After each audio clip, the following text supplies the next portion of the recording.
The Barber Blueprint by Aaron Vallet Bassett. Introduction. Forever is a mighty long time.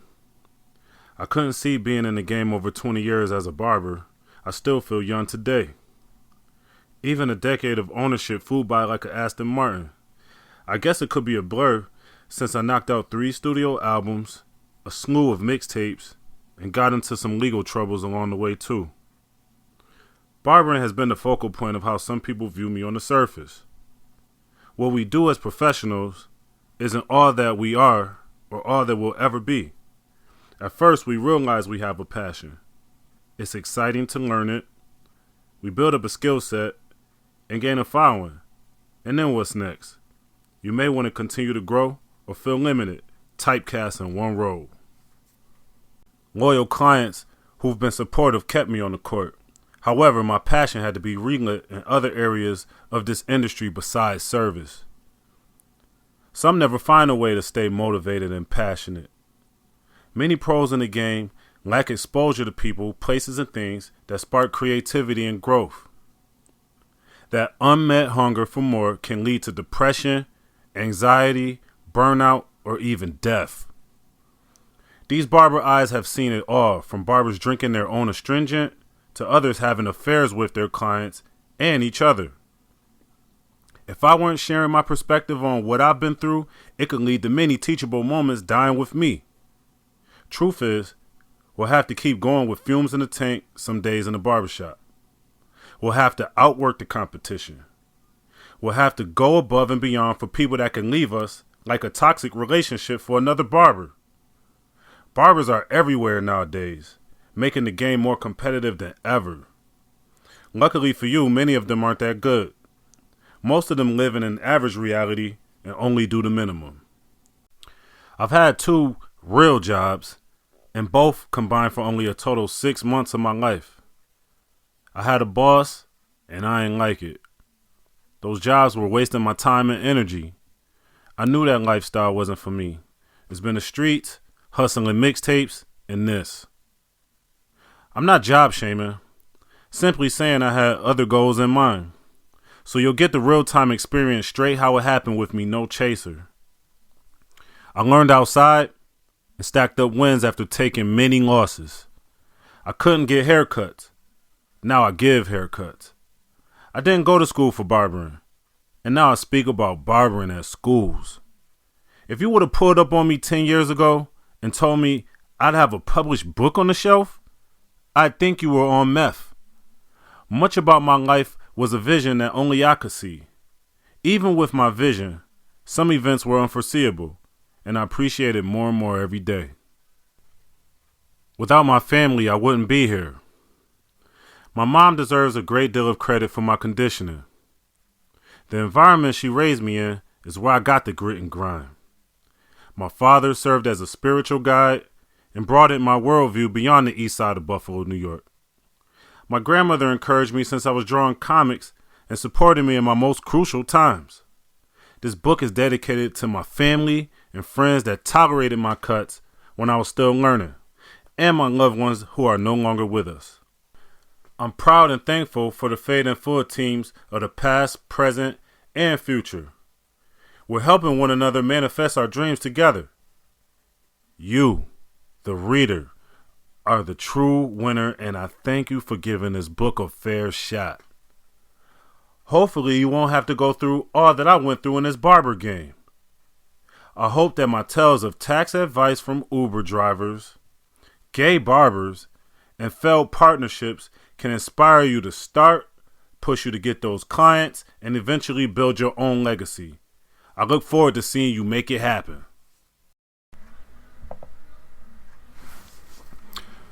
History and growth. History is dependent on the new generation to write a new chapter. LaMelo Ball. Let there be light. The barber game has been here since the first man wanted a haircut. How they did it in prehistoric times may shock us. Before spray enhancements and gold trimmers, the cavemen needed haircuts to post selfies. While Eve ate forbidden fruit, God blessed Adam with a groomed beard. Barbering dates back an extensive 7,000 years ago to Egyptians using shells and sharp objects to get the job done. Shaving and hairdressing, not yet a specialized skill, was practiced with a list of other services like repairing wounds, surgery, and dentistry throughout early time. Some say barbers were more advanced then. I disagree. Barbers, by my standards, shouldn't do everything. It's like doing nothing at all. You wouldn't get a haircut from a surgeon or a root canal in a barbershop. Maybe hair was an afterthought. Who do we credit for the evolution of hair and style? Who'd be the quintessential Michael Jordan or Thomas Edison of it? Names come to mind like Madam C.J. Walker, who revolutionized hair straightening and products, or Nikola Bazumic, who's credited with inventing the manual hair clipper. Yet, they don't get the flowers like the Elon Musk or the Grandmaster Casses of the world. A $64 billion industry with no Mount Rushmore. Even local legends and influencers from my hood, like Big J, Sean Thompson, or Jimmy Stanfield, don't get the credit they deserve. When asking the new generation of barbers, they'll mention Chris Bosio, 360 Jeezy, and others who've made waves in the information age. I've met barbers around the world who aren't connected or have the same teachings, yet one common theme stands out. We aren't united, respected, or celebrated for all that we've contributed to society. Behind every polarized leader, award-winning celebrity, or hard-working person stands a barber. Think about it. You have thousands of networks, award shows, reality shows, and sitcoms without barbers as the focal point. Barbers don't even get mentioned in acceptance speeches, inaugurations, or wedding toasts. We have Ice Cube's trilogy of barbershop movies, and it ends there. Even as an artist, I've yet to make a full song about my shop or how ill I am as a barber. Look behind closed doors at any given shop, and you'll find barbers that think they're the best, that aren't that good, and some who actually should be recognized for their ability, stuck behind the chair with a wealth of knowledge dying there. If you're reading this, you probably feel like me. The world has evolved faster than ever with tech, and barbers just got wireless clippers and booking apps. This life chose me. Growing up in an East Side housing project, my haircut wasn't a priority. With limited resources, my family focused on more pressing needs like food and housing. But like many inner city millennials in the 80s, I was captivated by the emerging styles of fashion and hip-hop culture. A new type of music, art, expression, and language was cultivated, and fashion trends of the past were replaced with new icons like Jordans, shell-toe Adidas, rope chains, Dapper Dan suits, gazelle frames, and a high-top fade. It was a haircut I had always wanted but couldn't have. My grandfather, a barber for decades, was unable to figure out how to create this style. My mother's attempts took hours, and resulted in a look resembling a tiny black fez on top of a basketball. It was a source of embarrassment and ridicule from students and teachers. And at just 6 years old, I started skipping school to avoid emotional stress. But that pain led to purpose for me. Just do it. Fixing my own hair became routine by 3rd grade. My ability to draw and interest in art was all that made me socially accepted in class. Every so often, I'd accompany a friend to the barbershop when his mom sent him in for haircuts.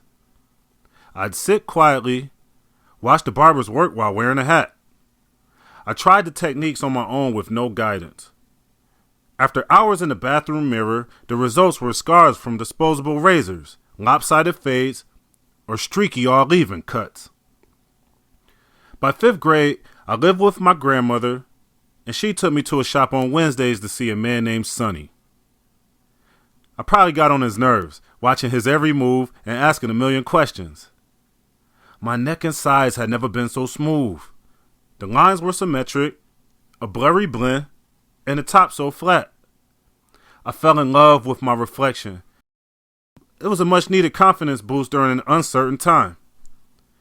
He remained my barber while I was living with her. Other living situations subsequently led to me having to cut my own hair again. My skills improved, and some of the people in the hood were paying me once I set up shop on my mom's front porch. In the 90s, people were outside more, and the neighborhood was action-packed. If I wasn't giving cuts, my friends and I would catch a vibe listening to music or playing street football. $5 cuts and $2 shape-ups bought clippers, school clothes, and kept me out of trouble for a while. Although I didn't know the fundamentals of sanitation or cutting techniques, my end result was fair for a kid cutting hair. I also stole a few clients with my low price and accessibility. For instance, if someone was on the block getting money, the competition was fierce out there, and leaving the street for too long for a haircut meant missing an opportunity to hit a lick. One of the most powerful and respected guys would only get cuts from me at my mom's house, even after I made it to the shop. He could have easily paid whatever a cut cost. Yet, he'd give me $30 or $50 for a cut and some hand-me-down clothes, too. Word spread about the kid cutting hair on the porch, and the barbershop around the corner became interested.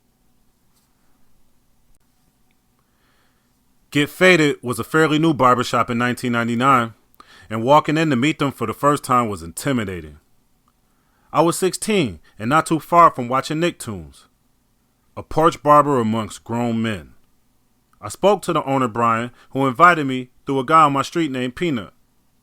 It seemed as if I already had the job when I walked in, because he wanted me to come right back with my clippers.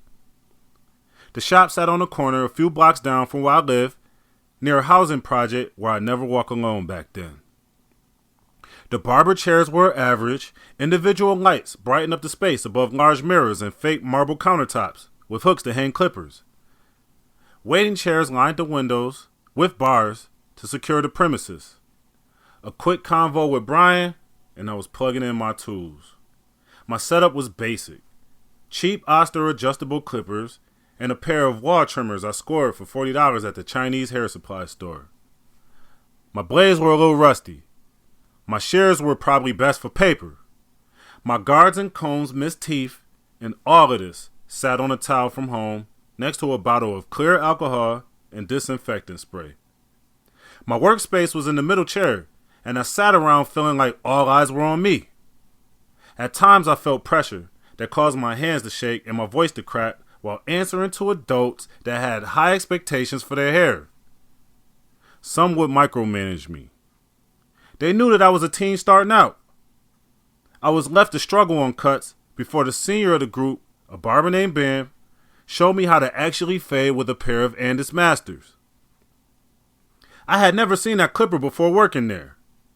He explained how the settings on adjustables work, showed me how to adjust the blades and do lineups with the trimmer of that era, the Andis T-outliner. He had an arsenal, 2 of every clipper and trimmer, all types of sprays and drawings on poster boards of his designs for customers to pick from. Bam was a heavy hitter there, servicing the older folks, kids, and didn't take many breaks. A guy closer to my age named Tamani took me under his wing.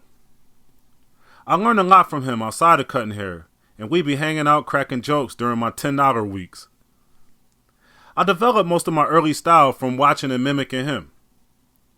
My booth rent was $50, cuts were $10, and shape-ups $5. My rent was half of what the full-timers were paying, since I was only available after school and Saturdays. Convincing my mom to let me work there was a challenge, so most days I went straight there from school and pretty much stayed there, making it home by 10 p.m. most nights. Get Faded drafted me, and I seized the opportunity. The shop was where I could control my own destiny and experience some adulthood. My peer group was in the streets or had part-time jobs. I had a mix of both worlds, a job on my own terms. Freedom that allowed me to be creative, absorb my culture, and meet people that didn't live on my street. I took pride in having role models within my first team. They weren't quite Dr. Martin Luther King Jr., but they weren't David Koresh either. Being embraced by the shop kept me in the loop, not too deep in the streets, and allowed me to contribute at home for a while. The unprofessionalism and tension was what I thought was normal for a shop. A far cry from the old school vibes of Sonny's Barbershop with my grandma. And get faded, we blasted rap music, smoked trees, smoked baby mamas, and occasionally opened up to no electricity or heat. Still, my first impression of working in the shop challenged me to become a quick and competitive barber. Staying there and always being there was my first key to success. Listening and watching was how I learned customer service. Minding my business kept me out of petty beefs and disputes. Paying my rent early or on time guaranteed my spot. Being a familiar face there made it easy for people to trust me when I moved on to other shops.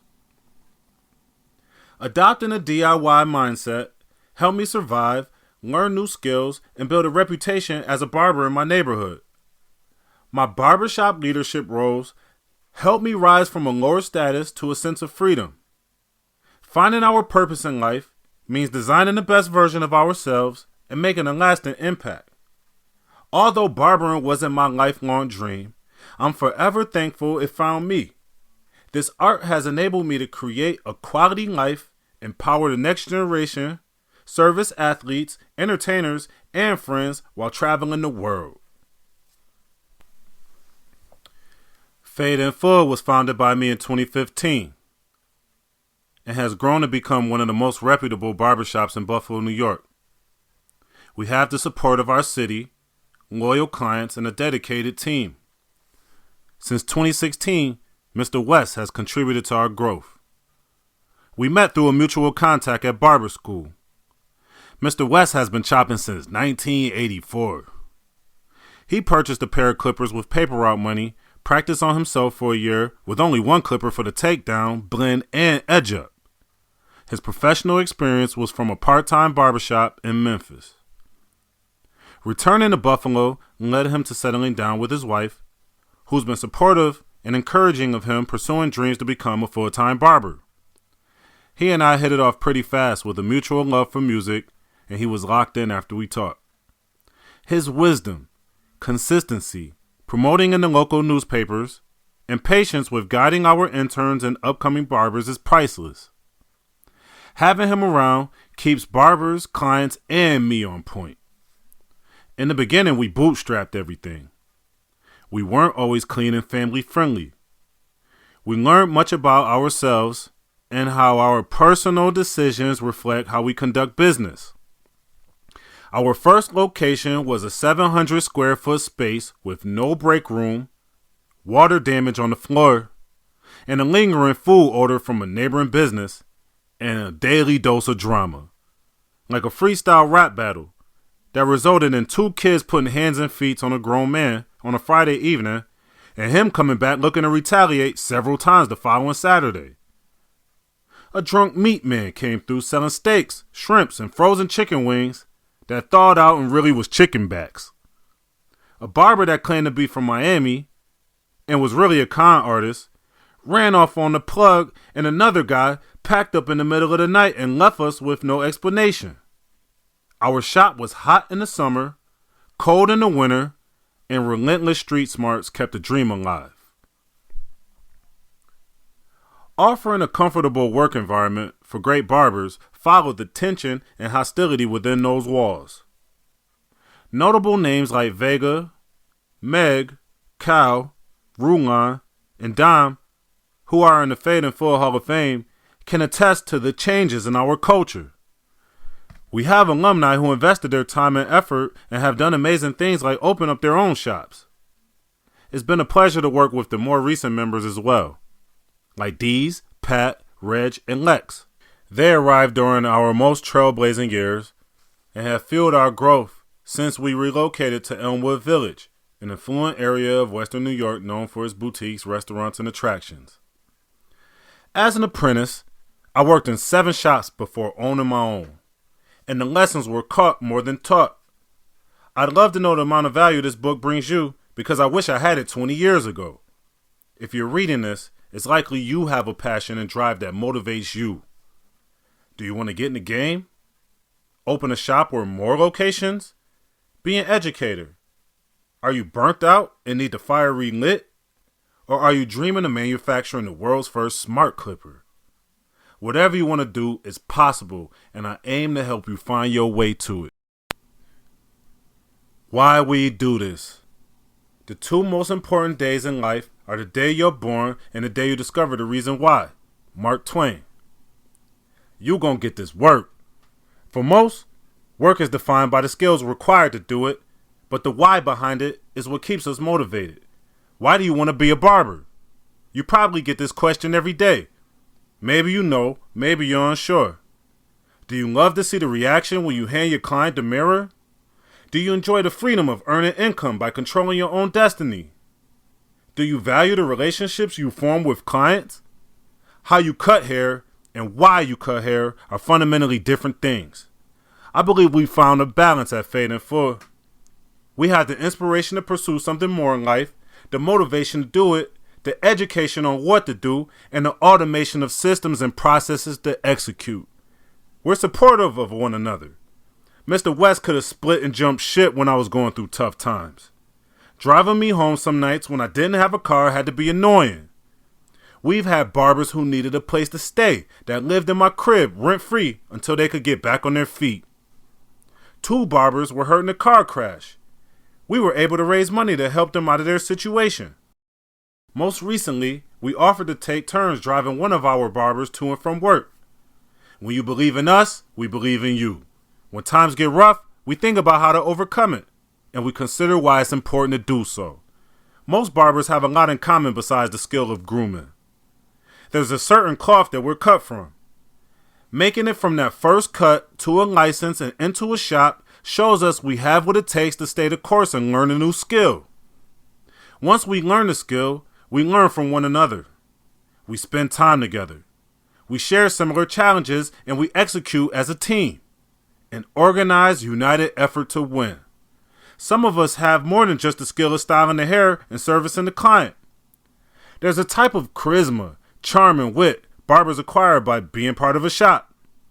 There's a network of professionals you have access to. Even the barber in a tent shop gains intuition. We bring out the best in one another. We help one another eat for the greater good when we remain true to the game. I've lived through the evolution of every man for theyself type shops to learn team building and business here. Currently, our knowledge is decentralized with weekly meetings, team activities, ideas from our clients, and newsletters. I have dedicated my life to our growth. Everyone who succeeds here is worth all that we've sacrificed to do so, and I hope you will get value here too. Embarking on a new path in life is often fueled by a deep sense of motivation. For those interested in the art of barbering, this motivation ignites a fire within, pushing them to explore the world of clippers, shears, and fades. In this chapter, we'll delve into the initial stages of the barber journey where the seed of passion is planted and begins to grow. From expressing interest to taking the first steps, let's explore the exhilarating world of starting a career in barbering. In the beginning, there's a spark, an interest that catches your attention and guides you toward barbering. You may find yourself mesmerized by a well-groomed cut or inspired by the transformative power of a fresh fade. You could have a friend that's a barber and making good money while enjoying the freedom of self-employment. Once you act on that curiosity, you embark on your journey. You gather your courage, set aside doubts, and take that first step. It may be enrolling in a barber program, signing up for an apprenticeship, or simply deciding to dive headfirst into the world of clippers. Whatever path you choose, it marks the beginning of an exciting adventure. Like anything we try for the first time, it's not going to be the greatest. Try to take a picture of that first cut to keep as a reference for your progress later on. I wish I could see some of my cuts I did early on to see how much my skills evolved over time. In the early stages, you realize that guidance from seasoned professionals is priceless. Seeking advice from experienced barbers becomes a crucial part of your development. Whether it's attending industry events, reaching out to established barbers, or joining online communities, it's best to actively seek wisdom and insight to accelerate your growth. Use your best judgment on who to seek advice from. I've known many barbers throughout time and taken on some of their habits and techniques for better or worse. One of the first milestones on your journey is cutting the hair of your friends and family. This is where you put your skills into practice, honing your techniques while building trust with loved ones. The satisfaction of seeing their smile and confidence after a successful cut fuels your passion and affirms your decision to pursue this. Usually, they're kind of easy on you. My grandfathers were great for me starting off. They didn't need much detail. They were already bald on top. Mostly I was getting reps for takedowns and working on my lines with them. Once I began to do people on the street is when I had to turn it up. The hustlers on the block were in my mom's basement twice a week keeping those lines and blends tight with me. Them trusting me with their hair, with little experience, was a confidence booster for me as well. An opportunity I couldn't afford to squander away. Once you have some recurring clients, it's confirmation that you're on your way. In this digital age, learning becomes limitless. Aspiring barbers have online resources and can immerse themselves in the vast ocean of barber videos. I had to actually be in a shop to watch a cut and was only limited to my city. Hours are spent watching expert techniques, observing different styles, and gaining inspiration from talented barbers worldwide today. These videos become a constant companion, an endless well of knowledge that fuels your growth and nurtures your artistic vision. I'd even suggest making some content starting off as well to document your journey. We all love a good success story. If indeed you are, feel free to message me and tag me. I want to see your work at RealVALED716. Hit me up. The motivation stage of the barber journey is an exhilarating time filled with curiosity, exploration, and self-discovery. It's a period where initial interests evolve into concrete steps, and the foundations of your career begin to take shape. As you dive in the world of barbering, the fire of motivation continues to burn red hot, propelling you forward toward the next chapter of your journey. This is how we do. Fundamentals. Most barbers start with a solid understanding of fundamentals. This stage is the pursuit of knowledge about cutting techniques, hair types, facial structures, and the tools. As an aspiring barber, you may devote your time to studying the intricacies like clipper control, shear work, blending, and creating precise lines. It's imperative during this time that you build a strong base of technical skills that will serve as the foundation for your career. Too often, I've seen barbers look at their hair aimlessly with no end goal or just cutting one side during a takedown and jumping to the opposite side with no formula. The basics of cutting hairs with clippers should be easy to understand, like vacuuming a rug or cutting grass. There are even a few seasoned vets that may need a refresh on the fundamentals. It'll take practice, but don't skip this. Learn the basics immediately so you don't hurt anyone before your career starts. Late registration. Formal education at a barber or cosmetology school is a popular and safe route for aspiring barbers. A reputable program provides structured curriculum, expert instructors, and a supportive learning environment. Writing this as a master that took the apprentice route, I can confidently say the school barbers had an edge on me, and I learned a lot from them. In school, you get an educational experience that covers theory, hands-on practice, and exposure to diverse hairstyles and grooming trends. It's an opportunity to refine those techniques, gain valuable feedback, and connect with fellow students that share your passion. Through the fire. For those who prefer a more hands-on approach and learning in a real-world setting, becoming an apprentice is an alternative path that through the fire.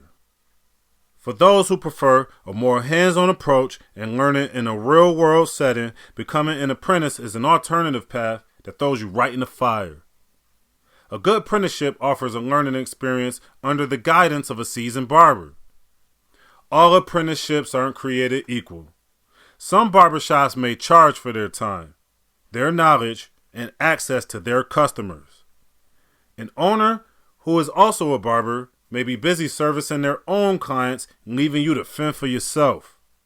However, working side by side with a mentor, you gain practical knowledge, learn industry insights, and get reps through practical application.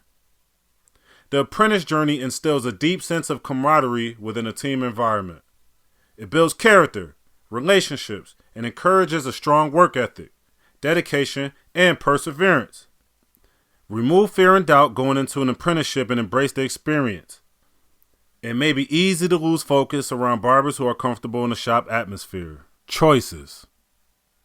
Throughout the education journey, aspiring barbers may face concerns and much to consider. One of the primary concerns is the allocation of your resources: money, energy, attention, and time.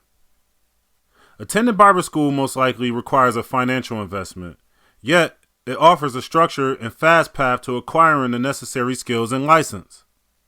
On the other hand, pursuing an apprenticeship may require more time and effort, but it provides hands-on experience, personalized guidance, and access to customers. Choosing your educational path also involves considering your learning preferences. Do you even like school? Are you dedicated to the craft enough to sit through class? Financial constraints aren't as astronomical as higher education, however, they're still not cheap. You should also ponder whether or not you can sit in a shop and possibly be making no money for months while you learn. What are your career goals? Each route has its advantages and challenges, and it's essential to weigh these factors to make an informed decision that aligns with your aspirations. You're blessed to have these options to ponder on today. Some of you experienced barbers reading this may have only had one path to mastery. Whether through formal education or apprenticeships, this path offers unique opportunities for growth, self-discovery, and professional development. As you allocate your resources and embark on your chosen path, I'm sure you'll lay a solid foundation for a successful career. Inspiration. When you're on a journey to becoming a barber, finding inspiration is really important. Discover what you love to know and what fuels and drives you. Make connections with experienced barbers that have your best interests at heart. Learn how to meet customers' expectations. The exciting phase of inspiration is between learning the craft and executing based on what you know now. We have to discuss finding the right shop or salon and why making friends with experienced barbers is important. It's a decision that leads you to getting lots of clients or wasting your talents away in a dead-end shop. The G-spot. Finding the perfect shop or salon is a big deal for your career. It's where you start to become a professional and find a place where you belong. While you search for the right spot, think about things like atmosphere, the people who go there, and how it can help you grow. You want to work in a place that lets your creativity shine, where experienced barbers can teach you new things. Any place will have a range of personalities and goals. The actual shop has a life cycle of its own. In a new and upcoming shop, the staff and owner may share a passion and be more united, which can keep the creativity and imaginative vibes at an all-time high. Expect to spend a ton of time in a new barbershop. The experience you gain from helping build a shop can yield some career-defining results. Mr. West is a great example of that for me. Over the years, he's become a running mate and a builder of sorts. He's been my eyes and ears when I needed a break, and for that, he's the first I'd offer equity to, run ideas by, or tap on to handle an admin task for me because he witnessed all our systems firsthand, knows the goals of the shop, and still has drive from day one. For you, this is a great opportunity to build a career and also rise up the ranks, contingent upon your contribution to your shop's success. However, if you don't have grandiose goals of ownership or a higher-up position, you can be plugged into a shop with an existing system of operations and a track record of success. Going to a shop where you have some form of guaranteed income upon arrival is great for your quality of life and career. Keep in mind that wherever you decide to go, there will be a difference between the shop's clients and your clients. Arriving at a shop that is already rolling gains you exposure, and since they are providing an experience already, you have to uphold those quality standards. If you leave, those people may stay, so be mindful of whether or not your personal goals can thrive within a team-like culture. Lovers and friends. In a busy barbershop or salon, you have a great chance to learn from experienced barbers who've been doing this for a while. Making friends with these experts is super helpful for your own growth. They can be like mentors, showing you the tricks of the trade and giving you great advice. They'll teach you how to make haircuts look amazing, how to take care of clients, and how to make them happy. You have to pay attention though. I know this may be obvious to some and irrelevant to most. Just because you are sitting around inside of a shop doesn't mean catching up on Netflix and music videos. Take advantage of the seasoned vet within arm's reach. Don't let those years of experience go to waste. You will only go as far as your network and your decisions. Strive to build lasting relationships with good barbers and quality clients. You never know when you will need some assistance later on. Brushing this off has left some barbers out in the poorhouse with nowhere to turn for advice. Customers' expectations. It's really important to satisfy your customers. Understanding what they want, listening carefully, and talking with them in a way that makes them feel comfortable. Each person who sits in your chair has their own style and preferences. They trust you to give them a great haircut and to be a good listener. By doing this, you build trust and make them want to come back to you. Seasoned barbers become a master of both conversation and the actual service. We can't teach personality. Your interests, character, and integrity play a part in who you attract. I've been through many different phases, environments, and people. One thing for sure that will definitely help your career is being on time. I can't stress this enough. Value your time so your clients can follow your lead. Be at the shop when you say you will be there, and be mindful of your cutting speed to book appointments accordingly. We'll dive into different types of customers and how to fulfill their requests. Expect the unexpected with customer expectations. Stay consistent and communicate with them. Getting clients. Having a lot of clients is a big part of being a successful barber. To get clients, you need to be creative and use different strategies. Obviously, you can use social media, ask happy customers to tell their friends, go to events where you can meet new people, and be active in your community. When you do a great job and you make your customers happy, they will tell others about you, and more people will want to come to you for haircuts. There will be waves during your career. Sometimes you might be overwhelmed, so know how to say no to some, so you can say yes to your longevity. You want a steady flow of good, loyal, and supportive clients. People that treat you like a slave or as if you need them more than they need you are no good. Eventually, you will make it to a level of freedom where you can filter through who's best for you and your career. The stage of inspiration is really important for barbers. It's a time when you explore, make connections, and grow. By finding the right shop or salon, making friends with experienced barbers, meeting customer expectations, and getting lots of clients, you're setting yourself up for a successful career.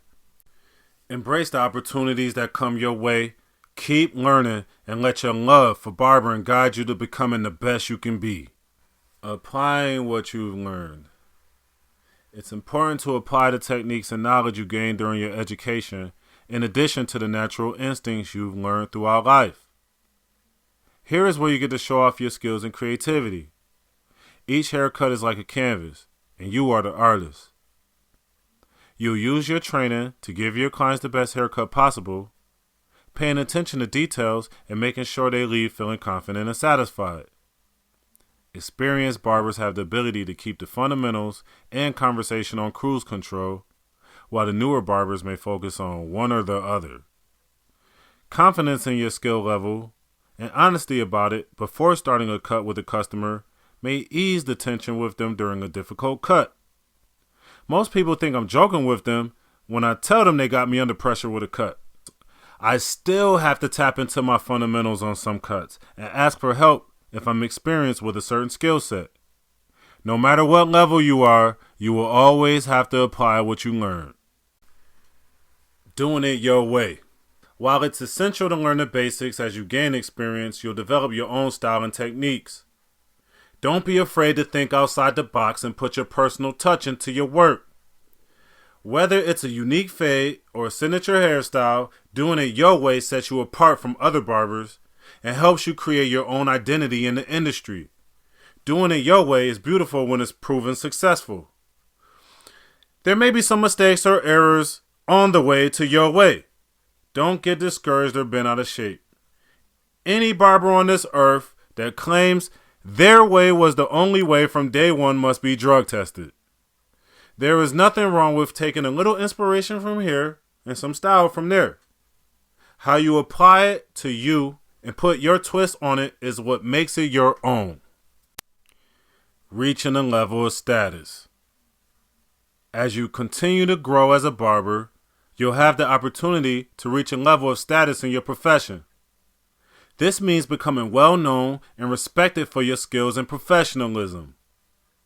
It takes time and dedication to build a reputation, but by consistently delivering exceptional haircuts and providing excellent customer service, you'll earn the trust and loyalty of your clients. Word of mouth referrals and positive reviews will help you establish yourself as a reputable barber in your community. The stage of instruction is an exciting phase in your barbering journey. It's time to showcase your skills, embrace your unique style, and work towards reaching a level of status in the industry. Remember to always apply what you've learned. Continue to develop your own techniques and strive for excellence in every haircut. By doing so, you'll pave the way for a successful and fulfilling career as a barber. Myths in the barber game. Number 1.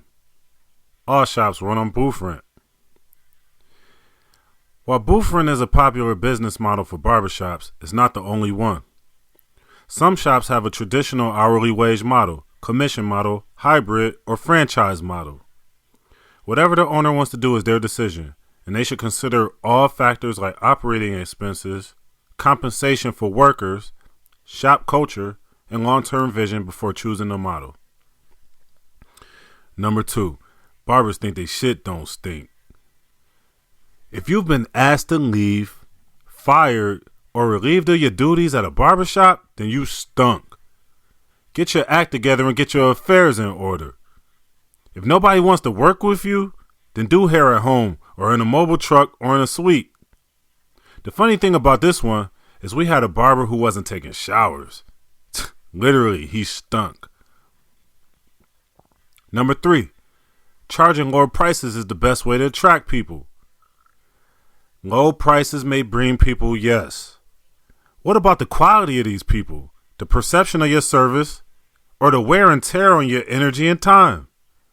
Not to mention your profits. If you live by the price, you die by the price.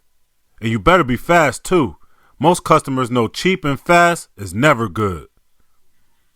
Number 4, selling drugs and cutting hair at the same time builds career and clientele. If you believe this, you're reading the wrong book, fam. Number 5, all barbers can cut all hair types. All barbers don't have the same skill set or expertise. It's best to specialize first, in my opinion. Focus on your strengths and master your fundamentals before you go off the deep end, trying every style for money inside a shop. It's good to be knowledgeable and skilled with all hair types. Building a strong client base off of what you're good at first is where you will grow in the beginning and continue learning in your free time. Number 6, all barbers are good with kids. Not true.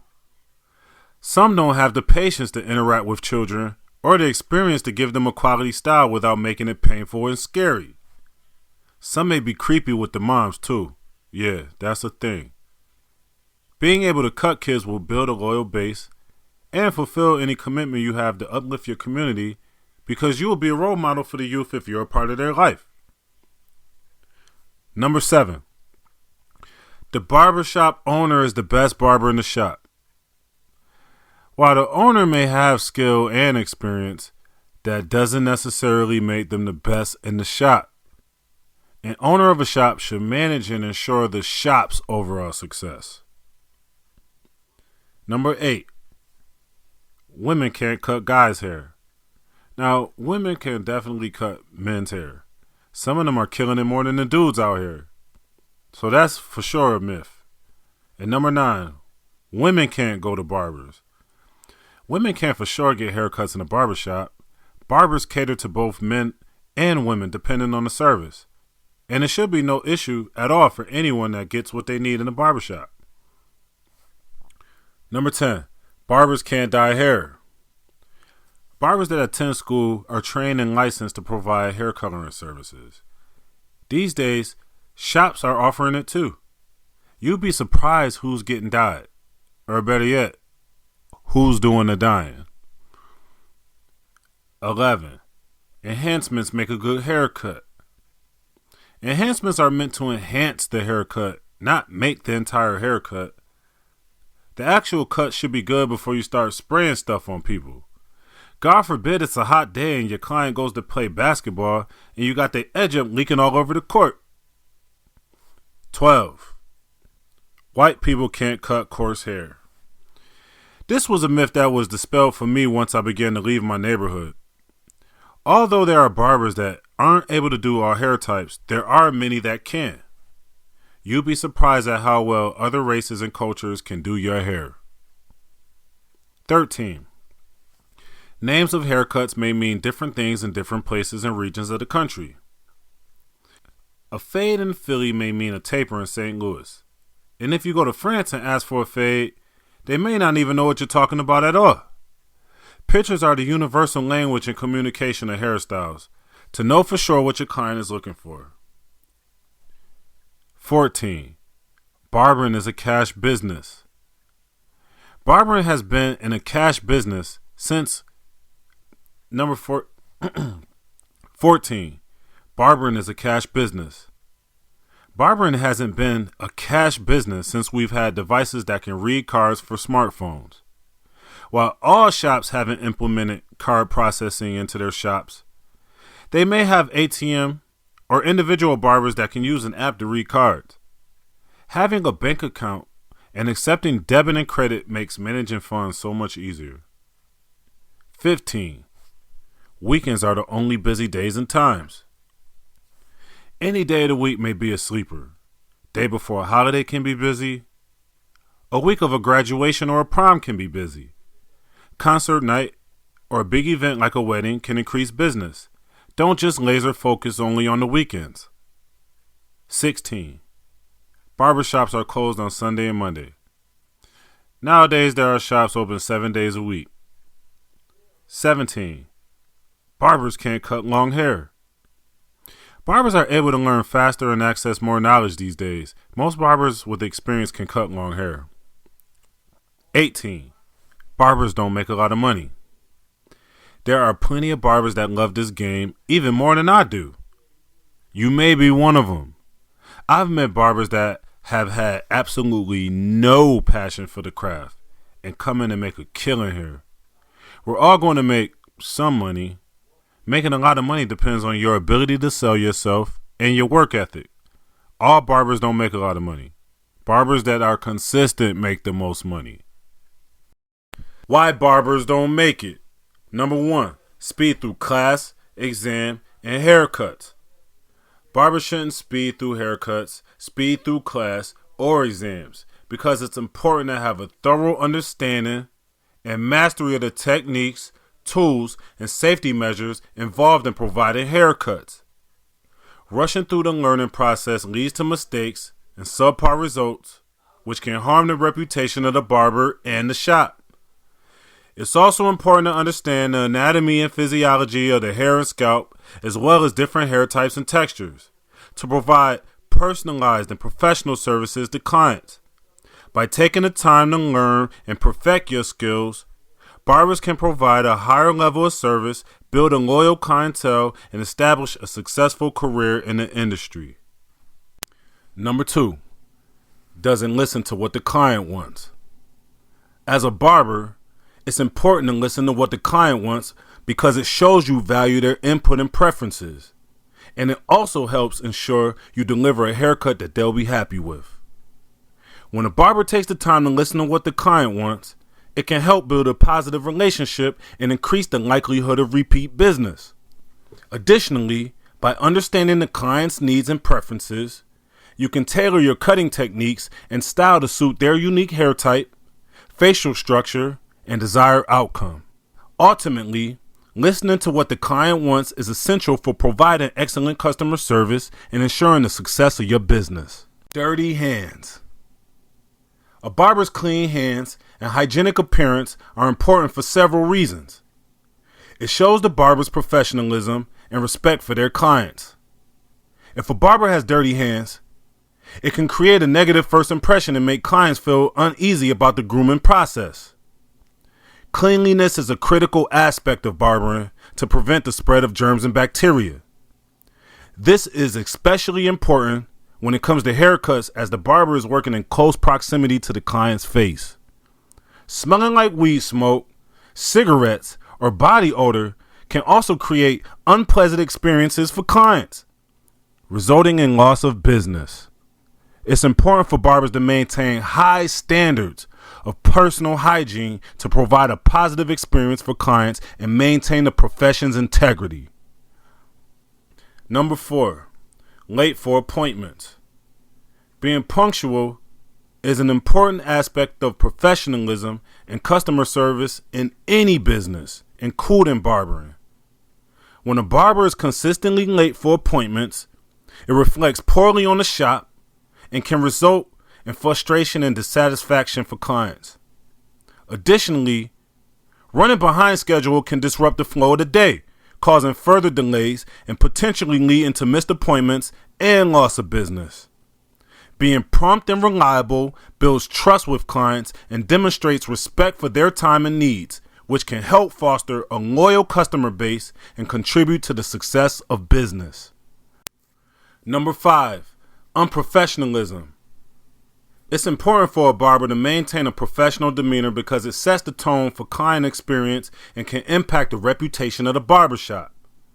Being unprofessional, such as using inappropriate language, engaging in unprofessional behavior, or not being dressed appropriately, can make clients feel uncomfortable and less likely to return.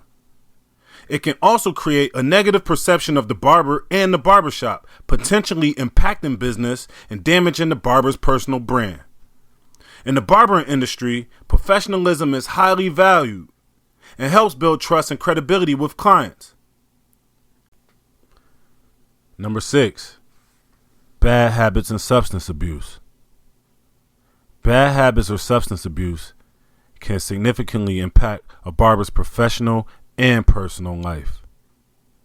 Substance abuse can impair a barber's ability to provide safe, effective, and efficient haircuts, negatively affect their judgment and communication with clients, and create a hazardous work environment. Additionally, it can lead to decreased motivation, decreased productivity, increased absenteeism, and a decline in reputation and clientele. A barber should seek support and help from friends, family, colleagues, or organizations like substance abuse treatment centers or support groups to improve. They can seek professional counseling, participate in a 12-step program, and engage in healthy habits like exercise, healthy eating to maintain their mental and physical health. It's also important to establish clear boundaries and prioritize self-care and stress management techniques. Making a commitment to maintaining sobriety and professional behavior can help a barber build a successful and fulfilling career in the barbering industry. 7, can't communicate or doesn't work. Number 7, can't communicate or doesn't work well with people. A barber who lacks communication skills will struggle to build up clientele. A barber should be friendly and approachable, Improve these skills by actively listening to clients and coworkers. Practice empathy. Take public speaking courses. Get therapy. Do whatever needs to be done to improve this. Clients will take their business elsewhere or choose another barber in your shop who's easier to deal with than you. It's not about bending over backwards for people. It's not about coming off as a weirdo, socially awkward person, or too intimidating. Be open-minded, flexible, and remember this is a social business. Learn the ability to reason and how to deal with many personalities and you'll go far in this game. Number 8, doesn't evolve with the game.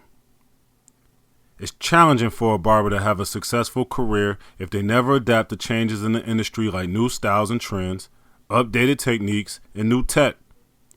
Staying current with developments can help a barber remain relevant and in demand and can also help them expand their skill set and grow. To evolve with the times, attend workshops, conferences, and classes to stay up to date. Do the research and stay informed, and more importantly, stay hungry. Continued learning and improvement is never ending, or you'll lose your spot to the new improved version of you years down the line. Number 9, doesn't continue learning. Continue learning is essential to have a successful career. Improving your skills and staying motivated will make you a sought-after barber. As a barber, you are self-employed and essentially run your own personal business. Continue learning can also mean seeking skills that serve your career beyond your services. Learning to promote, attract, and stay afloat during slow times will separate you from the pack. Number 10, doesn't have the support system offered like the one at Fade in Full. Have you ever seen The Last Dance? Great. We want to bring that same camaraderie and championship team effort to the barber game, where everyone can have Michael Jordan-like success. We aim to empower the barbers on building a fulfilling career in grooming with culture, quality customer experience, and teamwork. Booth for commission. Let's get ready to rumble. This debate gets pretty heated. I've seen shop owners have some intense discussions over this topic here. As you know, I've been molded and groomed in a booth rent shop over my career as a barber. So my only commission experience comes from being an owner of a shop. I'd like to share some of the differences of each choice to guide you toward which shop works best for you. Booth rent. In this model, barbers rent a space from a shop and in most cases operate however they see fit within shop rules. The barber takes on all of the responsibility for upkeep of the space they pay for. The rent can be monthly or weekly based upon the lease agreement between the professional and the shop. The barber is an independent contractor. One of the pros most barbers love about this is the freedom to control their own schedule, services, and clients. Basically, a barber paying booth rent is operating a self-employed business within the shop. They keep all of their revenue besides the rent and handle all of their own personal expenses such as supplies, marketing, and reputation management. Booth renters have potential to earn more income based on volume and may have a key to the shop based upon trust and professionalism. This model provides little to no incentive for the owner to support the renter in any way outside of their lease agreement.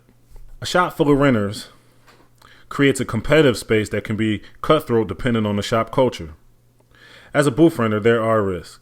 Going on vacation means still paying for your workspace while you're away.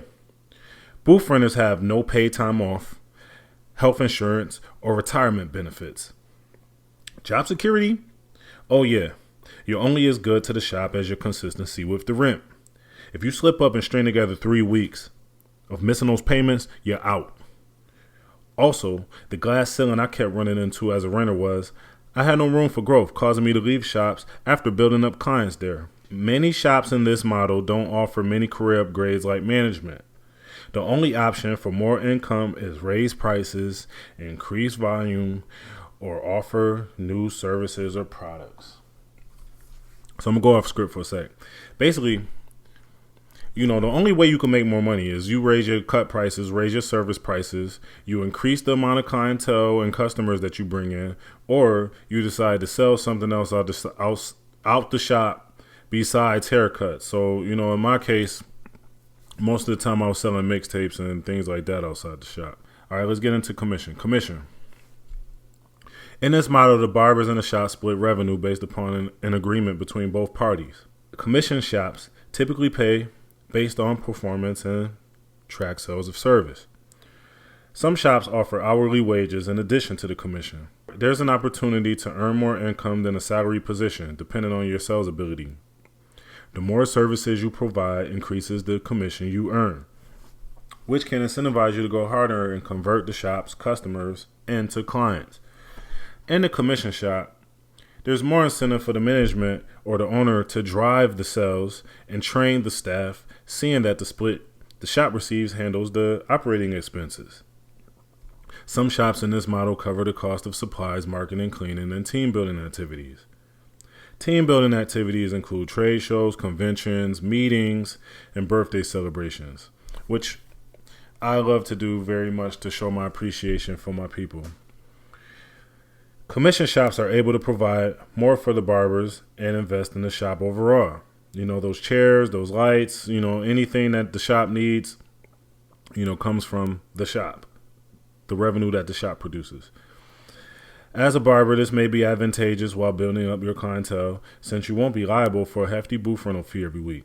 As a commissioned barber, quality control is important for you to retain customers and uphold the reputation of the shop. These shops thrive off the ability to attract walk-ins. Split decision. Some people are scared of making more money, while others are scared to let it go. A barber feeling himself and paying a cheap booth rent might look at a commission barber like they're crazy for the percentage they contribute, and vice versa. Before making a decision on what type of shop works, you'll have to first know what you deserve, what you're actually worth, and what you're able to negotiate.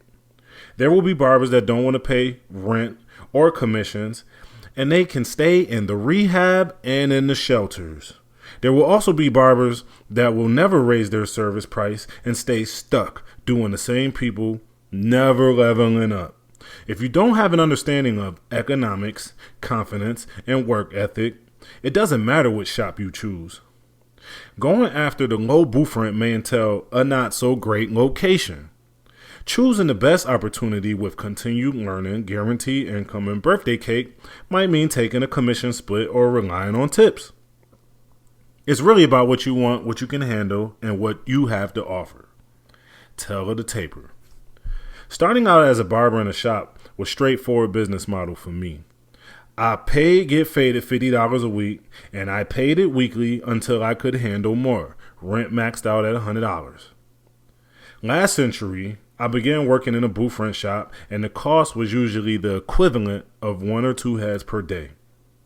If I adjust those rates for inflation, it would be approximately $300 a week today. Not bad to plug up clippers, get busy, and gain exposure. When I opened up my own shop, Fade and Full, I wasn't experienced in collecting rent and pricing the cost of booths. We had 3 chairs in total. I used one, which left 2 chairs charging $100 per week.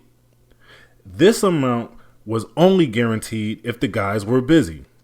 As we grew, we added more chairs, raised rents accordingly, and collected cash until we got a POS system for our card transactions. By the way, POS stands for point of sale. Point of sale system, so we could accept credit cards, debit cards, and all the other fun stuff, Apple Pay. We only had one system for the entire shop. So I had them do their card transactions on the machine, and we kept the receipts until the end of the week. If the amount they had in receipts was over the booth rent, I would pay them out of pocket from what I made cutting my clients.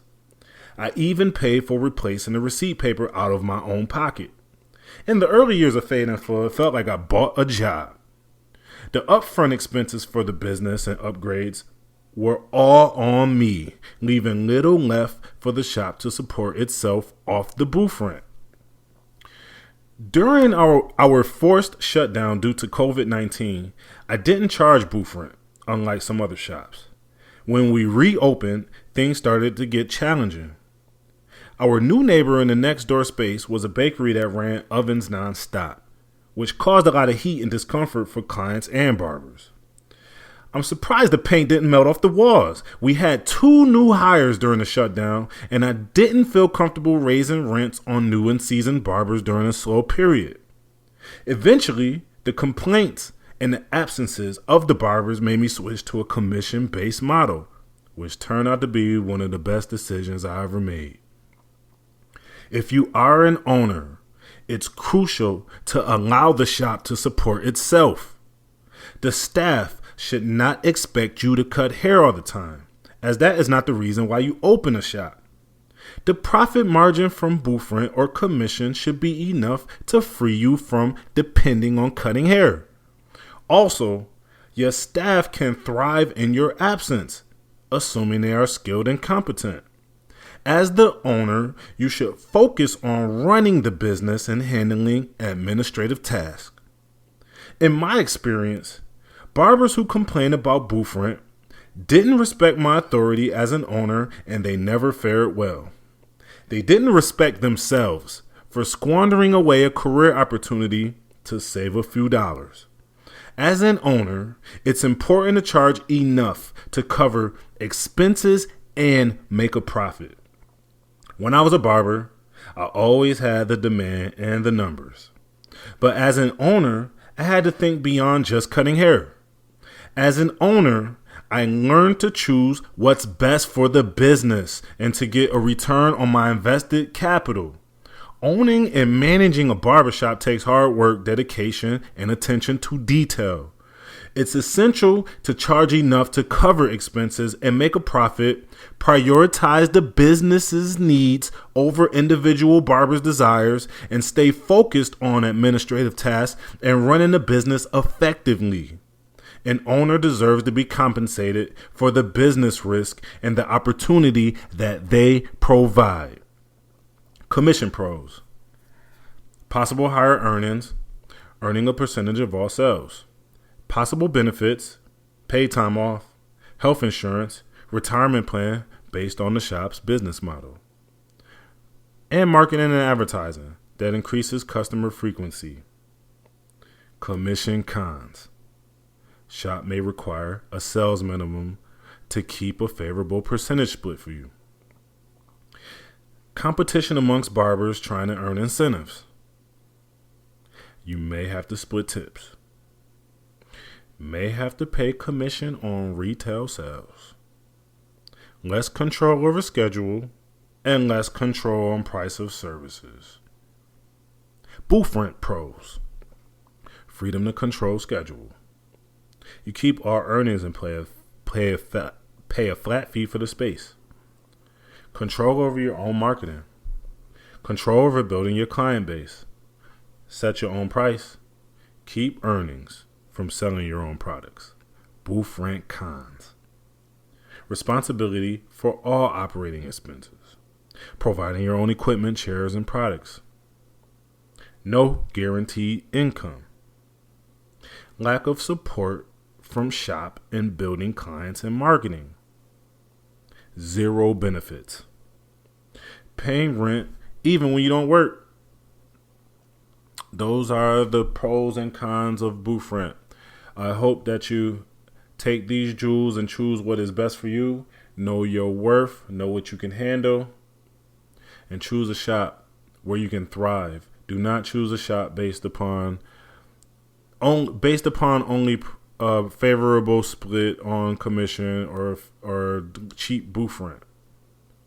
The goal is to build a thriving career, not just save a little bit of dollars in the short term. Sales: what they really want from us. Buyers do business with you, not with your company and with your technology. Joanne Black. Selling yourself as a barber is essential for growing your clients and building a successful book of business. To be successful, you need to be able to communicate your value to customers, to convert them to clients, and to show them why they should choose you over the other barbers in the area. When you sell yourself as a barber, one important thing to remember is your unique selling proposition, your USP. This is what sets you apart from other barbers. For example, you may have a certain type of cutting technique or network of contacts that sets you apart, or you may have a specific niche that you specialize in. Whatever your USP is, it should be highlighted in your marketing materials and communicated to potential clients or shops searching for free agents. This entails knowing your strengths and weaknesses. Don't be delusional. If you know you're not good with time, do not lead with that or bother with appointments. Another important aspect of selling yourself as a barber is your appearance and attitude. Your appearance should be professional, fresh, and clean at all times.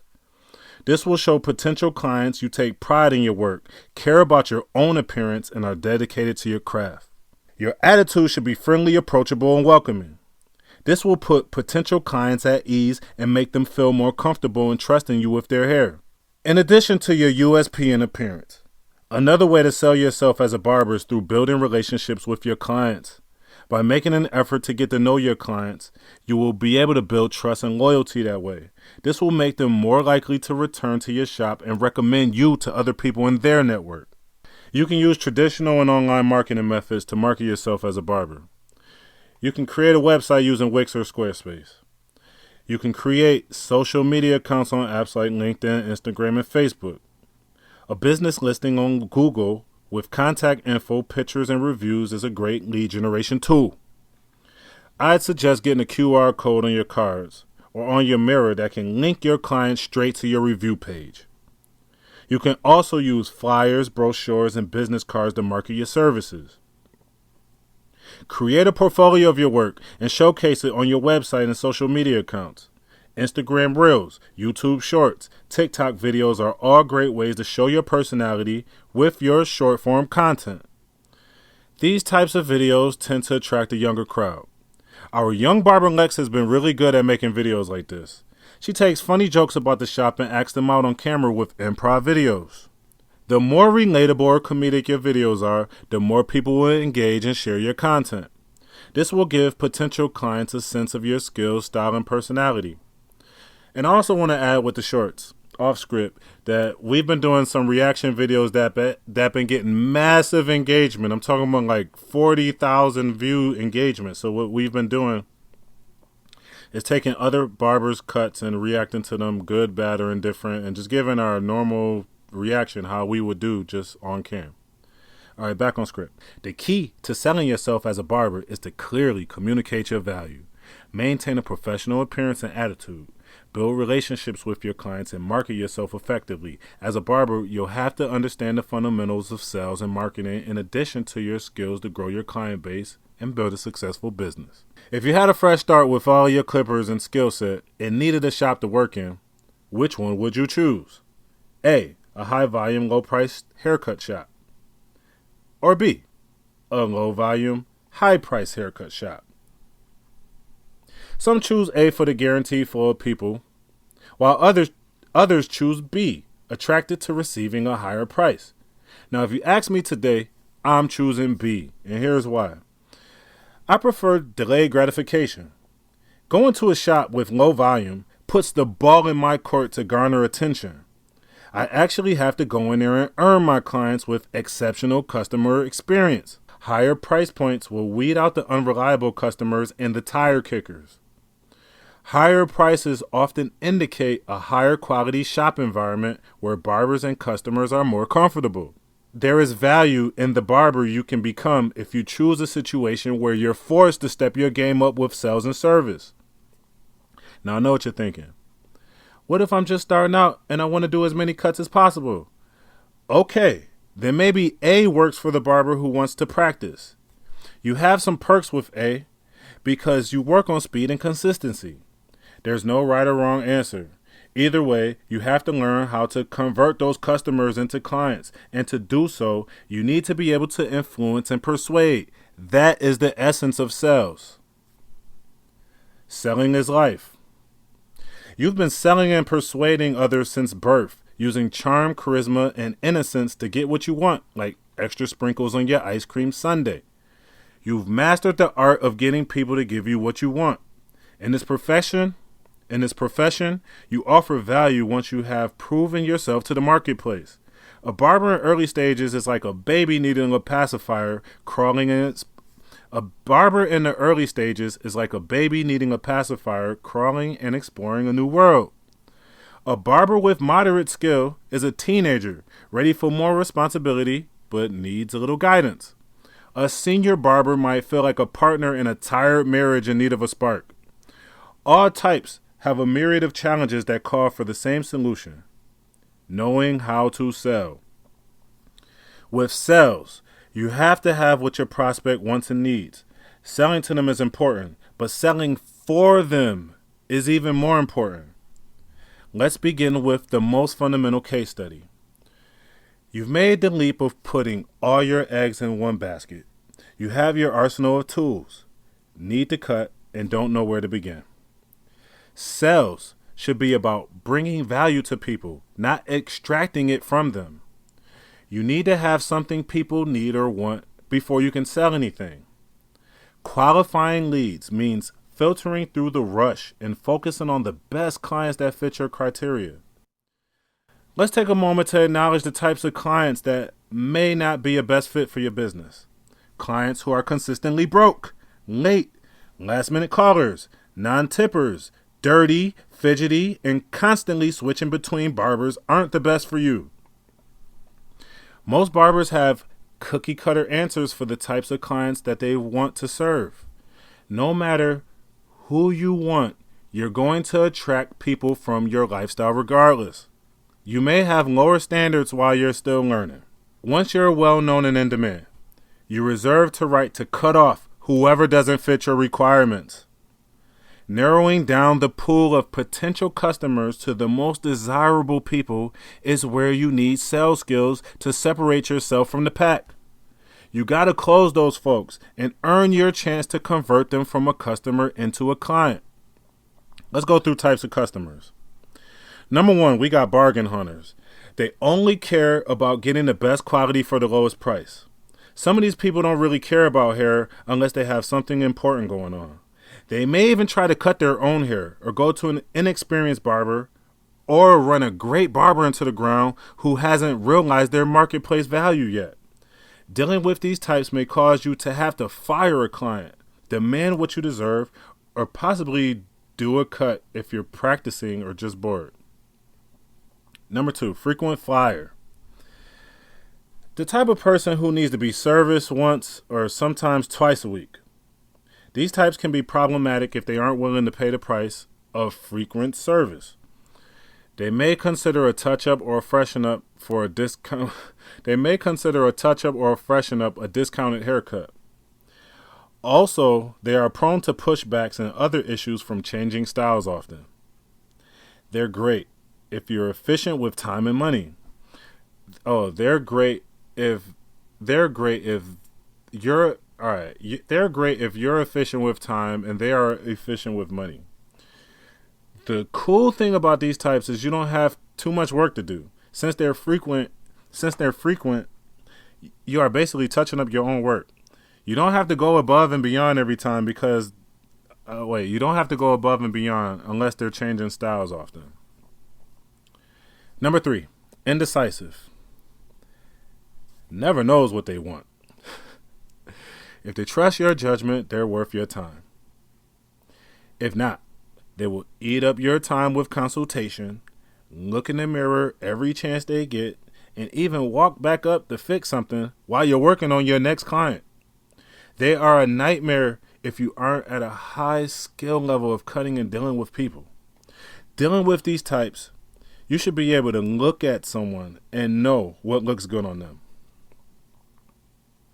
Make suggestions, minimize the options, and agree on the style before you begin. Do not ever let them say, let's try that, and if we don't like it, you can do it another way. Because that can turn into 2 or 3 haircuts during one appointment. If you have the time and they are willing to pay for more than one haircut, then go for it. If not, minimize the options, decide on the haircut. They agree, you agree, then you start. Number 4, never satisfied. These people can also be a nightmare. They already have a problem that you can't fix. Maybe a receding hairline, possibly a low self-esteem, or an underlying appearance situation. Beware of these types. They will expect you to work a miracle on them. Here is where you have to be somewhat of a therapist, a confidence booster, so to speak. If you are able to blend in an insecurity like a hair loss or do a performance-enhancing style, you may be able to satisfy these type of people. I've literally had 5 or 6 clients who were dealing with the same issues of hair loss, and I was saving them every week by caring for their hair in a way that preserved what they had, as opposed to the barbers that were rushing and cutting them without noticing the light spots and growth patterns. Never satisfied people can be a nightmare or they can be great. It really depends on how you're able to deal with people and your level of cutting skill. Number 5, big tipper. They're incredible if they tip well and value you. Some will expect that because they tip well, they can skip the line, catch a free one, or roll over tips into another service. Tips are only tips and are appreciated as such. Tips do not uncover new privileges. Tipping consistently over the years gives room for some benefits for more than just a few cuts. Use your discretion when dealing with a big tipper. Number 6, the raging narcissist. This type will expect you to drop everything for their hair. They demand all of your attention, even when it isn't their time yet. They will attempt to guilt you at every price increase, mention of a vacation, or unavailability. Beware of people who force you to have to deny them and swear it's your fault as if you owe them when you are simply doing your job or living your life. They don't own you. Keep in mind that you have a life and other responsibilities besides being available for haircuts. Draw the line and never let these people take advantage of you for money. Once you're in demand, you can replace a client and life goes on. Number 7, the chair/shop hopper. They will go to whoever is available. They will go to whoever is popular, or they will go to whoever is convenient for them. Don't become attached to these types. You're expendable to them, and both of your lives will go on with or without each other. There is no converting them into a client. They are extra money if you have time to service them. Number 8, the tea sipper. They have all of the gossip about everything. Other shops, barbers, current events. If they come to you defecating on another barber, most likely they're saying the same about you when they go elsewhere. These may be the worst. Although the shop is a place where people can talk, you want to have it as drama-free as possible. This type may not care who they offend and can cause tension in a place where people should be at ease and able to relax. Now, my way of dealing with this may not be yours. If it becomes too offensive, I stop the convo. Usually if they are saying something bad about someone, I respond with something good about them. Also, you don't want a reputation for talking greasy about people because when the streets say, they said, you are automatically a part of they. We're adults. We don't need to be playing the telephone game. Number 9, the hard worker. A great customer or client because you know they will always be consistent with income and need service to maintain a quality of life. The flip side here is that they'll need to be able to grow with you if you have to increase your prices. When they get a raise, that means you should get one too. Also remember, they will be one of the first to request you work around their work schedule, which can be taxing on your time if they have a crazy work shift or do a lot of overtime. If you become close with them and they take care of you for taking care of them, this is a good client to have. Number 10, my personal favorite, the lifetime value. We all want the people who will support us no matter what. These are the ones that pay the bills.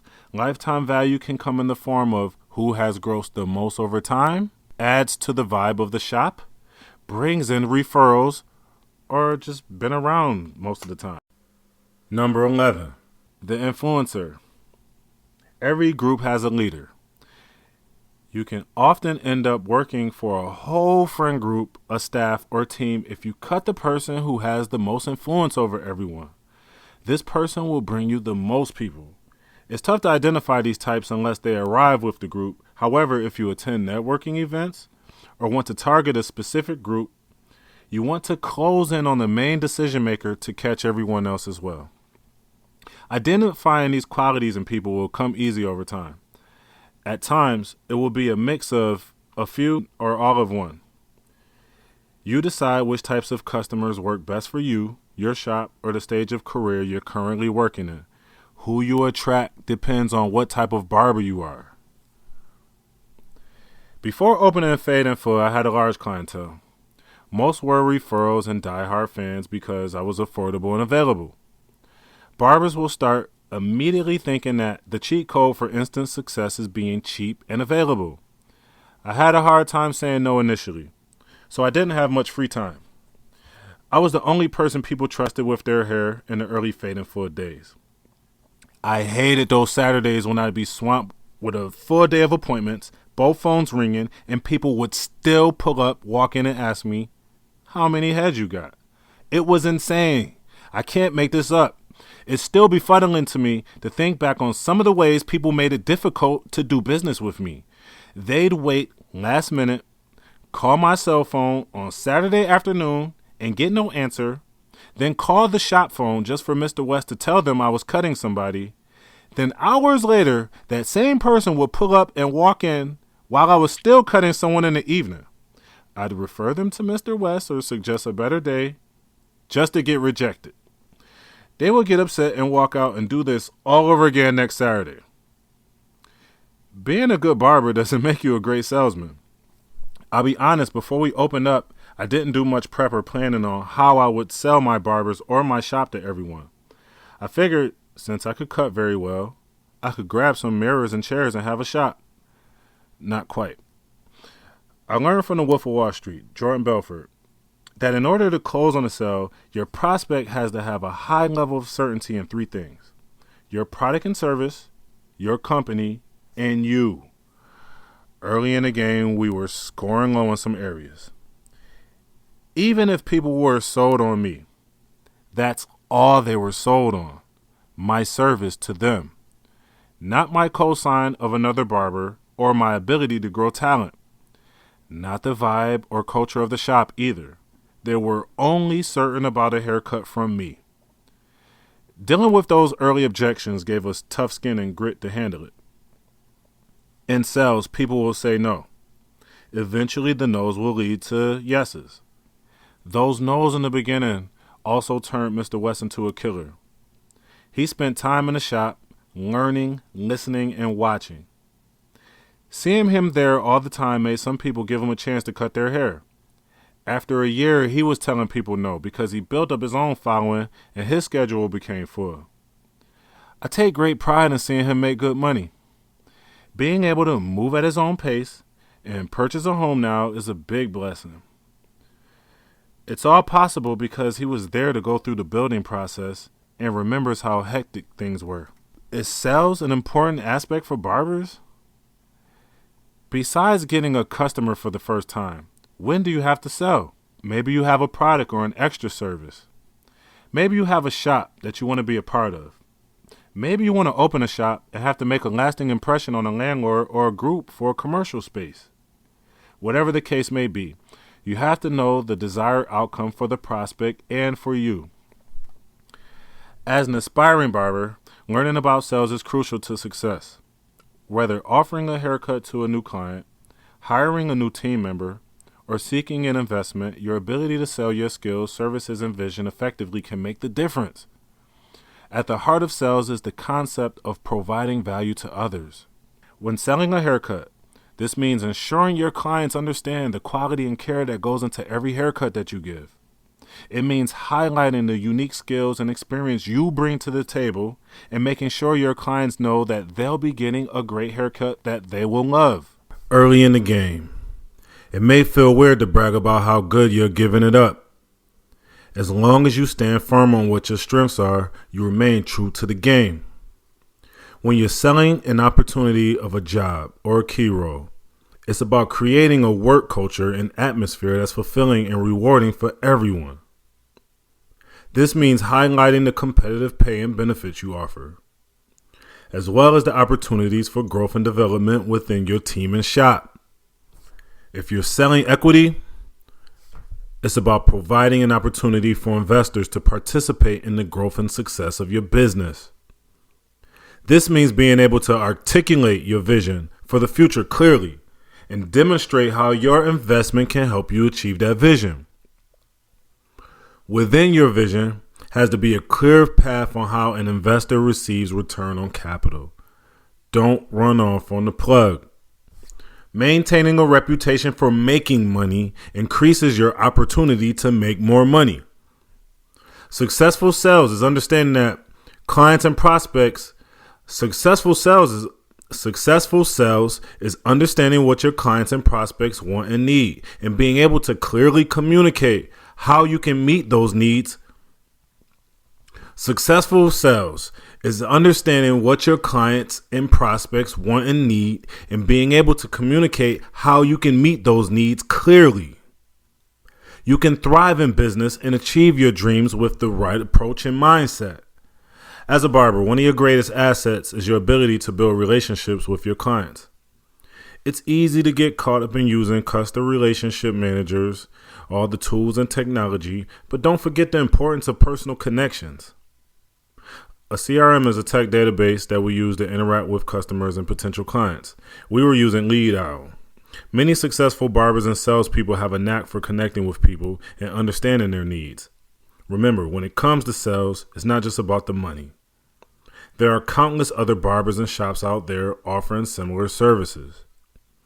So for you to truly stand out, you have to understand what your clients are looking for and offer them real value. Marketing versus sales.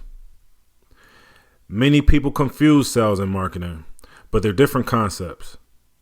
Marketing is all about creating interest and awareness for customers, while sales are focused on getting customers to make a purchase. I spent 2 years managing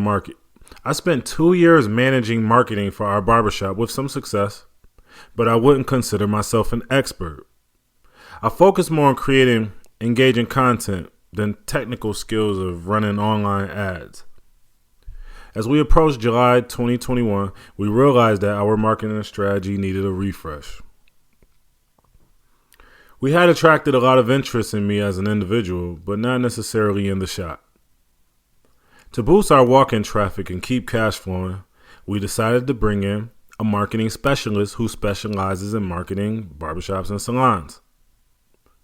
We found a guy named Mike from Toronto who was skilled in running social media ads and had a unique perspective on what types of pictures to post and how to write ad copy. Mike proposed a strategy of raising our prices, increasing operating time, and running a 30% off campaign for new customers. He also created a funnel where prospects could click an online ad, enter their information in a CRM, and receive a call from one of our staff members to close the sale. As the shop owner, I was responsible for making those calls. At first, it was challenging. Some people were rude or uninterested, but I learned quickly and developed a framework for the calls. I found the best time to call, the best questions to ask, and the right information to provide, all while keeping the calls under 10 minutes. This campaign led the shop to its best year of gross revenue, a record-breaking month, and a consistent flow of new clients. The experience taught me valuable lessons about sales and marketing, and I believe Mike's strategy was a key factor in our success. At our barbershop, we use a strategy for identifying leads as hot, warm, or cold. A hot lead is a customer ready to book an appointment. A hot lead is a customer ready to book an appointment, or they're already a client. A warm lead is someone who's visited our shop, but not quite a full-time client. A cold lead is someone who's uninterested, has no prior knowledge of our shop, or had a negative experience with us. When making a courtesy call, it's important to mention that it's a courtesy call and when the offer expires. During the call, we also make a note of any specific needs or concerns the prospect might have, such as looking for a new barber or wanting to try a better barbershop. Prospects often have questions about our location, prices, services, and hours of operation. We make sure to have the answers to all frequently asked questions such as if we cut children's hair or if we're open late. We can handle objections that may arise during the call, such as prospects claiming their current barber charges less or they had negative experience at our shop before. To close the call and book a customer, we simply lead them to scheduling an appointment. We ensure the customer is satisfied with their experience and are confident in the services that we provide. To help you out, I left an example of the call script. I put it in the book. It'll be available on a PDF with your audiobook. Follow-up. You need notes in order to follow up. If they mention what they get, who they know, or when they're available, add this info to your notes for yourself or whoever follows up on the call. So, from time to time, you may want to follow up with your people. I always suggest, like, when barbers have a slow time or an empty schedule, reach out to your people, man. Call them, communicate with them. You don't have to go for the hard sell, but just check on them. Hey, I haven't seen you in a while. That's harmless and easy, but know a little bit about them and what's going on with them. Check an update and see what's happening with people before you call them. All right, back on script. Intelligence gathering is key on the initial call to set up a follow-up. Try to set up a date to follow up. For someone who is interested, ask them when is the best time to check back in. For someone not interested, I suggest hitting them back in like 6 months or so, whenever it's dead slow for you. If you call back months later and remember something you discussed, you might land one. I know you're probably thinking like this is a lot to go through for a haircut. It's not just about one cut though. It's about you building up clients, people who may religiously be spending money with you every week. Building a rapport or meaningful relationship with people makes them want to see you more often. If you don't become their main barber, they may remember you if their guy isn't available. Before technology, we used to be able to do this with memory, leading people to always recognize us as barbers when they saw us. To be a full-time barber, it has to be synonymous with your identity, so you are top of mind, tip of tongue anytime someone is looking for a haircut. How to close after a cut. I'll keep this simple. You want 3 things after a haircut: rebooking, referrals, and reviews. Also gratuity, which we don't talk about enough. So here's some ways to gain more tips. Number 1, smile. When you smile, you're more inviting to have a conversation with. I've seen many people walk into shops, sit down without saying anything. If they make eye contact, a smile can be an icebreaker or a mood booster. Number 2, finding something you and your client have in common. In order to find out what you like, one person has to be an active listener while the other person is talking. Let the conversation flow like a game of catch, where the person holding the ball is the one speaking. Keep it casual. It doesn't have to be 21 questions or a script. A talk about a common interest can make the service fly by fast and leave your client inspired, satisfied, and knowing that they have a barber they can identify with. Number 3, make a suggestion based on client needs.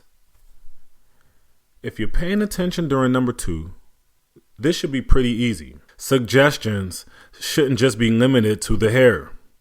However, in order to maintain professionalism, if they confide in you about family, friends, or children, use an example of what you have already experienced. Speak about your end result or lesson you learned without making a clear suggestion about that. Leave the personal decisions for your client to decide. If you tell them to break up with their cheating baby mama and they end up on child support, you will be the blame. Off script. So with suggestions, I mean like, a restaurant, a club, or a movie to go to, those type of light suggestions. With the personal stuff, use your discretion. And I do not give personal advice. I do not tell people how to handle their relationships. I do not get into that stuff. And I definitely don't tell people how to deal with their kids. Number 4, Ensure great service by getting a clear understanding of what the client is looking for. A lot of barbers skip this and just do what they want. If you have a client from a different city or region, they may explain the cut in a way that you misunderstood. If you aren't sure, ask if they have a picture of themselves with the cut they want. If that doesn't work, pull out Google and search for what they want. A picture is worth 1,000 words, and in this case, a tip. 5. Let them know how much you appreciate the opportunity to serve them. Sales culture. Our shop has been on a commission-based model since the rough and dark times of 2020. We went into a new location which doubled our operating expenses while still charging a booth rent fee. The booth rent wasn't enough to cover the cost of doing business, and the barbers at the time were complaining about how much the rent was. Funny how some were complaining while watching Netflix and scrolling Instagram. 2 non-income producing activities. Our customer flow was slowed down due to fear of COVID, and the regulations only allowed a certain capacity in the shop. All of the setbacks pushed me to make the decision to switch our shop to a commission model. Before this time, I had no experience in a commission shop. We split the revenue on every service, and there were no complaints about rent because you contribute based on your performance and quantity. Little did I know, I was introducing a sales culture into our barbershop. The ball was in my court to feed the shop leads and also to show the newbies how to retain those leads. In the beginning, I ran ads nonstop. I put people in front of the blue wall at our shop, and we created content so the world could get to know more about the barbers, their personalities, and the culture of the shop.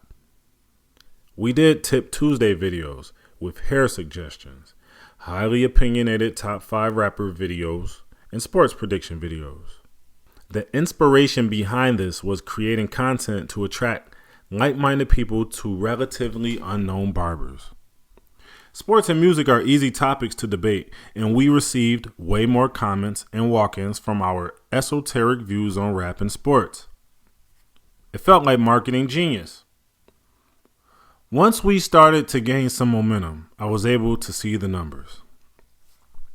The numbers mattered because everyone needed to reach a quota to keep the lights on and make a living. At first, I only shared the numbers with people one-on-one, and if someone started slipping, it was a one-on-one conversation. If someone did well, also a one-on-one congratulations. There were a few people in the shop who were always in the middle of the pack, didn't really go up or down in productivity. With nobody knowing what others were doing, it allowed people to slip under the radar. I decided to up the stakes and share the numbers so we could really see what's up with everybody. It took a week or two to gather all of the stats. I knew the quantity that everyone was doing, but not the individual records, like best day, best month, best week, or even best year. I had to do this for the team manually. Once I gathered the stats, I called a meeting and I brought in a big whiteboard with the main records on it. The stats were color-coded with red meaning someone was on the decline and green meaning someone was on the rise. Black meant they were just steady. With that meeting, everything changed and we did our first contest. The first contest wasn't directly related to the numbers on the board though. It was a who gets the most reviews in a month contest, which was a brilliant idea. I credit to CDB, Chuck D's the Barber, for those that don't know. I credit that idea to CDB, who eventually became the winner of that contest and won some Beats headphones. The contest was a win for the shop overall because it achieved something I had always wanted for the shop, and that was for us to rank higher and have more visibility on Google. Everyone went hard during that contest. It allowed people to shine and push for reviews with their name mentioned. We went on to have a record-breaking month shortly after that. That was kind of the tester for the real true sales-related challenge. After all of my data analytics, I realized nobody ever did 50 services in a week since we've been recording stats. I'm pretty sure it's been done before, but since we used to be on booth rent, there was no record of it or any reason to record what anyone was doing. So I went to GameStop, grabbed an Oculus virtual game system, and announced our first to 50. Everyone had a month to achieve this. This contest was a lot more competitive. I'll be honest, there were a few who didn't try to win at all, and their lack of effort was exposed. These contests really show who's bought into the team culture and competition, and who's just there. Anyway, the competitors fought it out to the bloody end. After the two top dogs came close, Pat edged it out with over 50 in the last week of that month. He was the first to hit the 50. But looking back at the month overall, he broke an unintentional record with the most ever done in a month. Close to 200 services. Super incredible. He even beat my monthly records. What Pat has done was remarkable. Because when he started with us, he used to butcher some cuts. He even was on thin ice a few times over some issues. I'm extremely impressed with him for turning it around in a short time, holding those two records to this day and getting out of his own way. Off script, CDB just broke his first to 50 record. CDB did over 50 services in 3 days. So Pat was the first to do it in a week. CDB did it in 3 days. All right, back on script. Pat stuck to the grind when things got rough and won a bunch of contests. So far, he's the holder of 3 contests within our shop. None of this would have been possible if we didn't implement stats, our leaderboard, and give our people more to work towards besides money. And all that happened with sales culture, refunds. Millions of dollars are lost yearly in barbershops on refunds. Like most dilemmas in the shop, it should be solved by a 3-step process. To handle unhappy customers, first we try to fix the issue with the cut by working with the current barber to make adjustments. If the problem can't be resolved by the current barber, we bring in a more experienced barber to rectify the cut. If the customer is still not satisfied, we offer a complimentary service from a skilled barber, or as a last resort, a refund or a free cut.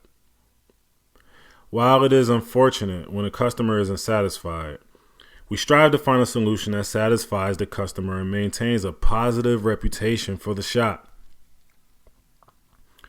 I have to stress here that active listening and good communication are keys to avoid having to go through this stuff. Regular training and meetings help keep everyone on point and aligned, giving the customers a good experience. Extra credit. Many of your clients own businesses or have side hustles that gain some exposure through you. A logo on a selfie wall, your shop's flyers, or a brand collaboration can be profitable with a proper sales campaign. Essentially, this is B2B, business to business. So understanding the goals and needs of your customer comes before offering the features and benefits. First, we need to know if we're able to provide any value to them. A quick call, text, or email is a possible way to explore this revenue stream. Let's begin with the people with whom you have close relationships with first. Collaborating with local businesses can create mutually beneficial partnerships. These partnerships can bring more attention and awareness to the barbershop and a collaborating business. For example, partnering with your client's clothing stores and offering discounts on haircuts for their customers. The clothing store could offer discounts on clothing for customers who get their haircut at the barbershop. Collaborating with other businesses not only brings in fresh clientele, but also fosters a mutually beneficial relationship. By partnering, you can leverage each other's customer base and reputation, leading to repeat business and positive word of mouth. Get creative and align your collaborations with your barbershop's unique brand and values. For example, our barbershop, Fade and Full, has reached out to educators and community organizations to offer free haircuts at school events and partner with Black Boys Read Too to promote literacy through book clubs and events held inside our shop. Remember, the goal of sales is to serve the community, not just make a profit. Approach each opportunity with integrity and a commitment to doing what's right for your customers. I'm going out to 100 barbers before I even completed the book, just so I could put some finishing touches on it. And one of the areas that people said they wanted the most was this finance section. 2 editors that told me it was too technical. I had to change up some things and explain some stuff. And I assumed that Most people know this stuff. But then again, I have to realize that there was a long time where I didn't know it. So it warms my heart to be able to give you some value in this section. This section of the book will definitely free you. This one is near and dear to my heart. It changed my life exponentially, and I can't explain like how much value that knowing this stuff has brought to my life. Like, you can only really see it to believe it. Those that have been around me witnessed the transition. And I got to give a special shout out to my brother and close confidant, my man Drew, who I highlight in this chapter. So without further ado, here's the finance chapter. Let's get it, man. Buckle up your seatbelts, get your notebook, take your notes, do whatever you got to do. I promise you, you'll get something from this. Finance. Dollars and cents. To become financially independent, you must turn part of your income into capital. Turn capital into enterprise. Enterprise into profit. Turn profit into investment. And turn investment into financial independence. Jim Rohn. Mattress money. 6 months were left on my 3-year sentence when I discovered Rich Dad Poor Dad, 22 years old. I was carjacked outside of a barbershop, and retaliation resulted in a house fire. I was charged with attempted arson at 19 years old and pleaded guilty. Prior to that, my financial literacy was limited to saving for a car or paying bills. Robert Kiyosaki delivered words that read like a 5-mic classic. I was glued to that book and completed it at record speed. The principles still hold true about the difference between liabilities and assets. Once I was released from prison, I wanted to execute on what I had learned and digest anything else written by Rich Dad. Cash Flow Quadrant and Retire Young, Retire Rich were good books respectively. Financial momentum slowed abruptly due to my circle of influence. I wasn't reading as much and didn't yet have a credit card or bank account. Just money in the mattress. Cash for everything. My expenses were simple. Barber supplies, booth rent, phone bill, car insurance, car repairs, music production, and leisure. 3 years in custody was followed by years of survival mode. Police raids while living with my grandma, and the anxiety of rebuilding a new life.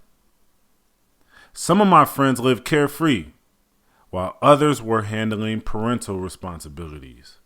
I was working on plans and writing raps during my free time. Without access to capital, I had to raise money however I could.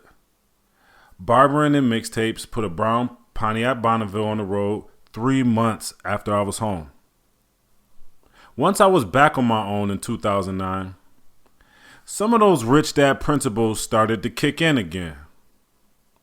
Rent and car repairs were urgent priorities. Liabilities outweighed the assets, though.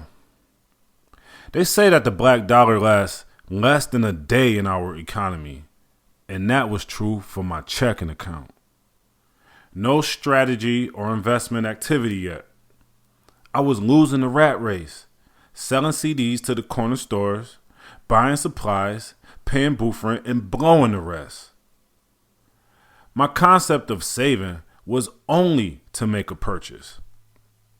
No emergency fund, no retirement plan, no real stability. Week to week and month to month, like a hamster in a wheel running nowhere fast. Thanks to Rich Dad and reading that book, I knew I couldn't go far living like that. Knowledge, wisdom, and understanding. Bad habits are hard to shake. Conventional wisdom says that we should save 10% of our income, invest 20%, live off the rest, and keep our living expenses in an emergency account for 6 months. So basically, they say you should keep 6 months worth of what it costs you to live in your emergency account. Spending less then making more at the time was easier for me. After a few lifestyle changes, the first step was cleaning up my credit, wiping my debts clean so I could start fresh. I had been in cash so long, and my outstanding debt was mostly from ambulance rides and unpaid utility bills. It didn't take very long to pay off. I contacted whoever I owed, negotiated an amount, and chipped away at it monthly. One of my clients, my beloved friend Drew, became a financial advisor, so I opened up an IRA with him. Now, 30 may be kind of late for some of you to consider retirement, but where I come from, retirement could be a lifetime sentence up top or 6 feet deep. For those that don't know, an IRA is an investment retirement account. I got a Roth IRA, and he explained it to me that I pay taxes on the contributions as opposed to paying taxes of tomorrow on the withdrawal. Whoever came up with that concept was brilliant. Drew would always suggest getting life insurance, which is a pretty solid wealth building tool as well.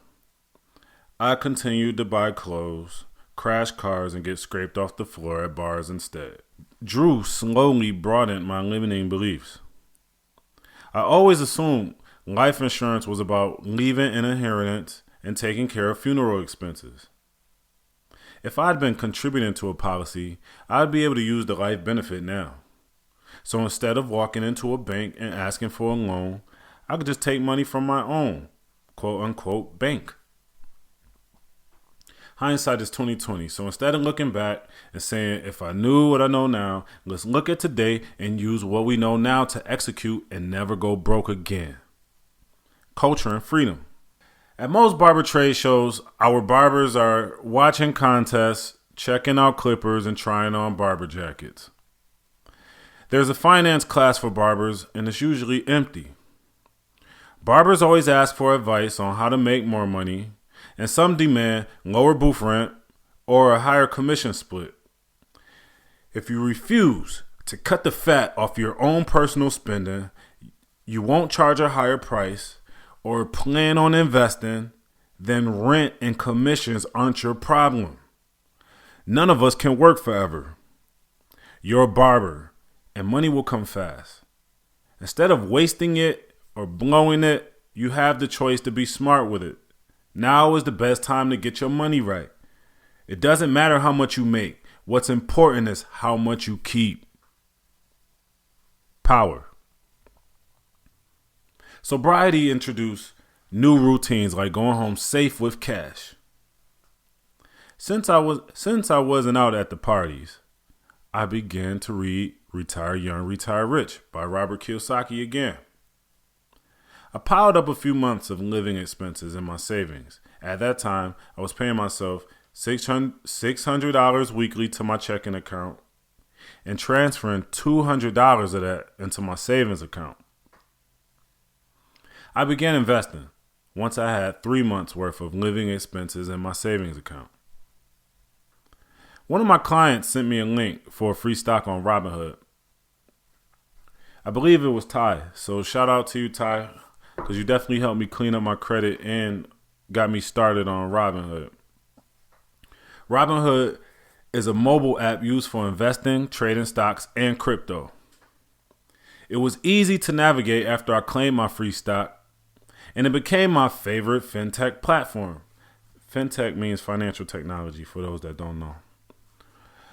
After trying different strategies, I prefer plain old buy and hold. Just buying shares in companies that I believe in. With a competent CEO, good quarterly earnings, a solid value proposition, and great market share, how can you go wrong investing your funds there? Dollar cost averaging with the top 5 companies in the market is a great way to start. DCA is a strategy when you contribute that same amount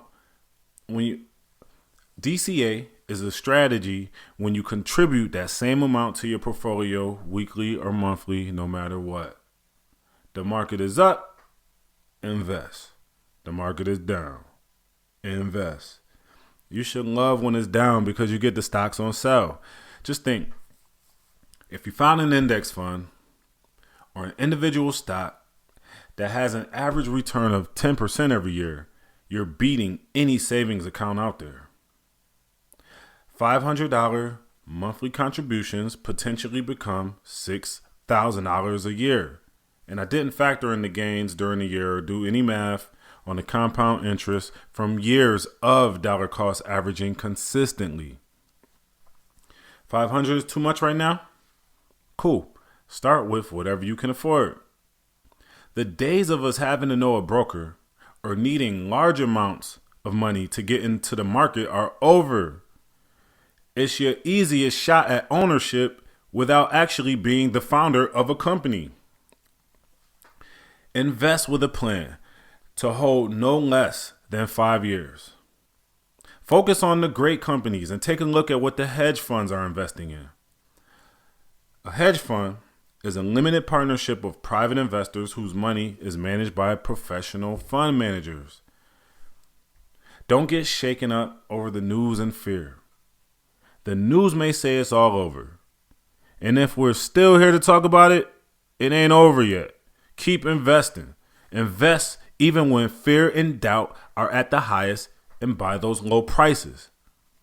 Every time the market has hit an all-time low, it's bounced back over the next 12 months. So don't let the end of the world narratives in the media scare you. It's really the end when it's the end. Chasing highs only work for weed smokers, not investors. Just because an IPO, initial public offering, gets news coverage or an option strategy becomes popular on Wall Street bets, shouldn't be the signal for you to jump in like the rest of the sheep. What goes up usually, just because an IPO, initial public offering, gets news coverage or an option just because an IPO, initial public offering, gets news coverage or an option strategy becomes popular on Wall Street bets, that shouldn't be the signal for you to jump in like the rest of the sheep. What goes up usually falls fast. I've taken some losses in stocks, so I can speak from experience.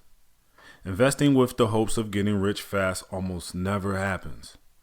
If you do hit it big off a stock tip or a stroke of good luck, God bless you. Do well to save some of your earnings and use them in another investment that's a little more conservative. There are a bunch of options traders who were all the way up in 2020 that are delivering pizzas now because they didn't know how to handle their money. I look at wealth building as a steady climb. The market goes up and down like a yo-yo. Imagine you were playing with that yo-yo while walking up the stairs and never stopped. 10 years from now, you'll be on top of the steps no matter what's happening with the yo-yo. That'll always be the result for you no matter which asset class you choose, as long as you keep investing. One of my favorite ways to invest is collectibles. It's an easy asset class to hop in if you love pop culture or sports. I've been collecting comics forever. The comics are separated by age and appreciated based on the popularity of a character, movie, or TV series. The comic books are separated by age and appreciated based upon the popularity of a character, movie, or TV series. The key issues are the books with a significant event, the first appearance of a character, the last appearance of a character, an autograph, or some variant art cover. The CGC books are graded for guaranteed quality assurance and are protected by a plastic case. The grading system is standard, with higher grade increasing the value of the book and lower grade, decreasing the value of the book. One new trend I've noticed is that copper and modern age books are increasing in value if the cover has a barcode. The barcode simply indicates that it's been distributed to a newsstand. Since comic stores immediately care for the books with bags and boards, your newsstand edition has touched many hands and sat on a shelf for months before it was purchased. So if you have a good copy of a newsstand book, it's more rare. In the collectible game, rare things and exclusivity is king. Sports cards have experienced a resurgence during the NFT era. NFT stands for non-fungible tokens. Buying those cards could serve you better than betting at a casino. No knock on the casino. Gambling ain't the same as investing, though. Card values appreciate and depreciate based on player performance and career stats. I often hear these long debates about stats, yet the players are making all the bread and the spectators are just being entertained. I'd have more interest in a Bills Super Bowl run if I owned a few Josh Allen rookie cards. Because when they win, I'd be on IG Live jumping through a flaming table with Bills Mafia and on my way to cash out a few of those cards before the parade starts. Similar to comic books, cards also have a grading system with PSA. At the time of this writing, the highest card ever sold was a 1952 Mickey Mantle for a staggering $12.5 million. The cryptocurrency and NFT communities have been kind of hush since the gold rush of the pandemic times. None of us have ever identified Satoshi Nakamoto, who is the pseudonym name of the creator of Bitcoin, yet we've bet on BTC at some point. Bitcoin and the altcoins have birthed some millionaires in the pre-metaverse era. The emergence of crypto came shortly after the housing market crash and recession. A decentralized financial system rose from the shadows of the dark web to hedge against an economy that's been devastated by predatory ninja loans, corporate bailouts, and tethered to interest rates by a Federal Reserve Bank. Ninja loan stands for no income, no job approved loans. One huge difference between Bitcoin and cash is the limited quantity and a set amount of 21 million BTC distributed over time. Whereas the Federal Reserve prints cash whenever we have a world dilemma that devalues our US dollar. Since the printer has been running wild, we've received 9 trillion, leading to inflation, universal basic income, and a changing world order. I've known people that hit massive gains investing in crypto and brought them into the shop to teach us the basics. Shout out to you. I won't identify you since you got the bag, bruh. My crypto guy taught us about cryptocurrency, coin utility, how to obtain coins, investment fundamentals, and more. The process of acquiring coins can be daunting for the moderately computer literate person. 2-hour Zoom meetings with shared screens, VPNs, gas fees, and a speculative advisor who expects to be compensated may sound intimidating. By the way, VPN stands for Virtual Private Network. Whatever hoops you jump through for a coin like SafeMoon and Shiba Inu are the same hoops you'll have to jump through to withdraw your capital gains. You can buy coins on the investment apps. However, you don't have access to your own wallet to use and own the currency there. I use the Coinbase wallet, although my advisor suggests getting a ledger. A ledger is like an offline external hard drive that holds the coins for you. Whatever you decide to do, make sure you keep your password and wallet keys in a safe place off of the internet and never in your phone notes. The wallet keys are a series of words that give you access to your pot of gold. Hackers have advanced and can steal your precious assets if you aren't smart with storage. Stories in the news have covered investors who've been holding Bitcoin since the early 2010s and have billions waiting for them, yet they can't claim their money because they don't have their keys and have lost their hard drives. Stories in the news have covered investors who've been holding Bitcoin since the early 2010s and have billions waiting for them, yet they can't claim them because they don't know their keys or have lost their hard drives. Investing in crypto can be fun and exciting. Investing in crypto can be fun and exciting. However, you need to proceed with caution. At the time of this writing, the crypto space had experienced a collapse due to the malpractice of one Sam Bankman-Fried. His actions with FTX caused an entire exchange to fall and for billions to vanish in days. He was a 30-year-old CEO and crypto billionaire who created his worth and fooled the likes of reputable hedge fund investors like BlackRock and trusted media outlets like CNBC. More details will be revealed, so there's no need to get too deep right now. I advise you to do your due diligence when it comes to investing in this space. The rewards are great, yet the crypto infrastructure is still developing and not yet resistant to human corruption.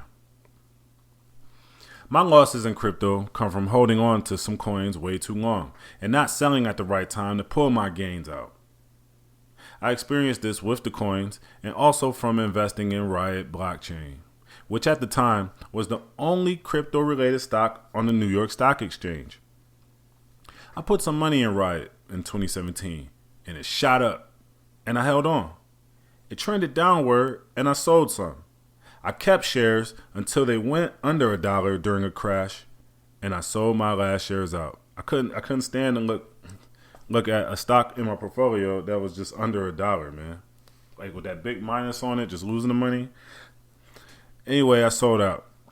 Months later, crypto was back in the news, and I still saw Riot on my watch list, and it had shot way past the peak of when I had it. If I had just held on and didn't sell at all, my hundreds would have been thousands. I broke a major rule in any business by buying high and selling low, so traditional investment fundamentals still apply. When it comes to buying stocks, there's a few key principles to keep in mind. First and foremost, it's important to know what hedge funds are investing in. These institutions have a wealth of resources and expertise at their disposal, and they often have a finger on the pulse of the market.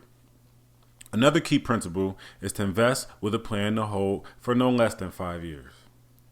This means you should have a clear idea of when you want to exit a particular investment and be prepared This means you should have a clear idea of when you want to exit a particular investment and be prepared to pull the trigger when that time comes. It's important to hyper-focus on a few great companies. Instead of spreading your money thin across a wide range of stocks, it's often best to put your eggs in a few baskets that you believe in. Of course, there's always a degree of risk involved in investing. But as the old adage goes, nothing is the end of the world except the end of the world. So it's important to keep things in perspective and not get too caught up in short-term fluctuations.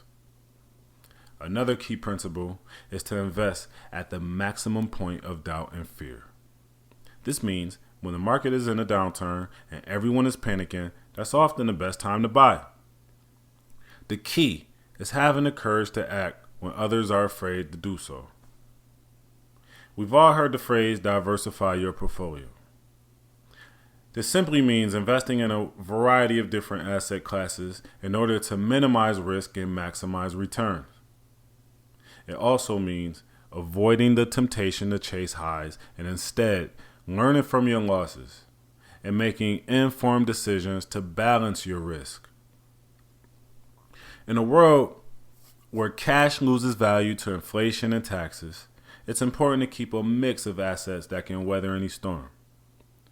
Ray Dalio, the renowned investor, created what he calls the all-weather portfolio to help investors navigate both bull markets and bear markets.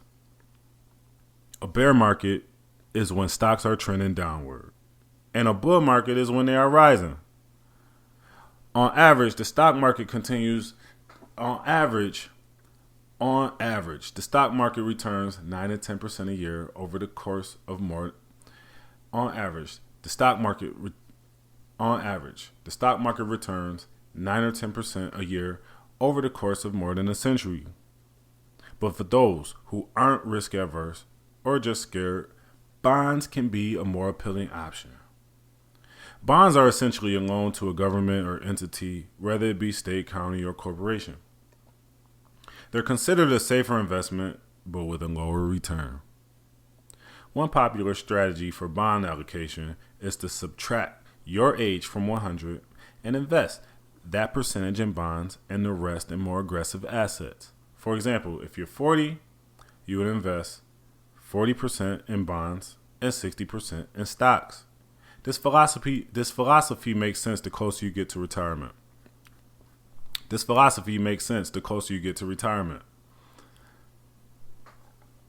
Precious metals, hedge funds, and other alternative investments index funds, and other alternative investments also have their place in a diverse portfolio. But it's important to remember that it's not about buying the things that go up and selling the things that go down. Market volatility can be likened to the yo-yo effect of walking upstairs that I told you earlier. The Federal Reserve's quantitative easing program, or QE, has also played a role in market fluctuations. But one thing is for sure, holding on for the long term can help build wealth. Time in the market is more important than timing the market. Nobody youer than you. Once upon a time, the great Warren Buffett said the greatest investment you can make is investing in yourself. What does that mean? Well, it depends on where you are in your life right now. Are you content with your current situation? Do you look in the mirror and see the best version of yourself? Would you let your daughter or son marry someone like you? Management of business finances. Cash ain't king. Numbers on that balance sheet and bank statements are all that matters when we're talking business. You limit your empire if you don't have a solid accounting infrastructure and paper trail. How do you expect to see how profitable you are if you are hoarding cash off the books? The cash loses value over time in your mattress, and it ain't safe there. Your barbershop needs a checking account, a tax account, a line of credit, and savings. I learned this while dating a CPA. She'd want to spend time, do dinner dates during the early stages of the shop, and I just couldn't afford it. It took a great deal of humility to explain my dilemma and ask for help. I had a personal checking account and a business checking account. That's it. I was cutting the clients. What I earned was going into my personal checking, and I only deposited the booth rent from the barbers in the business checking. Only 2 of our 3 chairs contributed to the business. Every now and then, I'd have to transfer funds from my personal account to the business to keep the ship sailing. My income was stable and still carrying a business while the booth rent wasn't cash flowing. Starting with new barbers who couldn't quite handle the full rent, they were getting charged a fee that would increase over time and hadn't matured yet. She suggested I take all of my income from haircuts and deposit that cash into the business account and pay myself a salary weekly from the business account. It actually worked. So for the first few years, I paid myself only $500 a week and lived frugally, even if I had earned $1,500 from working. With this framework, we were able to make shop upgrades, handle unforeseen fees, and show some revenue on our balance sheet. I took her advice to the extreme with the $2,000 monthly income and still didn't spare for leisure, causing her to find a more fiscally stable love interest.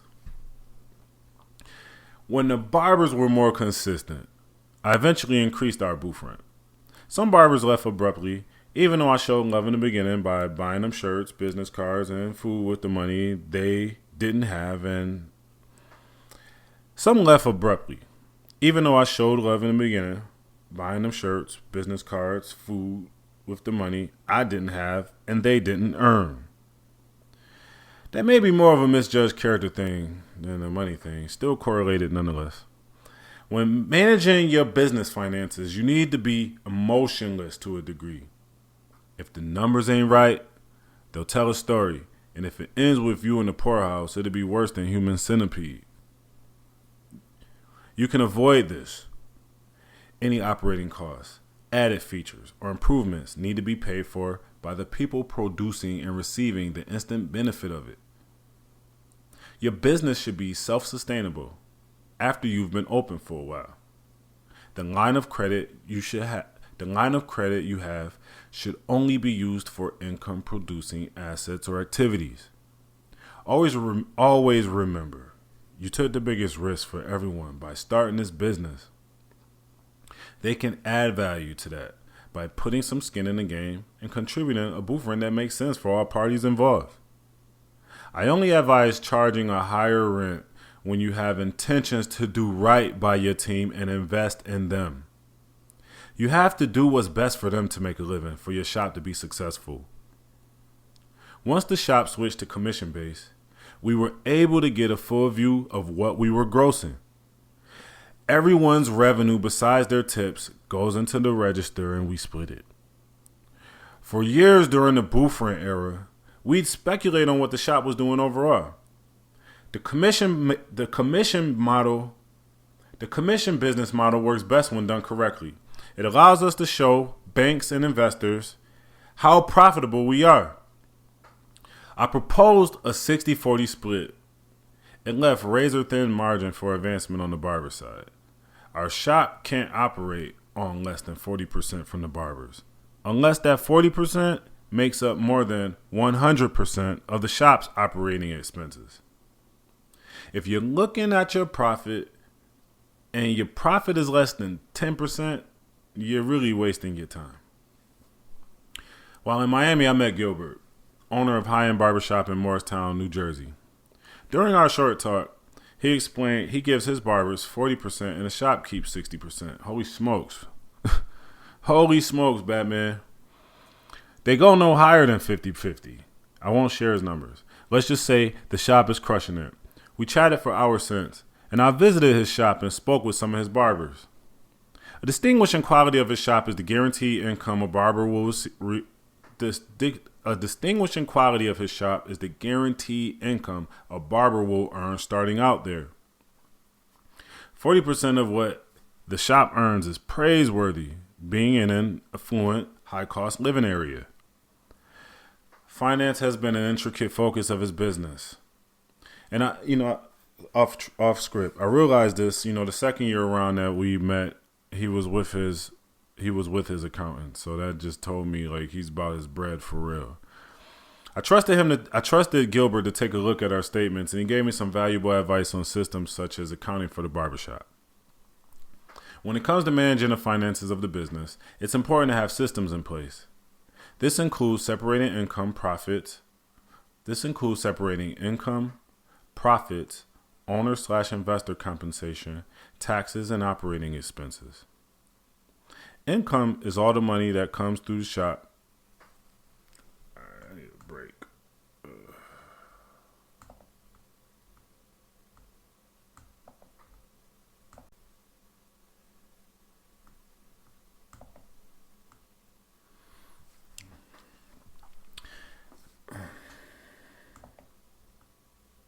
All right, we back.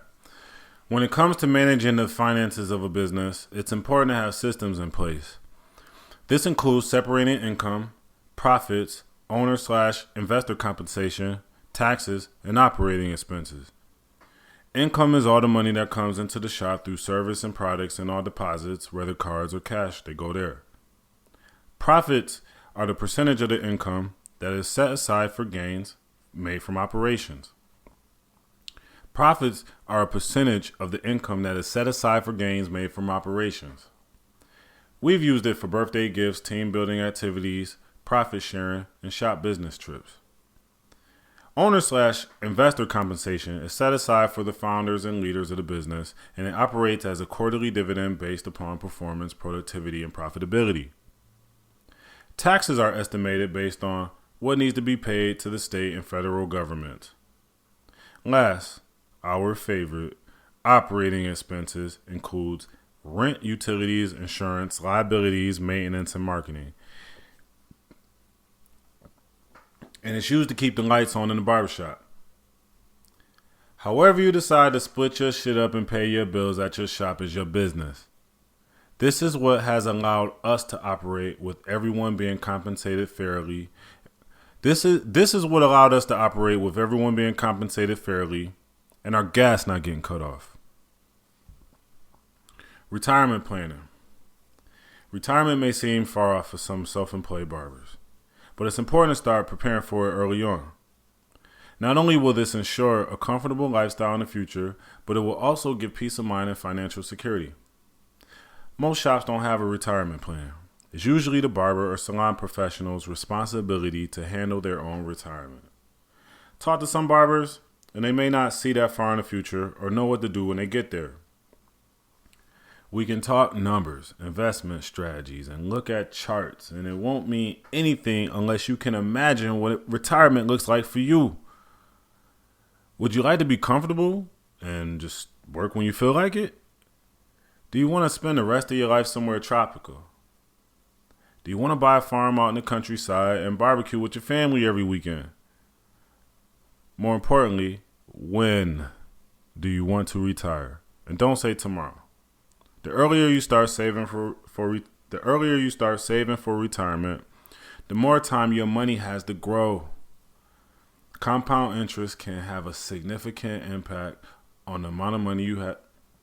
Compound interest can have a significant impact on the amount of money you have. Compound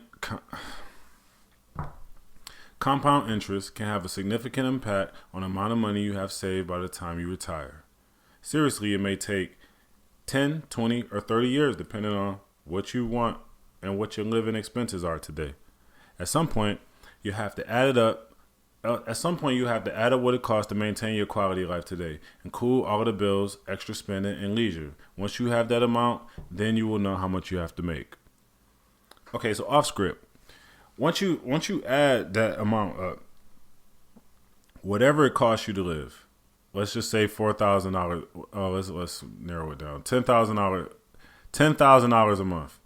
So that means you need $120 a year. Multiply that $120 by however many years you plan on being retired, and that may even have to be adjusted for inflation. And then you'll have a real solid number of what you need when you retire. Whenever you calculate how much you need for retirement, consider inflation, because everything is going to be higher by the time we retire. Bars. Actionable steps. Differentiate between liabilities and assets. Remember the principles from Rich Dad Poor Dad about the difference between liabilities and assets. Take a look at your current financial situation and identify which items are assets and which are liabilities. Challenge yourself to increase your assets and minimize your liabilities. Actionable steps. Number 1, differentiate between liabilities and assets. Remember the principles from Rich Dad Poor Dad about the difference between liabilities and assets. Take a look at your current financial situation and identify which items are assets and which are liabilities. Challenge yourself to increase your assets and minimize your liabilities. 2, clean up your credit and build an emergency fund. Start by paying off your outstanding debts and negotiating payments with payment plans with creditors. This will help improve your credit score and financial stability. Simultaneously, focus on building an emergency fund that covers at least 6 months' worth of living expenses. Challenge yourself to save a specific amount each month until you reach your goal. 3, invest in retirement accounts. Open an individual retirement account or Roth IRA. as these can provide tax advantages and long-term savings growth. Consult with a financial advisor to determine the best retirement account option for you. Challenge yourself to contribute regularly to your retirement account, aiming for the recommended 10 to 20% of your income. 4. Educate yourself on investments. Continue reading and learning about different investment options, such as stocks, index funds, and real estate. Understand the risk and potential returns associated with each investment type. Challenge yourself to start investing in a diversified portfolio, even if it's with small amounts initially. 5. Be cautious with speculative investments. While opportunities like cryptocurrencies, NFTs, and collectibles may seem tempting, approach them with caution.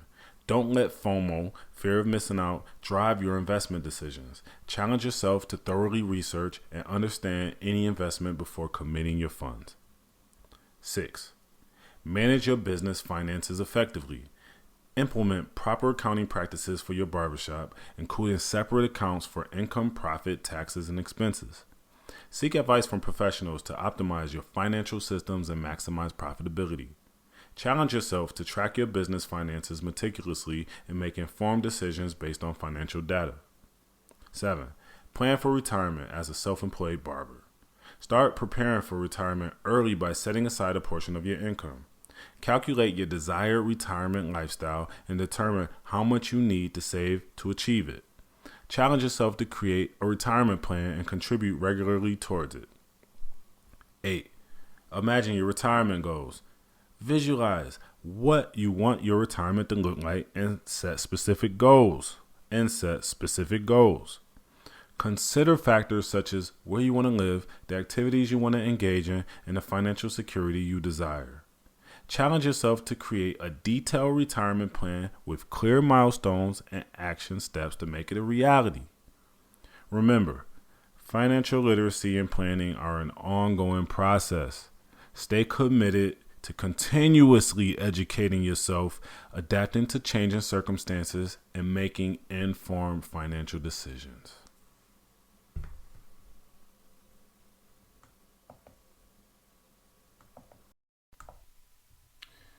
All right, let's get it. Holding court. Oh, man, messed it up. Oh, wait, hold on. There we go. So real quick, this chapter, the first time I read it, Amanda Harris was the first person I read this chapter to, and she was like, boring. So I went back and sauced it up, and now this is actually one of my favorite chapters of the book. So without further ado, let's get into it. Legal, holding court. The last 10% it takes to launch something takes as much energy as the first 90%. Robert Kalin, founder of Etsy.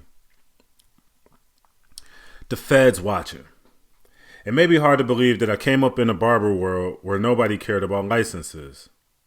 In all of my years, I've never even witnessed a state inspection. Let's be clear here. I've heard about them.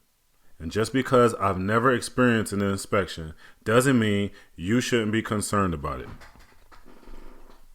I've worked in 2 different shops that were raided by feds, yet no state authorities ever checked our cleanliness or paperwork.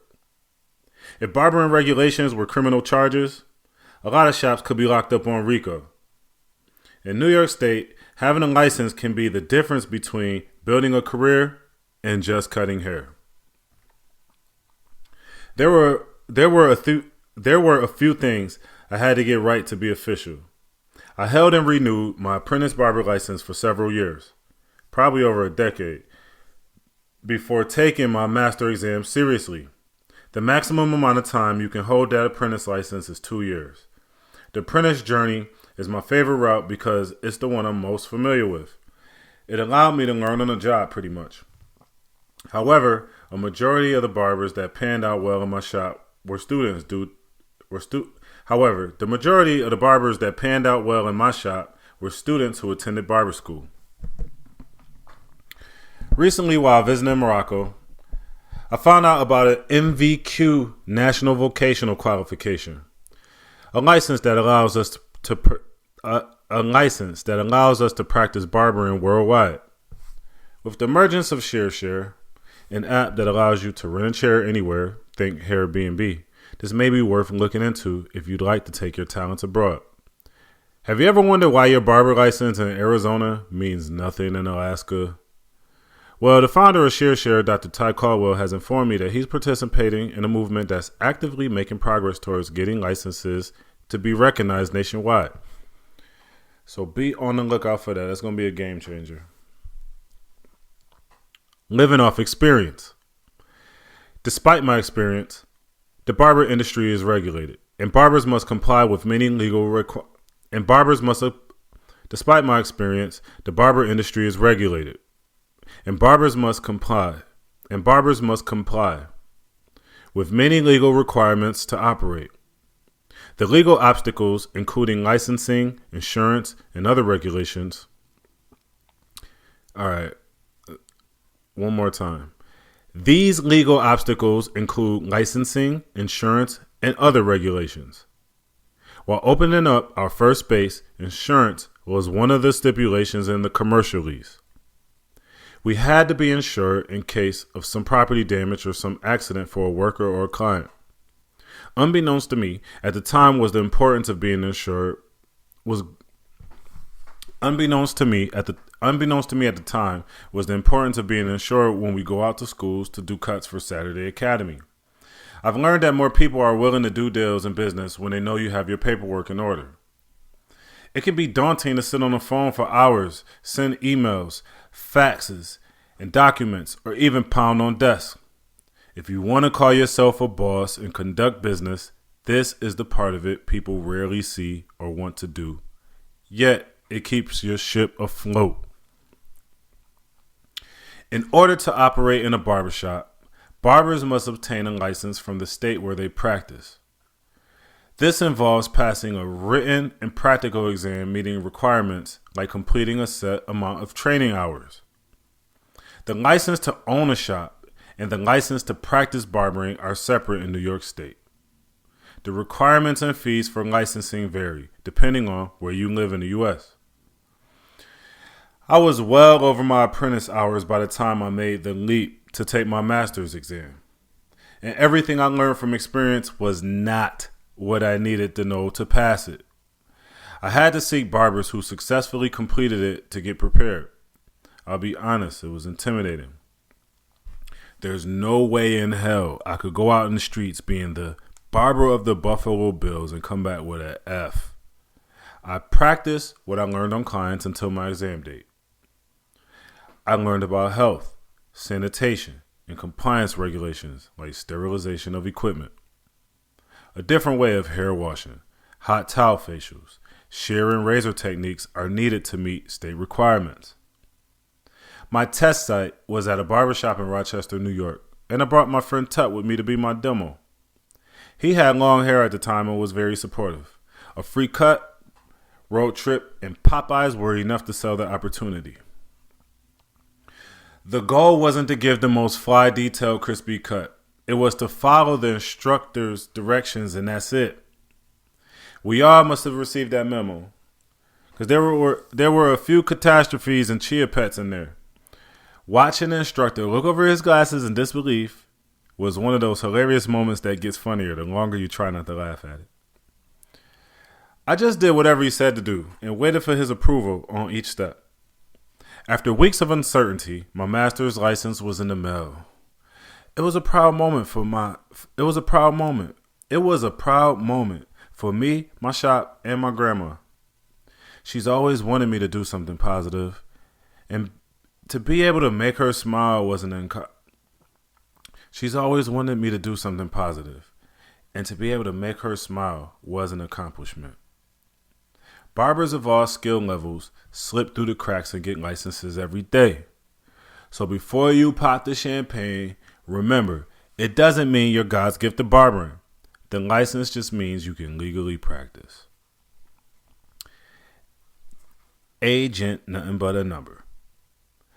Starting a business is a journey filled with twists and turns. In December 2015, I had an intuition. In December 2015, I had an intuition that it was time to take my business to the next level, and I decided to file for an LLC. I did my research and found LegalZoom, a company known for its comprehensive services, including franchise disclosures, trademarks, and more. With their easy-to-navigate website and helpful representatives, I completed the filing process in just 72 hours and received a big binder full of documents with the company name in gold letters. Years later, I was reviewing finances during a slow fourth quarter. I noticed a $600 withdrawal from LegalZoom. I reached out to the company to find out why they were charging me every year. I was shocked to discover that it was a registered agent fee. I was under the impression that filing for an LLC was a one-time fee, but I soon learned that I only needed a registered agent during the registration process. I had been paying this fee for the past 3 years without realizing it. I reached out to New York State and found out I didn't need to keep a registered agent, but LegalZoom never informed me of this, and I had to go through several steps to remove them from my paperwork. Sadly, they only reimbursed me for 1 year of the fee, and I lost over $1,000 during the first 2 years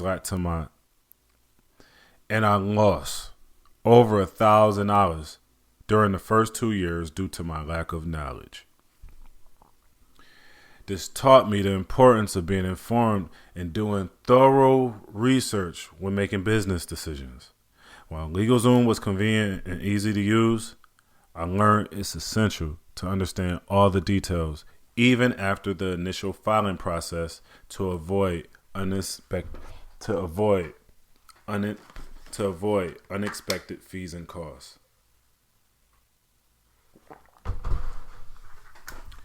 Paper trail.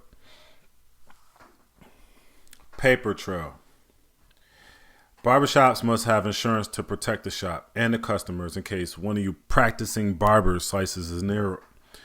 Barbershops must have insurance to protect the shop and the customers in case one of you practicing barbers slices an ear off. Liability insurance covers damages or injury, and workers' compensation insurance also covers job-related injury. Liability insurance covers damages or injury, and workers' compensation insurance also covers job-related injuries or illnesses that prevent barbers from being able to perform. Most shops don't offer health insurance benefits, so it's on you to find. Most shops don't offer health insurance benefits, so it's on you to provide. Most shops don't offer health insurance benefits, so it's on you to find a provider of a policy that works for you. Years ago, one of my close friends sold me an insurance specifically for self-employed workers. They offered coverage for my hands and all the bells and whistles a barber would want. But guess what? None of the hospitals or doctors accepted it. So do your due diligence in reviewing your policy and your provider's strategic partners to make sure you are actually covered and can file claims. Last thing you want is another non-refundable bill. Zoning and building codes should be considered when you're looking for a location. I've been in talks to open a new location in a strip mall, which was a concern. We don't want to open our doors just to have nappy cuts set up across the street. Building codes are like hemorrhoids if you want to make renovations in a community of Karens. They'll send in spies to make sure you obtain permits and meet building and safety codes. That's been a setback for a few shops I've been in. Even at the time of this writing, a new vape shop in our neighborhood, Biggie Smokes, needs life after death and one more chance. They locked in a lease, made repairs, put up a sign, stocked inventory, and now they're petitioning for signatures due to not adhering to some law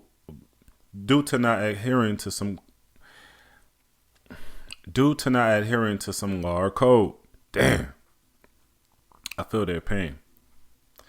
This is the same neighborhood where we had a wall vandalized several times by graffiti artists, making our building look unprofessional. I called up some of the best painters in our city to do a mural for us. We're on the vegan, gluten-free side of town in a neighborhood known for culture. We added hip-hop flavor with our new red, white, and blue faded full mural. Weeks later, it was covered by gray paint. You could have fried an egg on my face when I saw it. We actually paid close to $1,000 for these artists to work for us. And I drove one to the store and watched them nerd out over paint before dropping an additional $500 at the art store.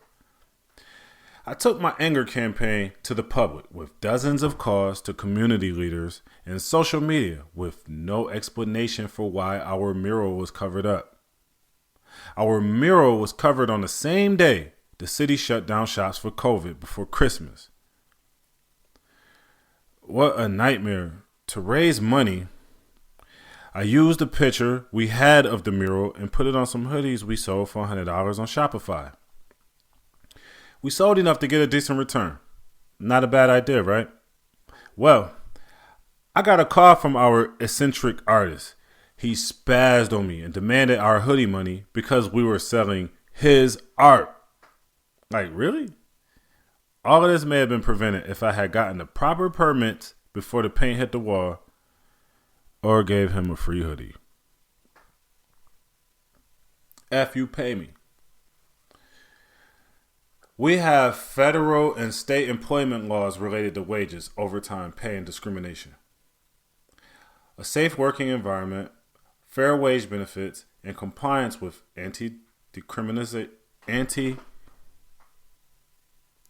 a safe working environment, fair wage benefits, and compliance with anti-discrimination are determined by laws.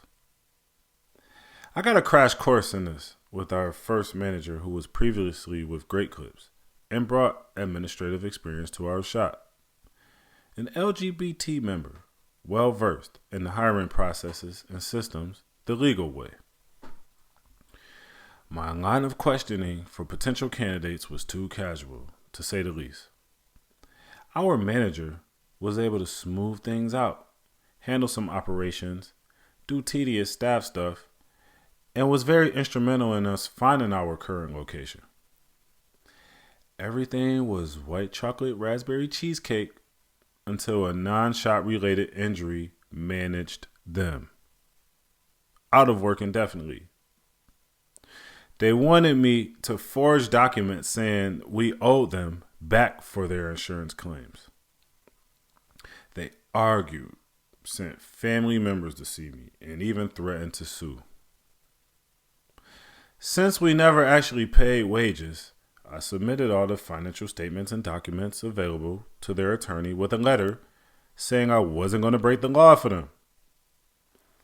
It's imperative you protect yourself even from people who know the laws. Some know the rules, try to find blind spots, and attempt to cheat the system at your expense. Owners must be aware of the risk of financial fraud and embezzlement. You would never let people play with your money, right? Treat the financial resources of your business the same way. Record keeping and financial reporting will protect you in record keeping and financial reporting will protect you in situations like this. Also, accurate records of finances provide clarity for income, expenses, inventory, and filing regular tax returns. If you ever wanted to bring in investors, get a loan, or know the true value of your business, these records are like a report card showing your profitability and growth. Riding dirty. Uncle Sam needs to eat too. Federal, state, and local taxes can be handled quarterly or annually, depending on what's best for you. No lie, I'm claiming everything. For our first few years, I went to the same accountant to file taxes since we were growing year over year. He was good overall, yet his firm was always busy with bigger clients, and I'd always file after April 15th, which is the federal deadline for taxes. Things were going well though, and everyone in the shop was making money. I was getting stamps on my passport and enjoying life once we made it through the first 2 years of building up. I once met a guy driving Uber after a flight who asked me some questions about taxes and how much we were earning and paying. Because he proved he was a CPA, I was forthcoming with the info. He claimed he could do my filing for half the price and save me on taxes. I salivated at the idea of fewer taxes. An accountant who was less busy, and no more late fees. About a week or so later, I was in his office giving him the documents to file. He only told me how much I was paying and how much I owed him for his services, which were, as promised, half of what I paid years prior. Fast forward to about 8 months later, I'm riding high and ready to purchase some real estate. The real estate agent just needed the tax returns to approve me. Cool, sent it. Yeah, and days later he explained to me that he couldn't. Days later he explained to me I couldn't be approved because of my income, and I'm like, what? We made more money last year than ever. He said, that's not what it says on your tax return. I felt like I missed a game-winning dunk when I processed what he was saying. I had never reviewed the return my Uber driver made. I opened up the PDF to see what actually was claimed there.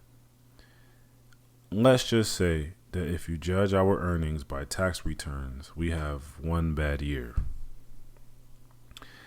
That shit haunts me every time I want to make a move regarding finance. And since it's been paid, there's no reason to open Pandora's box to appeal it. Not claiming everything you earn may have its advantages and disadvantages, even with all of your deductibles and loopholes.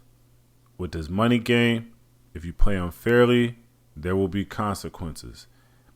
Think twice before you let Uber drivers file your taxes. Paperwork. Legal challenges and disputes are the cost of being a boss. Suppliers, customers, employees, government agencies, bill collectors, and more are calling, and they only want to speak to whoever is in charge.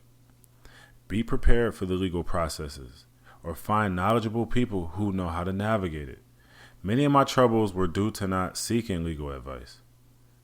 Coming from the hood, we only caught attorneys when we caught cases. With several contracts and agreements in place, understanding the rights and responsibilities of all parties involved is a lot to handle in addition to your clients. If you have a good relationship with a lawyer, consider speaking to them, or an OG with experience that can provide guidance on any issues that involve your paperwork. The last thing we want is for your career to be cut short over an accident, tax evasion, or fraud. Actionable steps. 1. Licensing. Have you obtained the necessary license to operate as a barbershop in your state? If not, research the licensing requirements in your state and take the necessary steps to obtain a license. If you already have a license, ensure it is up to date and renewed regularly.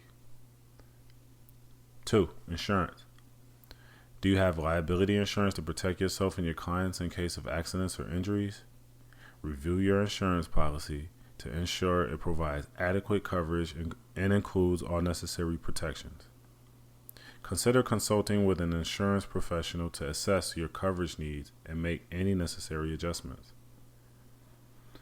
Building is 3.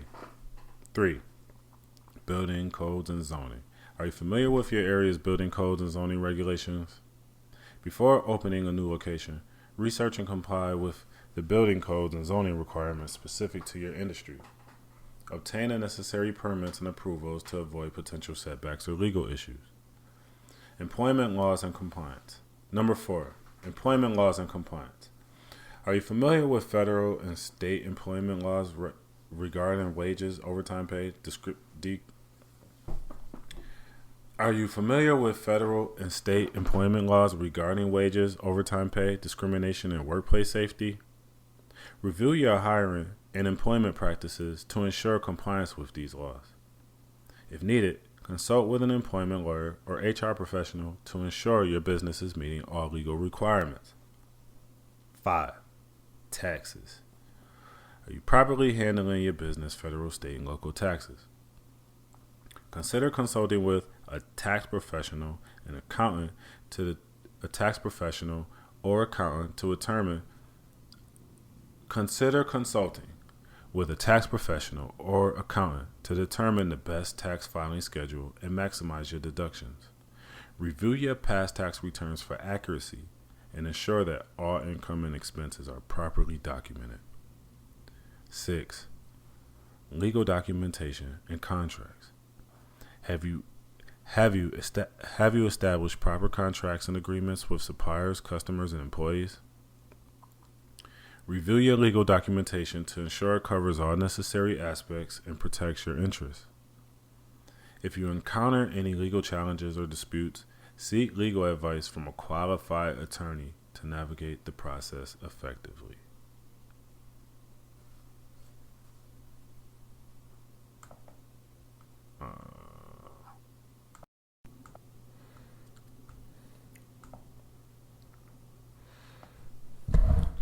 Marketing. All eyes on me. Master the topic, the message, and the delivery. Steve Jobs.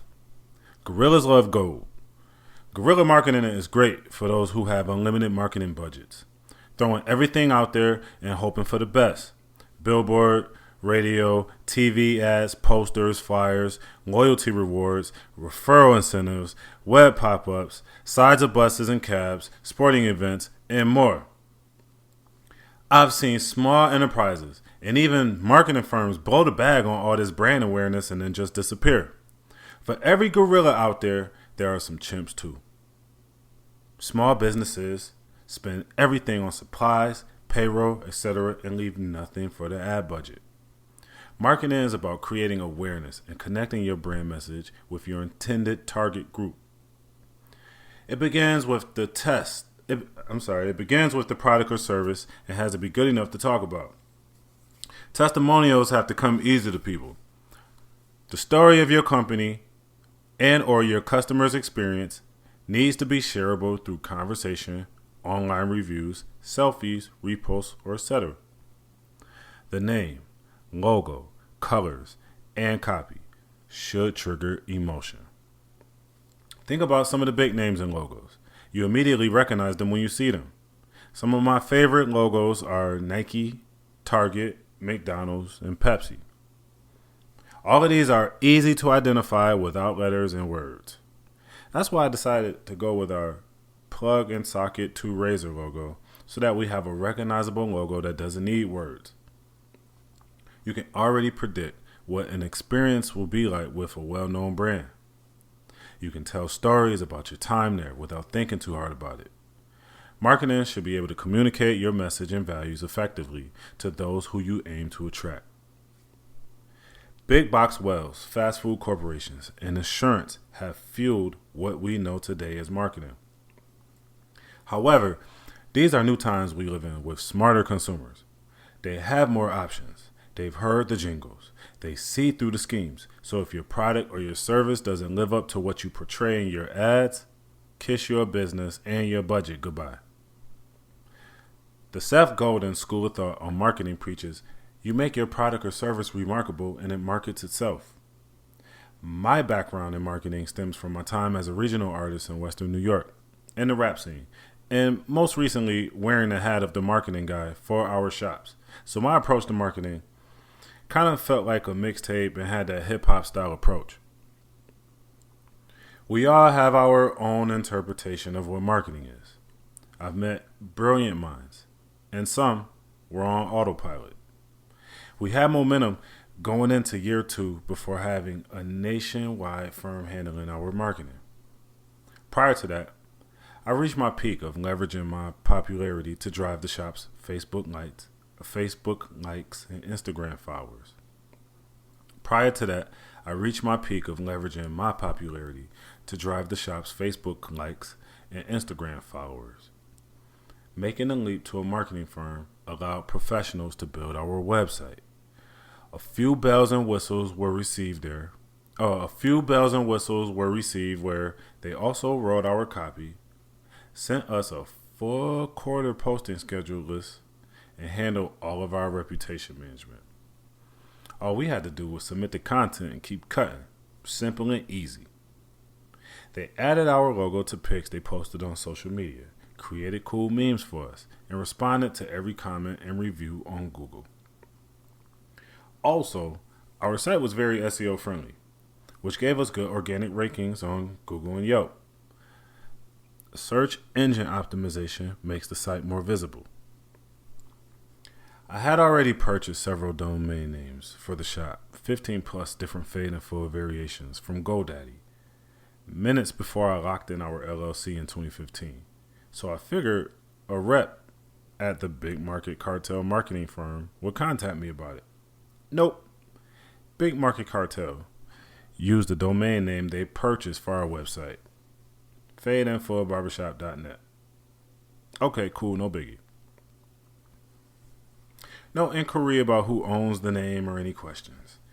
I just promoted the name I purchased and forwarded all traffic towards fadeandfull.com to fadeandfullbarbershop.net. The site was pretty impressive. Bright red, white, and blue colors, good copywriting, easy loading time, and our best photos. A different phone number? Wait, what? I called up our account manager about this, and they said they were just using a number they could track. I called up our account manager at the big market cartel marketing firm about this, and they said they were using a number they could track stats from. They said they were using a number they could track stats from. Okay, I guess that makes sense. I can see the reason for this. However, were we going to be privy to those stats and data? How were we going to adjust and remarket based on that phone data? I asked some very good questions. I was between a hungry group of barbers who wanted to service people and a marketing team that was dancing to the beat of $12K per year. A whopping expense for a 4-chair North Buffalo barbershop in 2017 and 18. Our relationship with them was pretty smooth for the most part until I asked more questions. It's yours. Along the journey of self-improvement,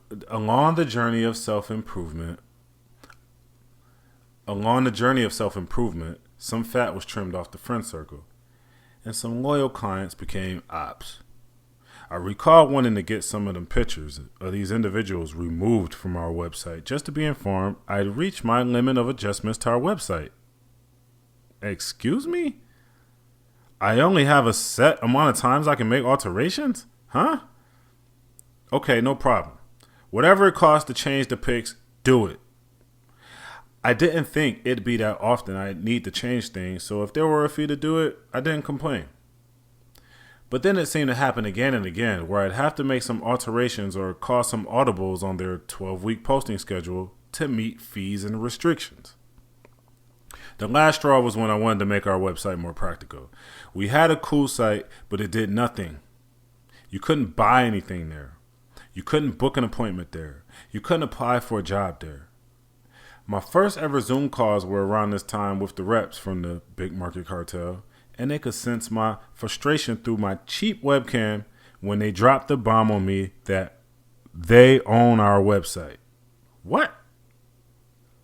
They designed it, so they own it. I wanted to throw my laptop out of my 3rd-story apartment window. They were paid a fee to build it, yet they weren't willing to. They were paid a fee to build it, yet they weren't willing or able to meet my requests. They didn't have the resources to handle this. They made me feel like I was insane. Like, why would people book online when they would call? With Uber, Lyft, and Airbnb on the rise, it was only a matter of time before we'd be making the leap to the digital age of scheduling, and I wanted to be on the forefront of that movement. Before severing ties with our huge nationwide marketing firm, I took a look at all of our emails and agreements from the firm. The contracts did state what they explained to me during our last call. I failed to notice. It's common for us to sign on. It's common for us to sign on with terms and conditions and not read the fine print. All of the legal jargon and mumbo jumbo is where they get us. I grabbed some marketing books and social media books around this topic to learn as much as I could, so I knew what questions to ask any potential candidates. I needed to know everything and know it extremely fast. I kept our big market cartel marketing firm built site while interviewing with more marketing firms.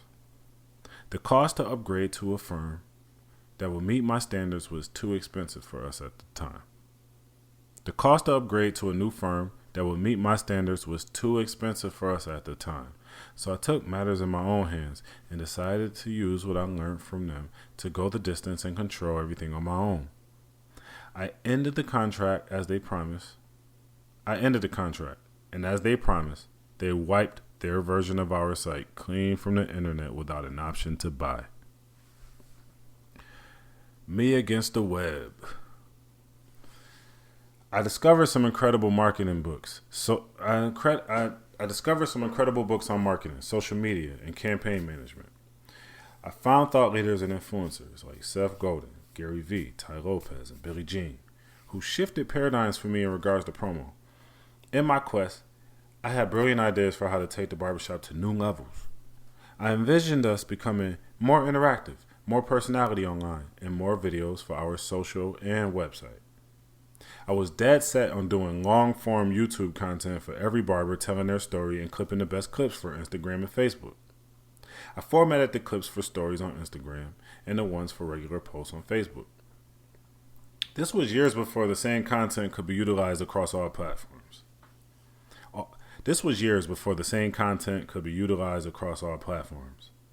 I decided on videos that captured before and after haircuts with cool transitions and dope beats playing in the background. 30-second visuals with some digital graphics of our logo. Off script, I've went down from 30 seconds to about 10 seconds now for those type of videos. And now we do reactions. All right, back on script. I even went on Fiverr and started getting voiceovers for the videos with scripts written by me. All of this footage was shot using my phone camera. And looking back at all of this work I was doing, I realized I was driving myself crazy. I've always been a type that would use whatever resources were available to me to make something happen. Some barbers appreciated it more than others. I spent more time reading and editing than anything else in my spare time. My ads were running, but had no real strategy on how to check the insights and analytics. I exhausted money, energy, attention, and time while gathering a wealth of knowledge and experience. My style of marketing was effective in attracting barbers to the shop and customers. The final destination for all of our leads was a website designed on Wix by my girlfriend Kelly. I've been updating that site ever since. We have a new website now. We're not operating that site that she designed. All right, back on script. While shooting, editing, running ads, and consuming marketing via books and media, I had an idea of launching a subscription box for barber supplies. The journey of networking and sourcing capital for my side project, the Barber Box, was how I discovered Squire. Squire created a booking platform for barbershops. The tech startup won a local Shark Tank type contest, and the software changed the game. Thanks to Squire, we're able to track our stats, use our contact list, set our schedule, and handle POS and payroll. Most importantly, people can book online. Online booking has allowed us to start building funnels. Our previous ads led to people calling in, which was a little annoying to be honest. With online booking, we could avoid having to stop a cut to answer the phone, and people could find a time and professional that works best for them. No way out. Now, Russell Brunson is the authority on funnels. A funnel is basically your lead generation tool, the journey your customer makes to a purchase. There are many different ways your customers can make it through. It may start with a Google search, a YouTube ad, or a dope post on social media, maybe even a QR code. What I learned is you want to ultimately minimize the clicks to conversion for leads online. Meaning when someone clicks a book now button on social media, that's all they want to do, and the process should be easy as possible. You may deal with some people who are reluctant to enter credit card info, or some who are computer illiterate. Honestly, this isn't for them. That late blooming, last minute bunch can still use rotary phones. The forward thinkers and early adopters of things are the people that are going to embrace change and make things easier for you. People with bank accounts and cards limit the money issues, and if they don't show, it's easier for you to enforce your cancel policies because you already have the payment in your system. Less headaches for you and your customers. It makes it easier to conduct business on both sides. The people need to book, and the barbers need to be available to cut. Period. True story. There is an art to marketing. Often I go to barbers' social media channels, and there's a flood of haircuts on the page with little about the person or the shop. We learn nothing about who they are or what they stand for. The true art of marketing is in conveying your vibe and values through your pictures and text. This may be your customer's first impression of you. If you're online bragging about being the best, you are basically playing the hero in your own story. Sure, that works for motivating yourself. However, it's not so effective in attracting people. Every barber thinks they're the best, and every shop feels they're the best. Make your customers feel like they are the hero. They should feel like they're the best because you're assisting them in their journey. In every story we have a hero. In every story we have a hero with a goal, a guide, and an antagonist. In our case, the antagonist would be the bad barbers or the bad shops. The goal for the hero is to get a good cut and service, and you're the guide to get them there. A great example of this concept is The Lion King. Simba is the hero, and the goal is to be king. The antagonist is his evil uncle Scar, and the guide is Rafiki, the orangutan, who reminds him he is royalty and gives him the inspiration to take on his uncle. Better yet, here's another example: Rocky and Creed. These movies have the same formula every time. The main hero, the boxer, has a goal to become champion or remain champion. The antagonist is the current title holder or hot new contender challenging a champion. The guide is the trainer who brings our hero back to life with a beloved training montage that prepares our hero to beat his opponent in the end, reaching the goal. Great. Now that we got that, how do you position yourself as a guide? Pictures of yourself actually doing the cuts. Yes, action shots of you providing the service. Whoever is in the chair shouldn't look like their puppy just died. In your caption is where you highlight the pain point you aim to fix with a question. Has your barber left town without letting you know? Need someone reliable? They have no choice but to notice if this is something that they've been through before. And when they see how professional you are in your video or your picture, you've got their attention. They have a takeaway that you're the guide they've been looking for. Dream Team.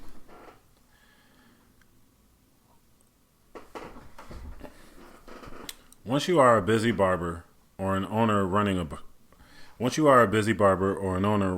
shop, it'll be taxing on your time to handle marketing unless you're passionate about it. Trust me, I know this. I've interviewed many firms to take on jobs. Trust me, I know this. I've interviewed many firms to take on the job in the past few years. Trust me, I know this. I've interviewed many firms to take on the job in these past few years. Barbers and shops have different marketing needs. Hiring a firm was one of the best decisions ever for the shop. Learning about marketing was great, not only for me, but also so I was knowledgeable enough to not let these people lose me with all types of keywords and phrases to sell me a service that I didn't need. We can get down and dirty to what you will actually need. For barbers, you want to have a memorable style on your page and social media. So you need some type of common theme with your post that communicates who you are to your potential clients besides haircuts. If they are coming to your page and it's just a bunch of pics of other people and none of you, that's kind of whack. Your content should express who you are and establish consistency with a posting schedule. Remember how we wait on our favorite shows to be released or an important sporting event? Your content should be that way. We should expect you to give advice on one day, show a cut on another day, show your interest in a client, and go live and connect. You're building an audience. It's a job. I know. If you have time to watch everyone else or you're bored around the shop, that is your time to go through that gallery. Look at those old pictures of cuts. Make content about that. Step out of the zone and let the world know who you are, and the real authentic you will attract people. I've even seen some people that aren't comfortable on camera, and that's fine. You still have a voice. This barber game is extremely saturated, and everyone can cut. So you have to set your... This barber game is extremely saturated, and everyone can cut. So you have to... This barber game is extremely saturated, and everyone can cut. So you have to set yourself apart from the crowd. Hire a firm for the shop. Not just any marketing firm. A firm that can leverage clout to bring influence. Not just hire a firm for the shop. Not just any marketing firm. Can the firm leverage clout to bring influencers to your shop? How often will they post organically for you? Are they going to write copy and respond to them for you? Do they make reels and shorts? Are you going to be responsible for creating your own content and taking your own pictures? Do they have a photographer on staff that can take high quality pictures for you? Are they local and know your market? Are they able to use your data to calculate acquisition costs? Does the cost of hiring this firm eat more than 30% of your gross revenue? If so, can the shop handle it? A real question. Can your staff handle the potential rush of customers? Actionable steps. 1. Branding and marketing. Have you defined your brand identity, including your name, logo, colors, and brand story? Ensure that your branding elements evoke emotion and are easily recognizable. Review your brand messaging to ensure it effectively communicates your values and resonates with your target audience. 2. Online presence and website. Do you have a professional website that showcases your services, highlights customer testimonials, and provides essential information? Evaluate your website's usability, loading speed, and mobile responsiveness. Consider implementing online booking functionality to make it easier for customers to schedule appointments. 3. Social media marketing. Are you utilizing social media platforms effectively to promote your barbershop?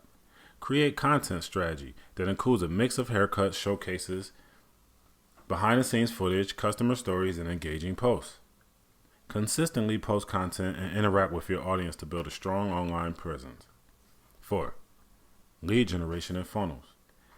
How are you generating leads and converting them into customers? Implement lead generation strategies such as offering promotions, referral incentives, or creating informative content to capture potential customers' contact information. Develop a funnel that guides potential customers through the journey from awareness to conversion, minimizing the steps for them required to book an appointment.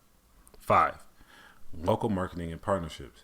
Are you leveraging your local community to expand your reach? Collaborate with complementary businesses or local influencers to cross-promote and reach new audiences. Participate in local events or sponsor community initiatives to increase brand visibility. 6. Hire a marketing firm. If you decide to hire a marketing firm, consider the following. Research firms that have experience in the barber industry and understand your target market. Inquire about their services, including content creation, social media management, influencer collaborations, and organic posting. Discuss pricing and ensure that the cost aligns with your budget and revenue goals. Clarify their approach to data analysis and tracking key metrics to measure the effectiveness of their campaigns. 7. Content creation and differentiation.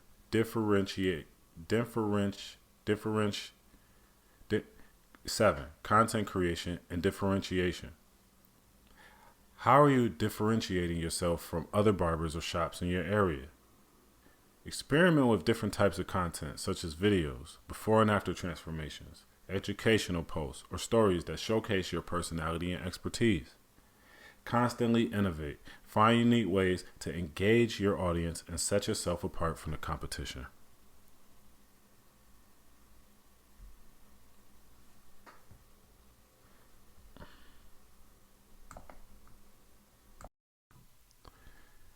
Vision. Seeing is believing. You should set your goals beyond reach, so you always have something to live for. Ted Turner. Evolution is the constant force that drives Evolution is the constant force that drives life forward, and without long-term vision, one remains limited while the world continues to move forward without them. As a man above 40, I've experienced the world evolve. The world I grew up in is vastly different from the one I live in today. There was no such thing as Wi-Fi, on-demand shows, ride-sharing, or 20 different kinds of Oreos.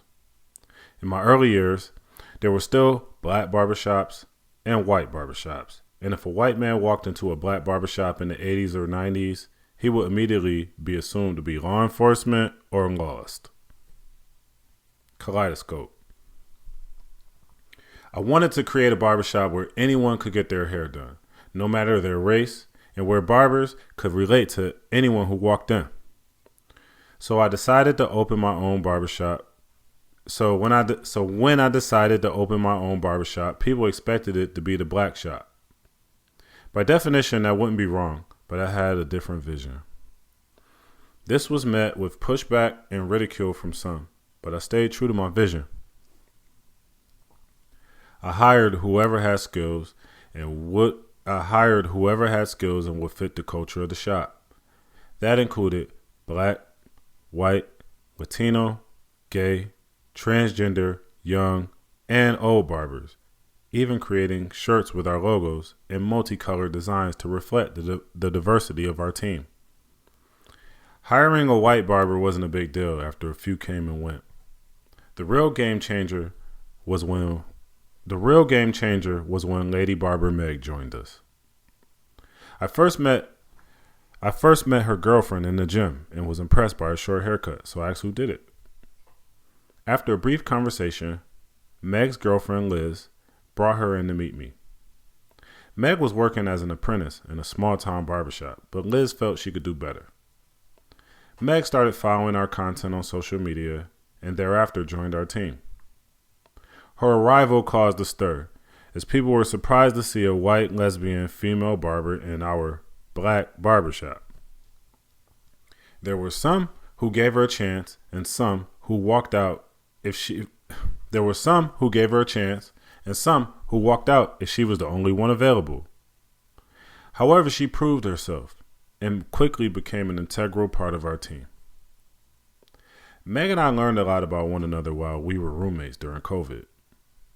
Professionally, she taught me about shear usage, and our apprenticeship became a bond between two people from different cultures and backgrounds who shared a common passion and vision.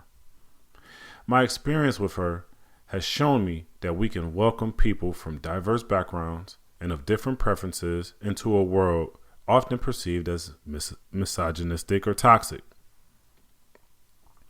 Over the years, we have attracted a wide range of customers, and I'm proud of the diverse team we've built at Fade and Full Barbershop.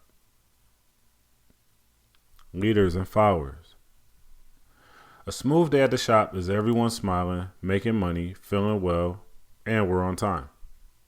A job well done is wrapping up the day and recapping with the last few barbers left and an insider or two. We unpack areas of improvement and discuss ideas of what's to come in the future. Growing a shop into a company is a vision many owners have, yet can't bring to fruition.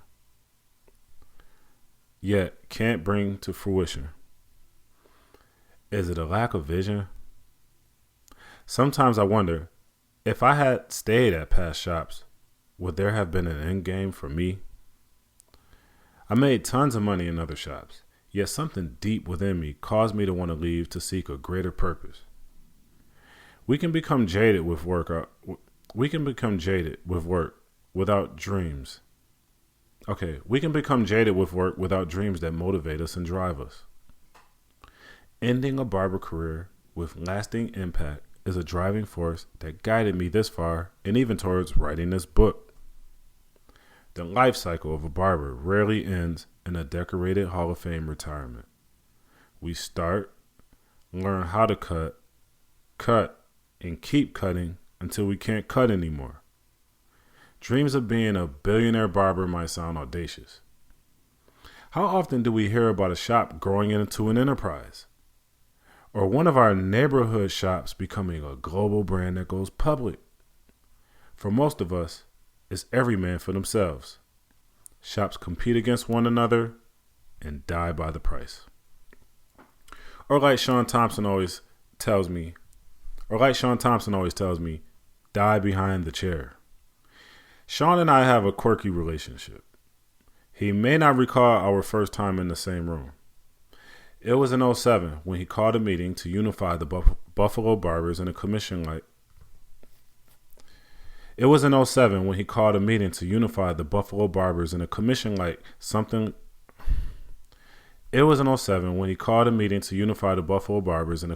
like something you'd see in The Wire or The Godfather. I hope he never remembers the second time. At a hair show, some guy stormed the stage, snatched the mic from the host, yelled, threw chairs, and got pepper sprayed by security. Fast forward to 5 years, and Fade and Full has momentum. We eventually crossed paths in NYC at BarberCon. Sean's reputation, ownership, and work in education had transcended. He blazed the trail by organizing trade shows, and many barbers from his classes were heavy hitters. Our talk at BarberCon marks the beginning of a kind of informal mentorship. I valued his wisdom so much that I'd pull up early on Saturday mornings to his shop with donuts to speak with him for a few minutes. A few times I've caught him working before I opened the shop, and he'd still be there after I closed up. He's older than me, so I asked about the end of the life cycle, and he simply said, as soon as you get in this game, you got to find a way to get out this game. If you got to cut hair to survive, you're going to have a problem. I don't care how much we love it. We all going to break down, and we got to have an exit plan. He shared with me what may be the best exit plan for him. I have no doubt that he'll be able to make it happen since he mentioned his plans for his current shop to me during our talk at BarberCon. Since that day, we've both relocated and kept in touch. To be honest, I wish I had been listening to him much earlier. Pieces of a plan. No Grease is a great example of an exceptional long-term vision. The family-owned barbershop franchise was founded and is operated by three brothers in Norfolk, Virginia. They've been successfully empowering barbers and entrepreneurs through a high-quality service and franchise model. While other salons and barbershops have struggled to establish a brand and solid framework, No Grease has been able to expand to 20 locations in the South and continues to grow. Robert Baxter was the first person to ever mention this to me when he and his nephew proposed a partnership to me for Icons, a reputable Buffalo-based barbershop. I wasn't ready to start a shop on my own, so it sounded exciting to be part of a full-service spa for men. Icons was launching their 4th location, and it was nothing I'd ever seen before. Fresh new stations and barber chairs. An upstairs area with a bar, sauna, shower room, locker room, and 3 massage suites in a growing neighborhood. In hindsight, the space was aesthetically pleasing, yet the partnership lacked a solid business plan and proper structure from the gate. All agreements were verbal, and most of them were with the family before I was invited. After a year in, I was simply renting a booth, making contributions with no return, and had no true ownership. The fulfillment tank was empty. I was churning and burning, never receiving one passive dollar there. I was stressed the fuck out with several areas of my life, including this chaotic, intense work environment. Truthfully, my Icons experience could be its own book titled 48 Laws of Sour. We parted ways in 2015. 3 years later, a No Grease franchisee made a surprise visit to me at Fade and Full. Apparently, he was following us on YouTube, liked what he saw, and booked an appointment to talk to me. He explained to me how their company qualifies franchisees based on liquidity and net worth, as well as experience and hair leadership. They've calculated startup costs, projected gains, and provided assistance with team building and marketing. After I picked my jaw up off the floor, I picked his brain a little bit more. I couldn't help but recall flashbacks of every unmet demand at Icons. I didn't have much input or influence, and I wasn't aware that we weren't following the no grease blueprint. That had to be a key factor in why our location failed. I don't share many stories about that time since the highlights were far and few. The lowlights made the news. That era had the presentation of long-term vision. It had the potential, and we lacked the discipline and execution. I contributed to the downfall once I knew the ship was sinking. I wasn't a leader. I didn't know then what I know now. I could have done more to challenge the leadership. After hearing about how organized No Grease was, I began to do more research on the company and its founders to find clues on what I could do to protect the interests of Fade and Foot. First down. Leadership and long-term vision are essential for success in any industry, including barbering. As an experienced barber and owner of my own shop, I've come to understand the importance of having a clear vision and being able to inspire and motivate my team towards our goals. My friend, Coach Rome is a great example of a leader with a long-term vision. As the Phil Jackson of Little League football, he has achieved great success through his visionary leadership. His Little League teams have winning streaks and several championships.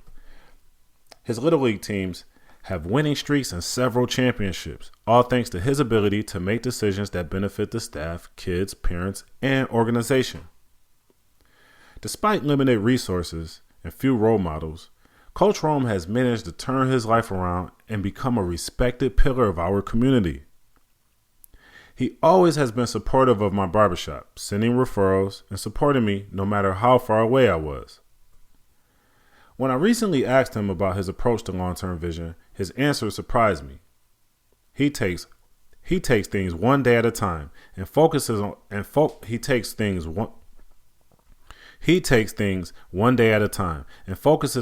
helping others reach their goals. This approach makes sense when one is doing the right thing, and it's a testament to his ability to judge character and intuition. What I've learned from Coach Rome is that if you have righteous intentions, a solid playbook, and the right team, you can focus on one thing at a time. The consistency will compound and the success will follow. As he says, I can tell you everything I ever did bad in football because the good outweighs the bad so much. As barbers and business owners, we can learn a lot from how leadership and long-term vision is applied to sports.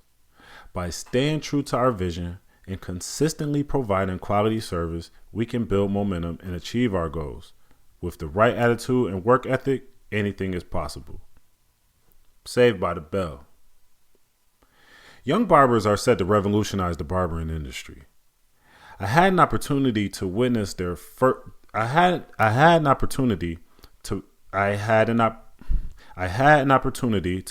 potential firsthand at the Harkness Center, a local vocational high school packed with young talent and energy.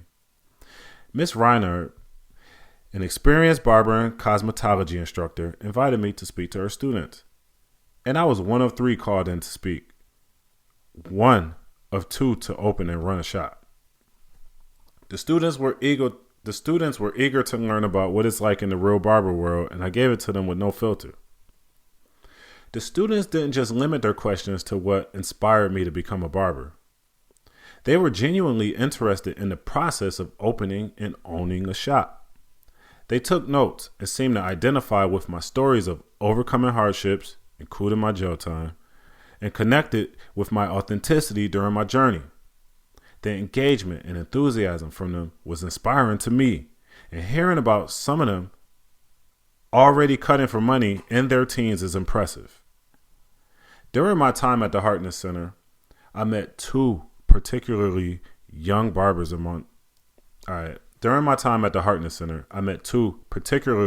remarkable young barbers among the class, Elias and Cold Cuts, also known as Jason. Elias, whose father was a barber, displayed exceptional skills and a burning desire to open his own shop at some point. Elias came to visit me with his dad at Fade & Foot on one Saturday morning. We chopped it up for about 3 hours. Cold Cuts, on the other hand, shared his ambitions to open up his shop within the next 5 years. He envisioned a space with the sharpest barbers who could cater to any client's needs, including dyeing hair, and his mom, who does hair, is also a part of his vision. Cold Cuts was also on camera claiming that he cuts better than I do, with over 1,000 career cuts at 16. I love his confidence. When they asked me about opening up, I reminisced about my early days, and they brought me back to the pivotal moment when peeking through the window of an empty space was how I saw all of the possibilities. I explained to them how I transformed that space, painted the walls, redid the floors, and installed ceiling fans before I even considered buying chairs. The story resonated with them, and they understood the importance of having like-minded people sharing the vision of the shop before starting a journey. Sean Thompson, a reverend educator / shop owner, was a guest speaker, and I asked the students what was one of their takeaways from him. And they said, "You're not a real barber if you're not doing everything." Sean ignited their passion for mastering several different services and being a well-rounded barber. I didn't agree with what Sean was telling them. In theory, it is correct. I believe Sean has great intentions and is molding the next generation. However, I emphasize that they need to specialize before they generalize. My time at the Hartness Center was an unforgettable experience. It reaffirmed my commitment to a lifelong journey of growth and learning. Witnessing their enthusiasm and hunger for knowledge filled me with hope for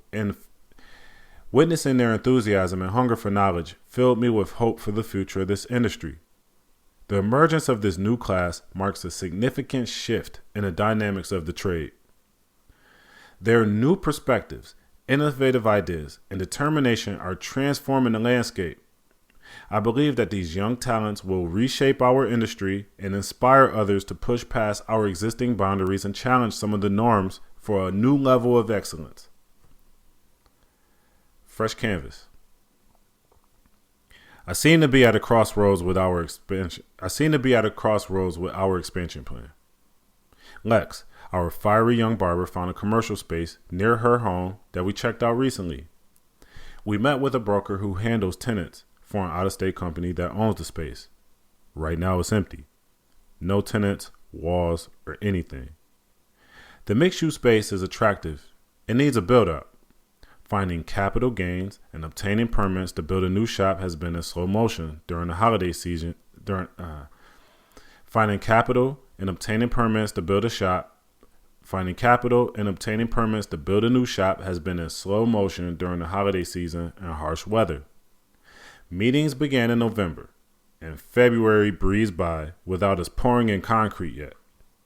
My friend Aaron has been handling most of this thus far and connected me with his colleague Rob, who does construction. Rob has done a build-out for a salon owner named Jamie. They invited me to see Jamie's hair salon canvas and her nail bar polished.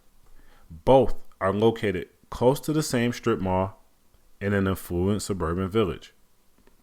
The detail and cleanliness of canvas were breathtaking. We sat and enjoyed coffee in her waiting area while the 20-year vet explained her business model. Rob joined me.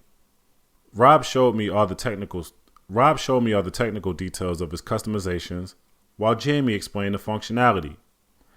The salon operates on Blueprint. Beauticians have individual prices based on skill level and demand. The 1,100 square foot space can facilitate wedding parties and packs 4 salon stations, 2 sinks, a dispensary with dryers, a break room, a waiting area, and an office. Floating mirrors are backed by illuminating lights, and everything that isn't in use is out of sight and tucked away in an area built by Rob. They offer coffee or wine free of charge to the guests. It's a pretty tight run operation. The age range of the workers in the hair salon is 30 to 50, while the nail salon is 20 to 30. I asked her what it's like to deal with 2 different businesses, 2 different staff, and 2 different generations. She put a lot of emphasis on presence. and not bringing work home. Two rules that I break religiously. I work on admin tasks at my home since my desk at the shop is in a basement with no windows, heat, or decor. Jamie highly recommended that I have an office space. You'll ruin your marriage and your life. It's important to leave work at work. It's also nice to have a space where you can talk to your employees and have a closed door conversation. You can't do that in the break room.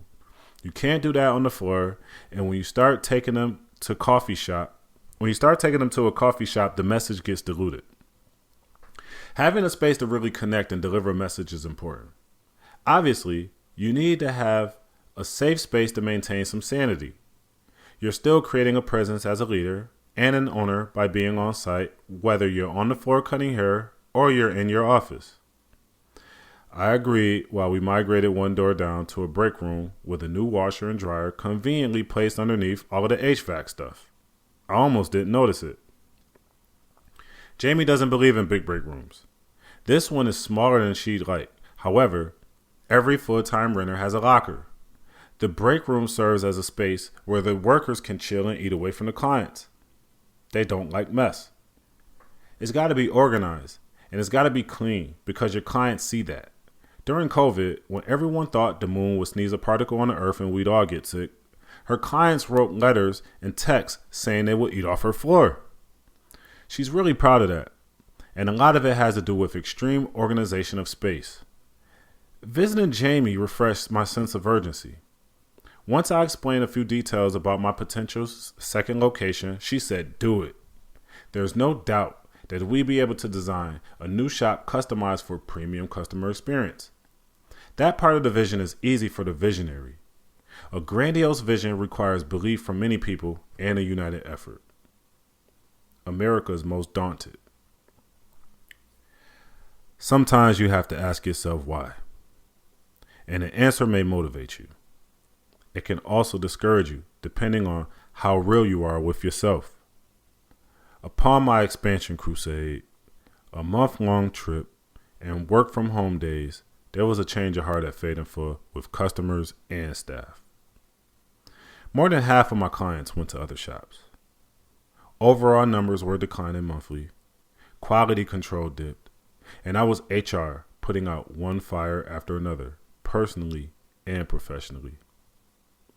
Once the ship has some holes and ain't floating right, we're all asking ourselves, why are we doing this?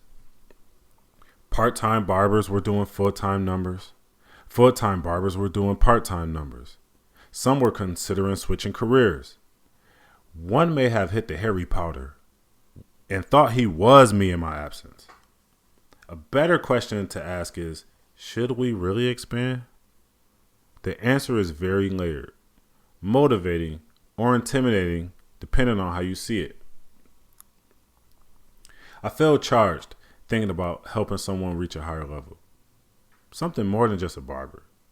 However, if they don't really want it, don't share the vision, or don't make the effort, it's going to fail.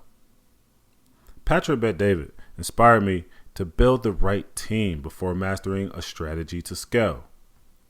The mental seesaw of scale or sell begins and ends with my team. Depending on the day or issue, the team might get seen or sawed. I started this journey hoping it wouldn't be born alone, die alone. I have potential running mates and haven't done enough to make my task transferable to them yet. Even if they were ready, one shop leaves us with a not so competitive salary cap. Different combinations of staff throughout the years got max effort based on my level of knowledge, resources, and experience at the time. Buying them business cards and making promo videos when I was fresh off my mixtape peak drove performance in the beginning. Over time, I became a CER with no personal time to spare. When I wasn't behind a chair, I'd be reading books, attending business conferences, and meeting successful people from various industries to gain insight. Now I'm looking at our one-shop operation through a lens with the potential for exponential growth.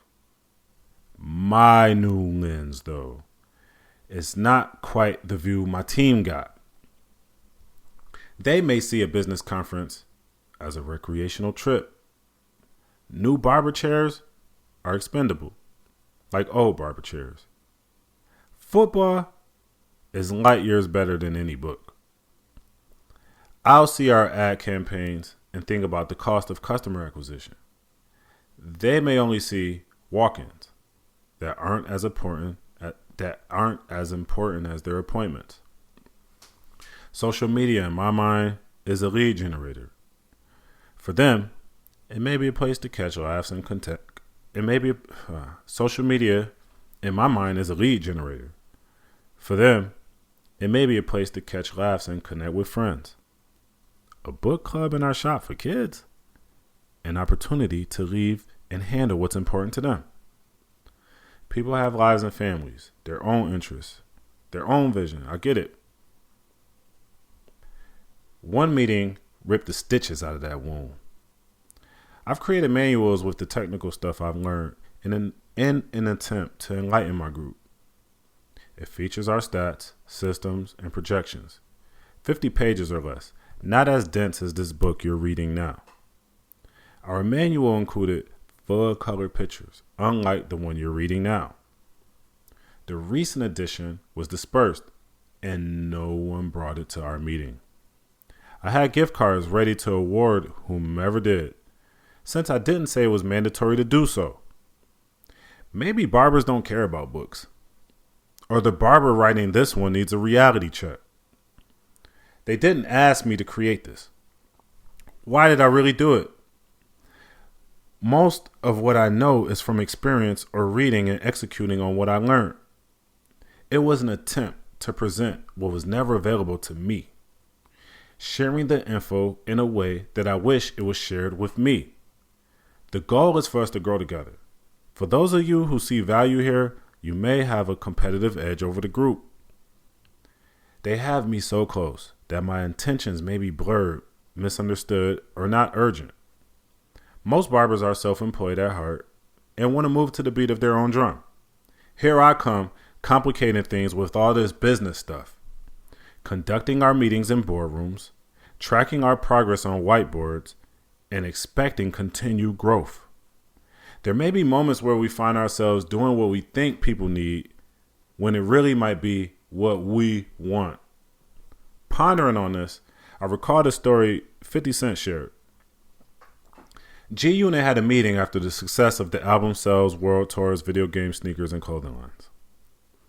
All of the members were there, and Fifth was the only one wearing G-Unit clothing. Undoubtedly, we care for each other, work together, and share a vision. The truth is, people may not see it the same way as you do, and that's fine, as long as you never lose sight. Shady aftermath. Sacrifices will be made. A diverse team and a family-friendly shop alienated some true friends that held me down in the streets. It led me toward a different network and prosperous opportunities. Going through growing pains allowed me to see rivals as idols in the industry. We're working together instead of tearing one another down. Partnering with an organization caused immediate setbacks.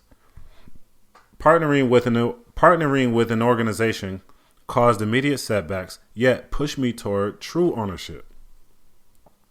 Letting go of clients gave me time to work on more urgent tasks to improve the shop overall. Wins and losses get stacked with the choices that we make. The wins outweigh the losses when you stay dedicated to your vision no matter what.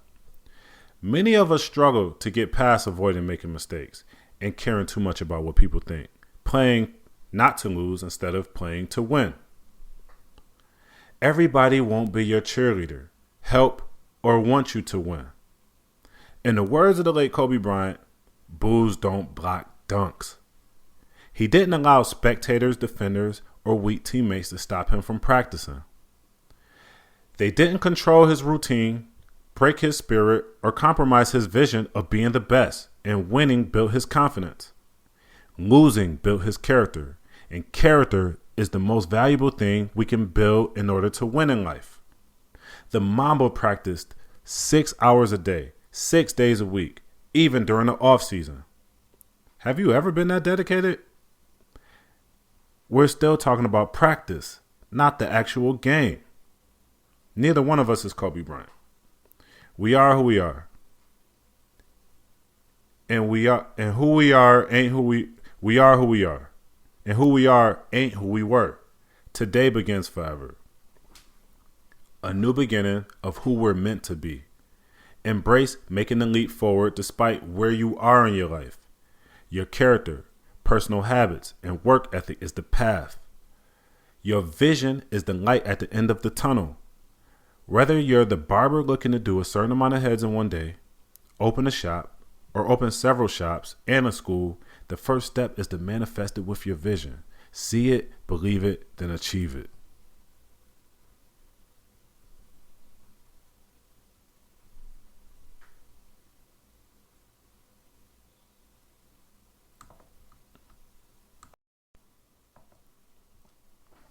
Product development.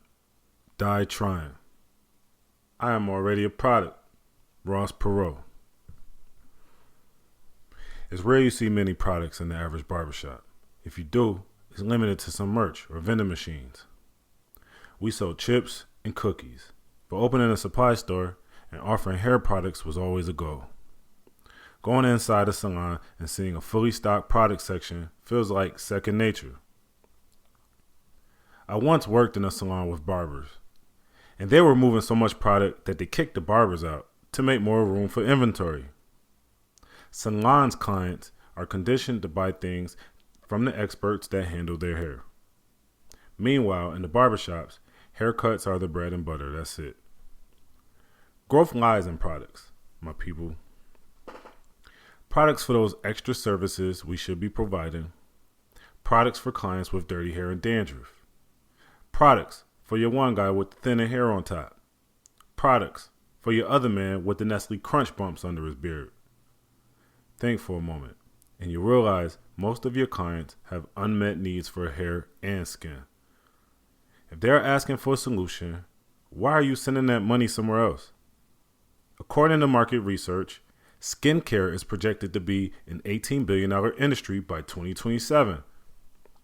And you mean to tell me some of us are only slapping on a quick cut and some oil sheen? We can do so much better.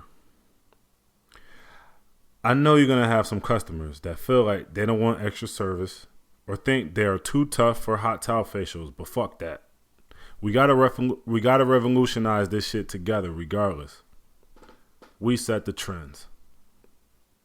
I was eager to dive into the world of product development, fueled by a mix of excitement and blind ambition. Without much forethought, I impulsively purchased display cases from eBay, which I assembled with the help of my supporter friend G on a drunk Thanksgiving Eve. The glass showcases will remain empty until my return from a road trip. Determined to fill the display cases for retail, I tapped into relationships I cultivated during my time in the mixtape game. It turned out that most of the stores where I sold my music also carried beauty supplies. It was advantageous that they offered me existing inventory at a slightly higher price than wholesale, which sufficed for a while. However, it was during a haircut session with my friend Sam that the tide shifted. Curiosity got me, and I inquired on how he managed to establish his own beauty supply store.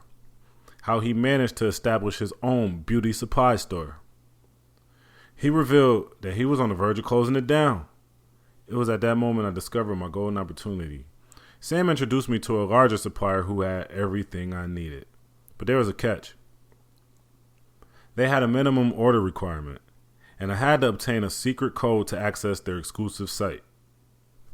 Unveiling this new world of possibilities meant jumping through a few legal hoops of getting a license to sell products, and that was pretty simple. Around this time, conversations with Sam inspired me to explore ways to make our shop stand out and consider selling products alongside our services. Most shops weren't doing it, and we needed the extra revenue. Chips and cookies didn't cut it or fulfill a real need related to hair. During my idle moments, a brilliant idea hit me. The Barber Box. A monthly subscription box with essential barbering supplies like neck strips, razors, disinfectant sprays, and aftershaves. Initially, I envisioned variations of the box for customers, including travel-size shampoos and toys for children, encouraging healthy hair care practices with newsletters. I saw it as a hair happy meal for industry insiders and high-maintenance clients. However, after a brainstorming session with Mr. West, it led us to realize that the true potential was in catering to barbers exclusively. My passion and drive for this project was immeasurable, prompting me to invest my time, money, and efforts without hesitation. I even approached friends for the investment, but whatever, they declined and I kept going. It was during this period of time that my girlfriend introduced me to Maryland at the SBDC, Small Business Development Center. Maryland, a true game changer, became an invaluable resource on this tumultuous journey. Armed with my plans, projections, and notes stored in a red 5-star notebook, I went into her office seeking guidance. She provided me with invaluable support, leading me towards numerous opportunities that I would have missed otherwise. With her assistance, I was now in the room with venture capitalists and pitching my idea to the power movers of our tech world in Western New York. Undeterred by initial difficulties, I launched an all-out promotional campaign for the Barber Box. Advertisements, videos, and even contests were employed in my relentless pursuit of customers. Advertisements, videos, and even contests were employed in my relentless pursuit of customers. I traveled tirelessly to various barbershops and dialed countless numbers hoping to drive sales. I lost clients that took it personally that I was allocating all efforts towards this. Unfortunately, despite my best efforts, success eluded me during our global pandemic of 2020. It became evident that my execution fell short, ultimately resulting in the demise of that project. However, this setback became a powerful lesson etched in my entrepreneurial journey. We do business to drive sales. But I met some people and built some valuable relationships during this time. It taught me the significance of meticulous planning, flawless execution, sales training, and thorough research in any business endeavor. Moreover, I gained an understanding of the importance of building a robust network and seeking guidance from trusted mentors and industry experts I encountered along the way. The relationships that grew from this experience are priceless. I was able to meet popular YouTubers like 360 Jeezy and Evan Carmichael during this time, and it marks one of the best years since opening the barbershop. So if you harbor an undying passion and an unwavering desire to bring your dreams to life, do not fear making the leap. But remember to undertake extensive research, plan with precision, and seek counsel from those who have walked the path before you. With unwavering persistence and unrelenting hard work, you can transform your vision into success. Shade Room. Naima Tubman and Richard Liu Dennis started their journey by selling products made from shea butter sourced from West Africa. They saw an unmet demand in the market for natural and affordable hair care products and created their own brand. They created a wide range of hair and skincare products, including shampoos, conditioners, and styling products using natural and sustainable ingredients. The brand uses plant-based ingredients like shea butter, coconut oil, and aloe vera to create products that are gentle on the hair and skin. Today, Shea Moisture is one of the leading hair and skincare brands in the market, and its founders, Naima and Richelieu, are recognized as two of the most successful entrepreneurs in the beauty industry. Their story is a testament to the power of perseverance and determination, and it inspires anyone who's looking to start their own business in the beauty industry. The company was founded in 1991 in Harlem, New York. In 2017, Shea Moisture was acquired by Johnson & Johnson for a reported $100 million. The acquisition was seen as a strategic move The acquisition was seen as a strategic move to expand its presence into the global natural hair and skincare market. Shea Moisture's brand value was estimated to be around $700 million at the time of acquisition. Shea Moisture's acquisition by Johnson & Johnson was seen as a significant moment in the hair industry, as it marked the first time a major multinational corporation had invested in a natural hair and skincare brand.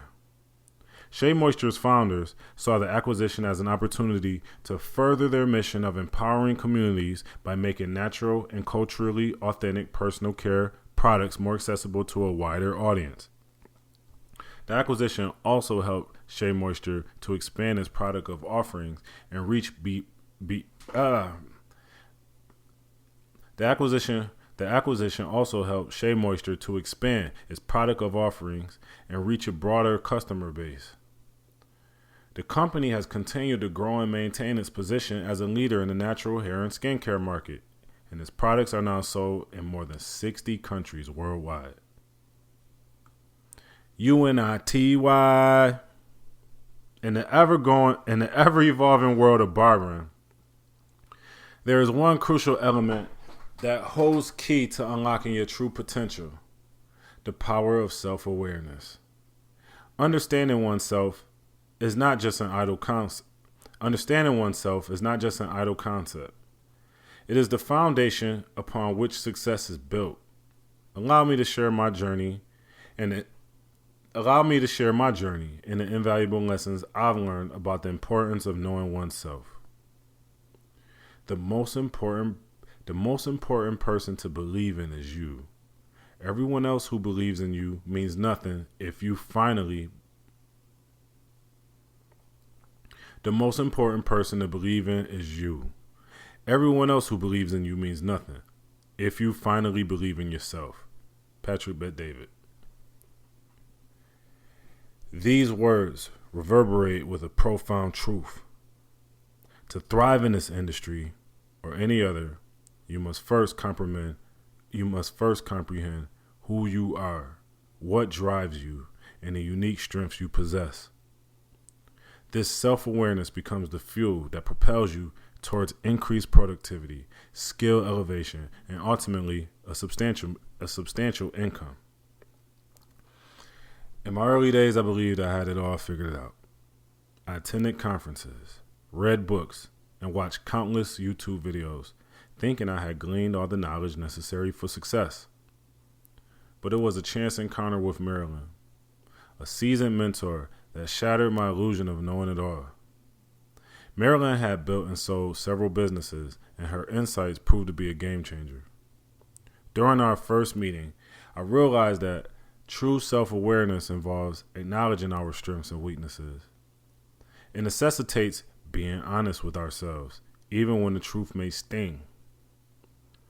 I had witnessed far too many barbers deceive themselves, boasting about being the best while struggling to fill their schedules.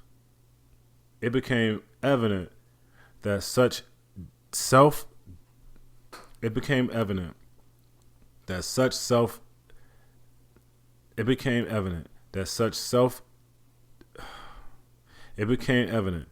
self-deception hindered growth and stifled progress. To truly excel, we must face our shortcomings head on and take proactive steps towards improvement. You can't lie to yourself. Marilyn's wisdom and guidance shed light on a significant disparity I overlooked within my industry. While many thought leaders focused solely on cutting techniques, there was a lack of emphasis on the business aspects of running a shop and cultivating a loyal clientele.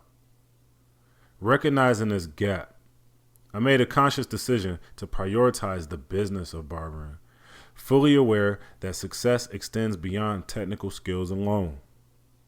I delved deep into developing a thriving shop, nurturing lasting client relationships, and ensuring an exceptional experience for both barbers and customers. The journey towards self-awareness requires critical thinking, a comprehensive understanding of personal goals, and an unwavering evaluation of where you stand in your career and life cycle. The journey towards self-awareness requires The journey towards self-awareness requires critical thinking, a comprehensive understanding of personal goals, and an unwavering evaluation of where you stand in your career life cycle. It necessitates shedding the fear and doubt that stems from societal conditioning and outdated cultural norms. As I embarked on manifesting my own vision, I realized the paramount as I embarked on manifesting my own vision, I realized the paramount importance of aligning my actions with true aspirations, unswayed by external pressures. A crucial aspect of this process is seeking counsel from trusted mentors and experts. However, it is imperative to discern the difference between those who possess genuine authority and those who merely claim it. Seek counsel from individuals who've earned their stripes and who can speak from the position of authority rooted in experience and success. These mentors will empower you to make informed decisions and navigate the path towards greatness. The power of self-awareness cannot be overstated. It is the compass that guides you through the tumultuous waters of this industry, helping you steer clear of distractions and focus on what truly matters. You.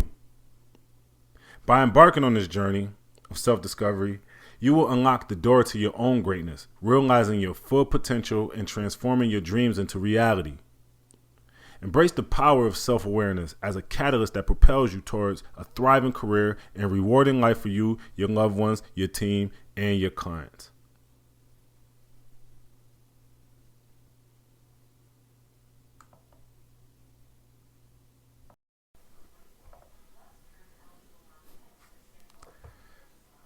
Expansion. Triangle offense. I'm not black, I'm OJ. Jay-Z. Seeking success through righteous means, I embarked on a journey of personal growth and self-development. Let me get the. All right. Here we go.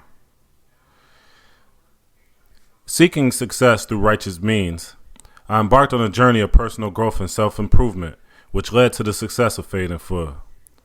Overcoming challenges like incarceration, substance abuse, and obesity fueled my competitive spirit to achieve more.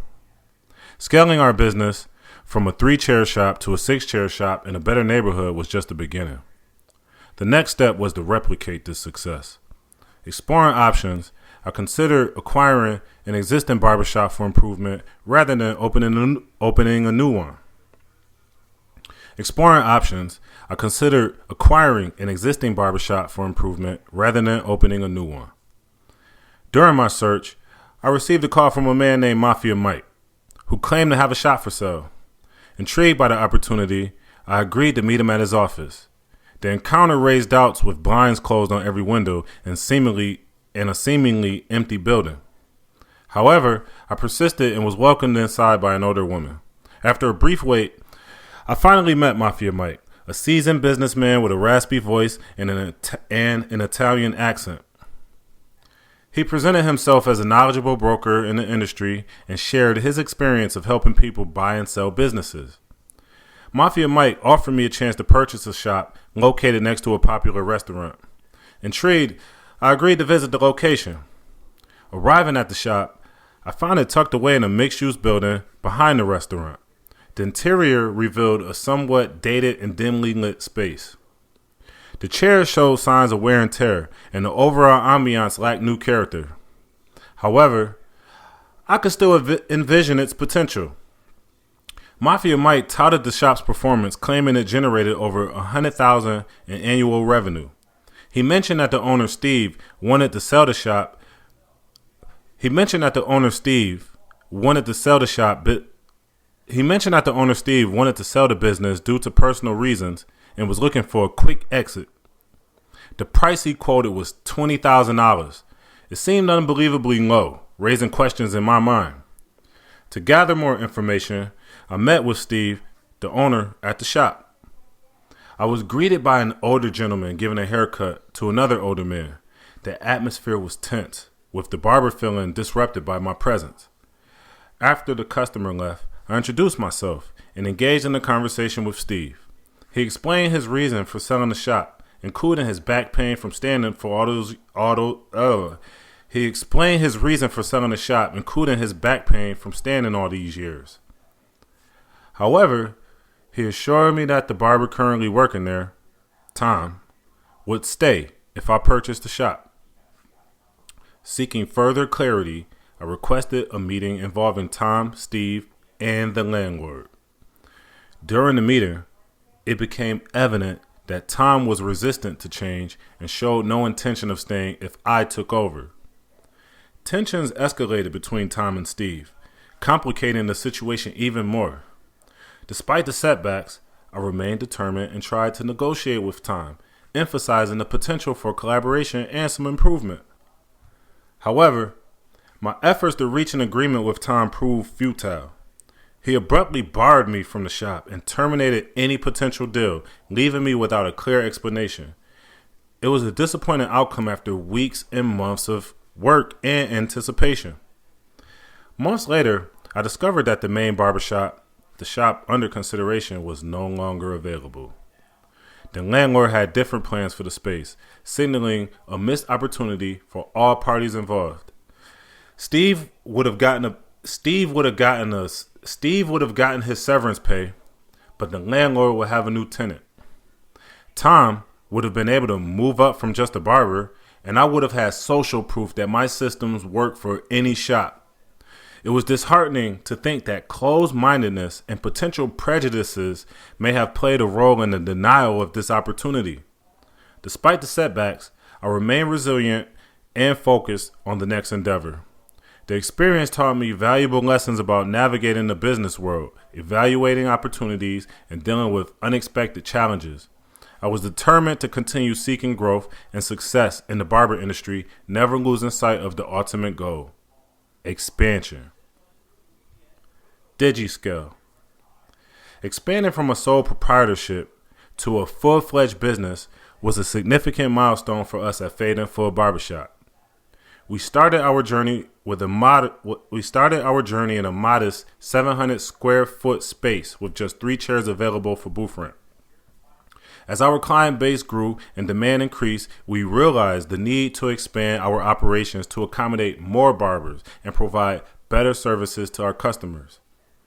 This led us to move to a larger 1,200 square foot location, allowing us to establish a 6-chair commission shop. Choosing the right neighborhood for our expansion was crucial. We conducted thorough research and analysis to identify areas with a high population density, a diverse customer base, and limited competition from other barbershops. By targeting neighborhoods that align with our target demographic, we could increase our chances of attracting a steady flow of clients. When it came to selecting barbers to join our team, we looked for individuals who shared our passion for the craft and demonstrated a strong work ethic. It was essential to build a team of barbers who could collaborate effectively, support one another's growth, and contribute to the positive culture of the shop. We fostered a sense of camaraderie and teamwork, encouraging open communication and mutual respect amongst our barbers. Creating and nurturing a positive culture within our barbershop was instrumental in our success. We emphasized the importance of professionalism, customer service, and continuous learning. We held regular team meetings, training sessions, and workshops to enhance our barber skills and keep them updated with the latest trends, quality training, and techniques. By maintaining a supportive and uplifting environment, we ensured that everyone in our shop felt valued and motivated to excel. Marketing played a pivotal role in our growth strategy. We recognized the need to promote our shop effectively to attract new customers and retain existing ones. We invested in various marketing channels, including social media, local advertising, and community outreach. Word-of-mouth referrals from satisfied customers also played a significant role in our expansion. We constantly sought feedback from our clients and made adjustments to improve their experience. Managing the financial aspects of our business was a challenge that required careful attention. We secured loans to fund our expansion and invested in the necessary equipment, furniture, and renovations. We implemented efficient bookkeeping practices to track expenses, revenues, and profitability. This enabled us to make informed decisions and allocate the resources effectively. Leadership was a fundamental aspect of our growth. As the business owner, I took on the responsibility of guiding and inspiring our team. I strive to lead by example, demonstrating a strong work ethic, professionalism, and dedication to excellence. Effective leadership ensured that our vision and values were upheld throughout our expansion, creating a sense of unity and purpose amongst our staff. Throughout this journey, I remained grounded and never lost touch with what it meant to be a barber. I understood the importance of maintaining my skills, staying connected with clients, and keeping up with industry trends. By staying actively involved in the craft 3 days a week, I could lead by example and inspire our barbers to continuously strive for excellence while still effectively handling administrative tasks. While navigating the challenges of expansion, we encounter individuals who didn't share our vision and actively worked against our growth. We faced limiting beliefs, intentional sabotage, and negative influences. Fuck them. We remained steadfast on our goals and stayed the course, believing in our vision for Fade and Full Barbershop. We remained steadfast in our goals and stayed the course, believing in our vision for Fade and Full Barbershop. These obstacles only strengthened our resolve to succeed and taught us valuable lessons about resilience, perseverance, and the importance of surrounding ourselves with positive and like-minded individuals. As we continue to grow, we are committed to maintaining a balance between the business side and the essence of being a barber.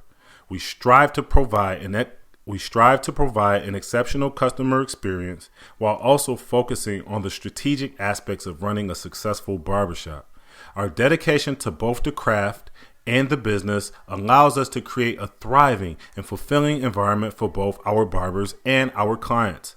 By keeping a strong connection to the barbering profession, we ensure that our services are of the highest quality available and that we stay in touch with the evolving needs and preferences of our clientele.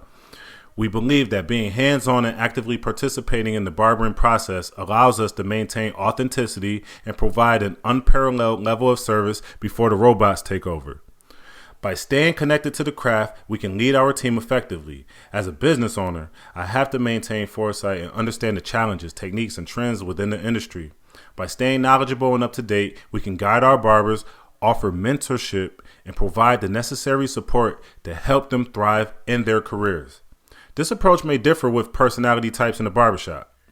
Regardless of origin, a positive and empowering environment within our shop where our barbers can grow both professionally and personally is what attracts them to us.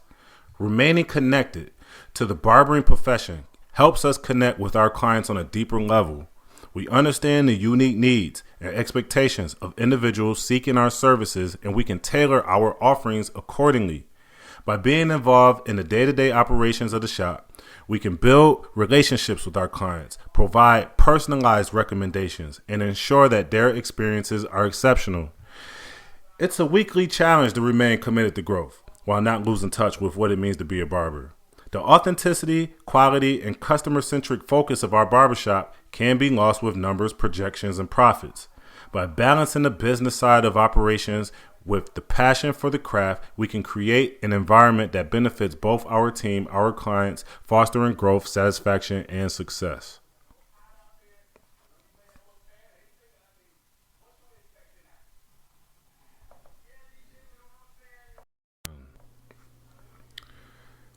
Service. Protect and serve. People will forget what you said. They will forget what you did, but they will never forget how you made them feel. Maya Angelou. What type of barber are you? 1. The player, attracts a lot of baby mamas, good with kids, active in the nightlife, available late nights, afternoons. Or 2.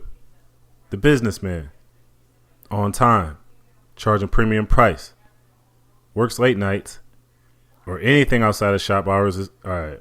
The businessman, on time, charging premium price, late nights, and anything outside of shop hours is considered overtime and charged accordingly. Rarely does walk-ins, keeps a consistent flow of clients. 3. The hustler, cuts fast, in and out the shop all day, has another source of income, takes anyone at any time, may compromise on price, and give out credit cuts. 4. The chill barber. Comfortable just getting whatever comes, moving at their own pace, and happy to be doing what they love. Professional and not aggressively looking for new clients.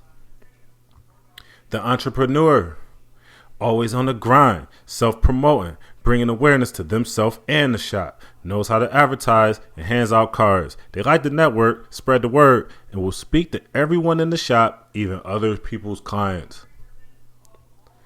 6. The journeyman, just trying it out. This type may be between jobs. They're reliable, spends time at the shop with moderate skill level, figuring out if the barber game is for them. Maybe using the money to fund another project outside of the shop. 7. The gossiper. Brings in the salon vibes. Talks about other people, spreads rumors, and might hate on other people in the shop to make themselves look better. 8. The social media influencer. Attracts attention online, makes YouTube videos, shorts, and TikToks, makes tutorials and reviews tools, stays up to date on the trends, and even sets some trends. They also do enhancements and have a strong online presence. And 9. The OG. The elder statesman in the shop, has life experience and provides wisdom and stability, breaks up fights and arguments, usually the judge and jury of an internal conflict in the shop.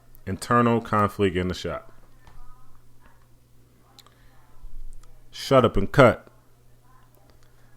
Have you ever watched ESPN First Take and heard people complain about how athletes should just Have you ever watched ESPN First Take and heard people complain about how athletes should just play the game?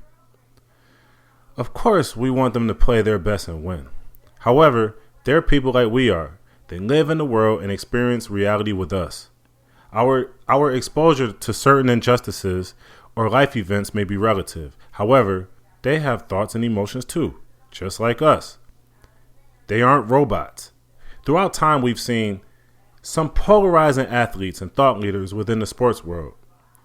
If they only played the game, how would we view LeBron, Muhammad Ali, Kobe, Tyson, or even Colin Kaepernick? Our personality, views, and opinions shape who we are at the core and sets us apart from the rest. Early in my barber career, I was so intimidated by the actual process of doing a haircut that I failed to engage with my customers. My cheat code was blasting the music, getting lost in the art of the cut, and it worked for years, to be honest. However, I didn't know much about my people, and they didn't know much about me. At that time, I still relied on walk-ins, so when it was slow, I didn't have contact info for follow-ups or any leads. Hope is not a strategy. One common thing I noticed about the barbers that came before me is that they always acknowledge their clients by name when they walk through the door. Even now, I visit other barbershops, and people immediately speak to their people by name when they walk in. If not the name, they reference a running joke, anything that builds rapport. Everyone isn't going to want to talk or be friendly, and that's all good. Everything isn't for everybody. One thing for sure I've seen is barbers become well-known and successful with subpar skills because they have personality and charisma. Client love languages. Number 1, appreciation. So basically, appreciation is when you're telling your people, I know I can count on you. Thank you for trusting me with your hair. Showing appreciation to your clients is extremely valuable. It helps build a positive and long-lasting relationship, shows that you value their business, and helps retain clients. A simple gesture of appreciation, such as a thank you card or a small gift, can go a long way in making your clients feel appreciated and valued. Moreover, a positive reputation through word of mouth is one of the best forms of advertising and is directly influenced by the way you treat your clients. So showing appreciation to your clients not only improves their experience with your business, but it can also drive new business your way. Number 2, recognition. Telling them they're reliable, telling them that they are consistent, and letting them know that you know they're consistent. Showing recognition to your clients can be a valuable way of showing love and building a strong relationship with them. By acknowledging their loyalty and support, you are expressing your gratitude and reinforcing their decision to choose your services. This can also lead to increased customer satisfaction, repeat business, and positive word-of-mouth recommendations, which can benefit your business in the long run. 3, listening. Listening and asking the right questions makes your client feel important, builds trust, and rapport. Listening can be considered as a love language for clients. When a barber takes the time to listen to their clients' needs and preferences, it shows that they value their opinions and care about the end result. This creates a strong sense of trust and appreciation between the barber and the client, which can lead to a long-lasting and loyal relationship. By actively listening and paying attention to your client's concerns, a barber can also make sure that they are providing the best possible service, which is a key component of building a successful business in the hair and beauty industry. 4, challenge. Whenever your clients speak about an achievement or a goal, be the source of encouragement for them. Challenging clients can be effective in certain situations, but it's most important to approach it in a way that is respectful, supportive, and constructive. If done well, challenging clients can help them grow and improve, leading to greater satisfaction and stronger relationships. However, if done poorly, challenging clients can be perceived as negative and may harm the relationship. It's important to understand the individual client's needs, preferences, and communication style, and to approach the challenge in a way that is tailored to their needs and is perceived as positive and supportive.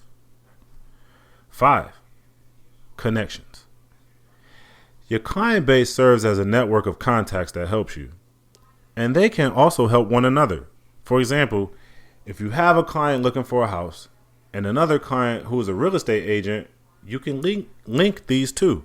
You're forever a key contributor to both parties, and that increases your value. Being a connector of people means you need to be a good judge of character. Be a connector of individuals that genuinely have good intentions. Every day won't be easy in this business. I've been a barber for decades now, and one of my biggest fears is an empty schedule.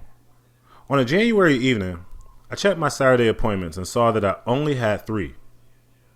My heart sank. My mind always quick to respond with emotions before logic started racing. What did I do wrong? Did I mess up somebody's cut? Was I not present enough? Was I charging too much? My first weekend of the year was dead. Most barbers would simply brush it off, but not me. I've remained hungry, always pushing forward. So to make sense of things, I decided to check my stats for the first 3 weeks of January for the past few years. To my disappointment, this recent one was the worst. So I took action. I grabbed some blank greeting cards and I wrote to all my clients that I hadn't seen in a while. I called them, letting them know that I had something for them. Some eventually came in to grab the cards, so the results were mixed. Some were affected by the blizzard or simply struggling after the holiday season, but my persistence paid off. I learned that even in the toughest times, there's always a way to keep pushing forward.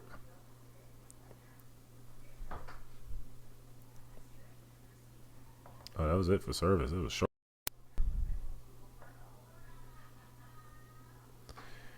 Retention. If you ain't got the clientele, say hell no, because they gonna want their money rain, sleet, hell, snow. Notorious B.I.G.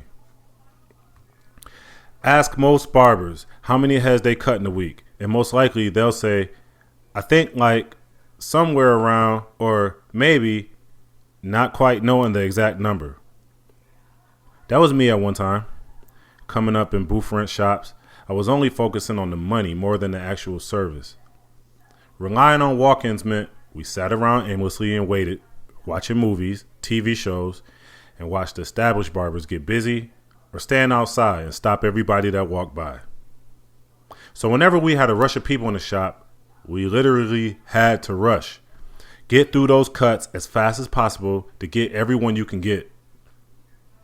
I'm thankful for those times because they helped me with my speed. However, I sacrificed quality and precision.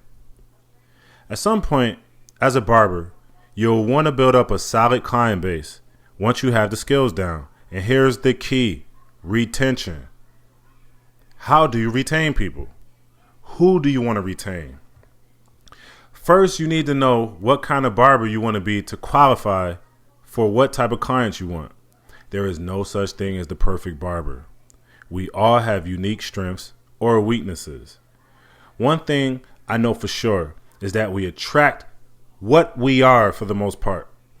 If you want people to respect your schedule and be on time, then you have to do the same for them. If you want people to tip and pay for premium service, then you have to provide that for them. If you want them to offer you value and referrals, you have to do just the same. For a long time, I really didn't talk to people because my conversation was limited. Being in shops where we blasted the music and debated all day was where I learned about the technical skill of cutting hair. Once I became a little more mature and wanted more, I started to talk to my clients more, understanding their needs and goals outside of just the haircut. Building a lasting relationship with the client takes some work. Remembering names, details, and actually being interested in them. Along my barber journey, I noticed that there were barbers with average skill level, killing it with clients because they had charisma and personality. Most people in the community see the barbershop as a place to talk, decompress, so if you're able to provide that type of environment, in addition to a good quality cut, you'll be able to keep them. Now, there's no end-all strategies to being more personable. I suggest being the best version of you is the way to go. Be polite, speak, smile, and listen. Whatever is going on outside, leave it outside. If your customer is happy, great. If they are going through something, listen to them and ask questions that lead them to their own decisions. You don't want to say crazy things about someone's love interest because they are going home to them, not you. And never repeat your client's personal business to anyone. Establish trust. If they can trust you, they will keep you.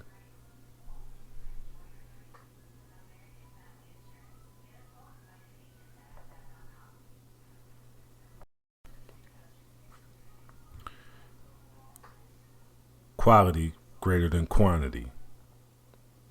Do you want more people paying average prices or fewer people paying high prices?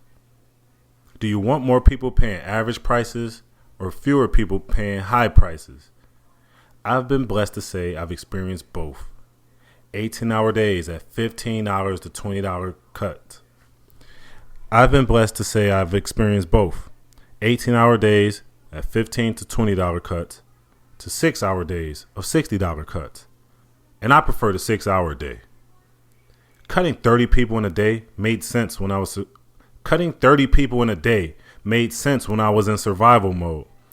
Now that I have the status, I could ease up. Most barbers I talk to don't want to raise prices. Building relationships with people can get blurred between friends and business. If you're in high demand and burning out, nobody's going to feel sorry for you, and a few will offer you more money. It's clearly time to raise the price. What are we scared of? Losing people is going to happen regardless. This is something we have to accept about the game. Any customers that are chasing a low price really aren't your client. Customers are people you cut for the first time, and clients are people you retain over time. Don't devalue your time. Don't devalue your service and your business for anyone. Since I've struggled with pricing for myself and in the shop, I've created framework to raise prices based on stats. Retaining clients is more important than attracting new ones. Retaining clients is more important than attracting new ones once you are going strong in barbering. Retaining clients is more important than attracting new ones once you are going strong in barbering. A high retention rate shows your value in the marketplace, and a full schedule of appointments is an indication of high demand. As a result, you can raise your prices and increase your income. There are only 3 ways to increase income as a barber: charge more, cut your operating costs, or create a new revenue stream through new products or services. The key to success is consistency and providing quality services every time. To provide quality experience for clients, focus on the stages of your service: the opening, the consultation, the actual service, and the close. During the opening, greet the client and remember their name or something about the previous appointment. The consultation should minimize the options and fully understand the client's desired look. The service should be a light convo or narrated, explaining each step and using products to educate the clients on the benefits of hair care. Finally, the close should paint a picture of how the cut has improved the client's life. During the close, you have a chance to retain clients. You should aim to rebook and ask for reviews and referrals. A wise man once told me that you keep a schedule full by filling the schedule. I'll be honest.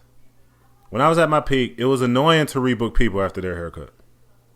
I'd be thinking, why are we concerned about 2 weeks from now when I have another person ready to hop in my chair right now? That minute or so to put someone in my schedule for later is the reason why I'd stay busy while the other barbers were sitting around. Why not rebook them? It's literally the best way to claim a client as yours. A full schedule of appointments shows high demand for you, and it can indicate to increase the service price. By focusing on the quality experience for clients, barbers can increase referrals and maintain consistent income. For a while, I was calculating retention by how much a percentage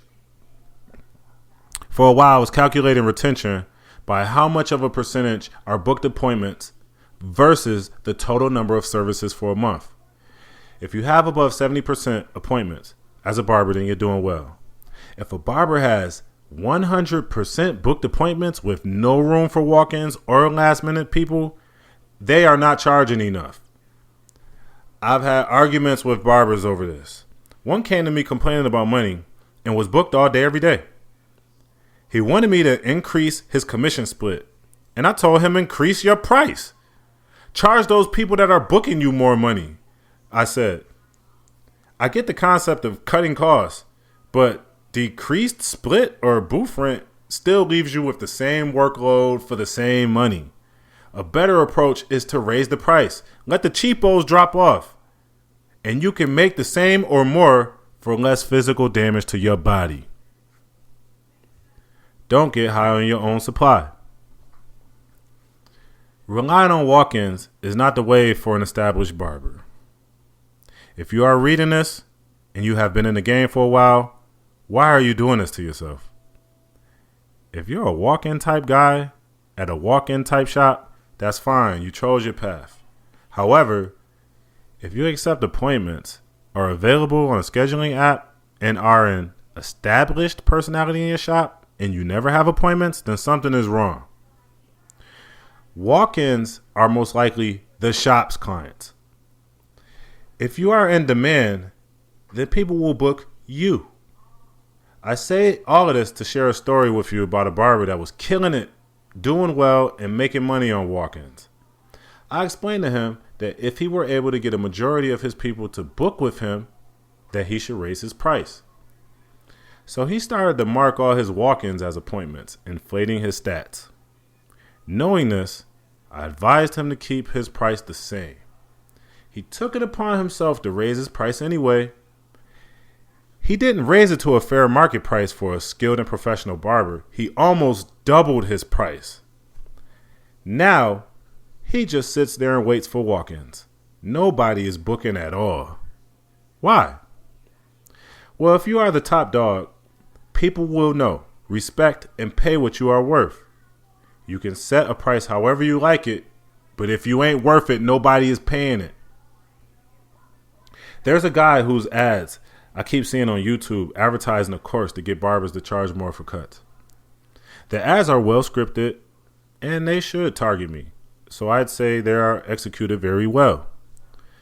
However, I was speaking to some young barbers and they asked me about it and my thoughts. I've already given you my formula on prices here, so I can't speak to this online course without taking it. I will say this: if these online gurus have a strategy to get you up to $250 for a haircut in your mom's garage, then by all means, you need to check it out and take that course. If you don't love this profession yet, you are good at it, and you don't depend on it for your living, then maybe you should charge a high price. You don't have to cut hair as often, and money can motivate you to do it. I am not ever going to tell you to cheat yourself. Get your money. Just know your worth. A focus on quality, experience, and retention will increase the barber's value in the market and lead to higher prices and increased income. Let's go through some pillars of quality control. Number 1, appreciate the customer. I should rephrase this to appreciate the customers that appreciate you. They can go anywhere and they are choosing you. 2, ensure tools and workplaces clean. I know we're not rocking dirty tools and stations this late in the book. Come on, fam. Act as if this is your house. Would you really have people over and your place is a mess? Having dirty tools may be worse than that. The last thing you want is someone catching a disease from your dirty tools. Keep your shit clean. 3, uphold the shop rules and values. Every shop has its own rules and culture. Keep it consistent while being open to upgrades and new ideas. All ideas should come with a who and how so you can execute and stay creative. 4, improve forever. I can't stress this one enough. Self-improvement and learning is essential. Everyone is on the same type of time you have. If everyone is on the same type of time, If everyone is on the same type of time, then you have a team destined for greatness.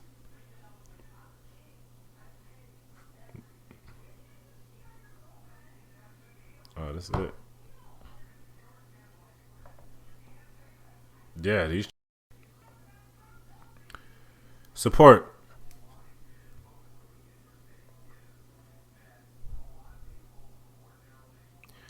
What do we live for, if not to make life less difficult for? All right. What do we live for, if not to make life less difficult for each other?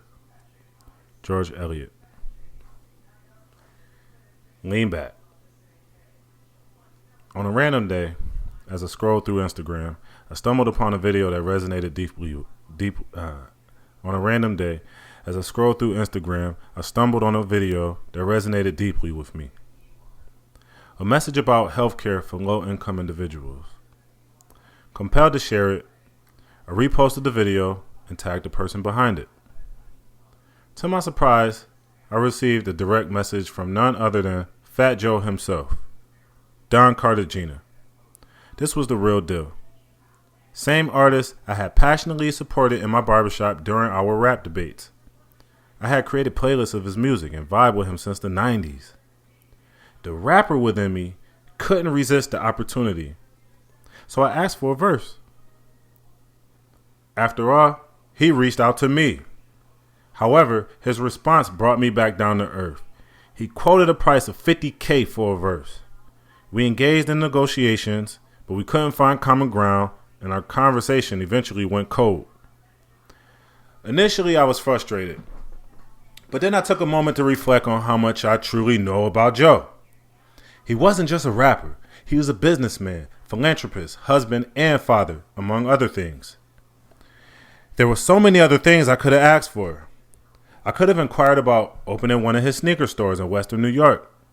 I could have requested mentorship or connections.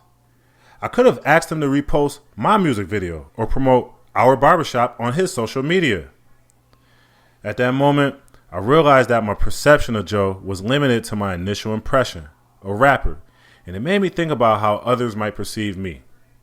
Many of my clients knew little about my life beyond their haircuts. Some were even unaware that I owned the shop. This experience taught me that people tend to latch on to a single version of who they think you are, regardless of your growth. However, there are millionaires and billionaires who shatter this narrow perspective within minutes of meeting them. When they are asked what they do, they respond with a simple question: what do you need? At that moment, they position themselves as authorities and helpers. Your response determines the direction of the relationship moving forward. We are more than just barbers. We are business people. Our purpose extends beyond providing haircuts. We are in the business of helping others. More importantly, we are in the business of business. Take a step back, zoom out, and examine yourself and your career. Just like Joe has more to offer than a verse, you have more to offer than a haircut. Why so serious? During my peak years as a barber, I had the incredible opportunity to cut the hair of notable individuals like French Montana and Stevie Johnson, among others. These connections were established through relationships, and I was able to demonstrate my skills and maintain those relationships. One particular moment that boosted my credibility was when Stevie gave me a shout out for his haircut on ESPN's First Take. It was an exhilarating experience for me. Although we weren't an exceptionally strong team at the time, we had a dedicated fan base, and he was the star of the show. Being his barber opened doors to cutting other players, and when I connected with Aaron Maben, he provided significant financial support during a much-needed period for me. Sometimes he would generously pay $200 for a single haircut, and he always had additional clients at his place that were willing to pay as well. One of the people I met during that time was Alex Carrington, who remains a loyal client to this day. While cutting the Buffalo Bills players and working at the barbershop, I was also hustling in the streets selling mixtapes. I rarely took breaks to enjoy life, working relentlessly and being careless with my finances. This eventually led me to hit a few dead ends. My car broke down, CD sales declined, I had a falling out with my DJ, and I found myself entangled in rap beefs and other complications. During this low point, I spent time with a fellow barber who was relatively new to the game, but had been a close friend for years. He was older and experienced, so I trusted his judgment. Unfortunately, he used all of the challenges I was facing as ammunition to motivate me. He would say things like, "If that's your man, he should be helping you." Regrettably, I allowed him to fuel my ambition, leading me to ask Stevie for money to open my own shop immediately after he signed his contract. Ignoring my gut feeling, I thought, what do I have to lose? Well, I lost the relationship. Stevie didn't give me a strong objection, but before I knew it, I saw him getting a haircut from another barber on Instagram. Our relationship was never the same, and I didn't help matters with drunken tweets and negative energy during that period. I didn't intend to discuss this incident here, but it's relevant because Stevie recently appeared on a podcast where he was asked about me, and apparently he didn't remember me. We haven't spoken in years. Perhaps he forgot. Maybe my name was mentioned incorrectly, or perhaps what I did was truly unforgivable. I didn't need this incident to know what I did was wrong. I haven't had an opportunity to apologize or provide an explanation if one was even necessary. Since then, I've moved on and successfully opened my own shop, which has allowed me to transform my life. I'm now on a different path compared to back then, and I've learned invaluable lessons along the way. Like, trust your instincts and avoid listening to people who don't have your best interests at heart. Clients have the freedom to choose any barber, so maintaining relationships is crucial. I should have addressed my drinking habits much earlier, as they cause damage to important relationships. Start a business with my own capital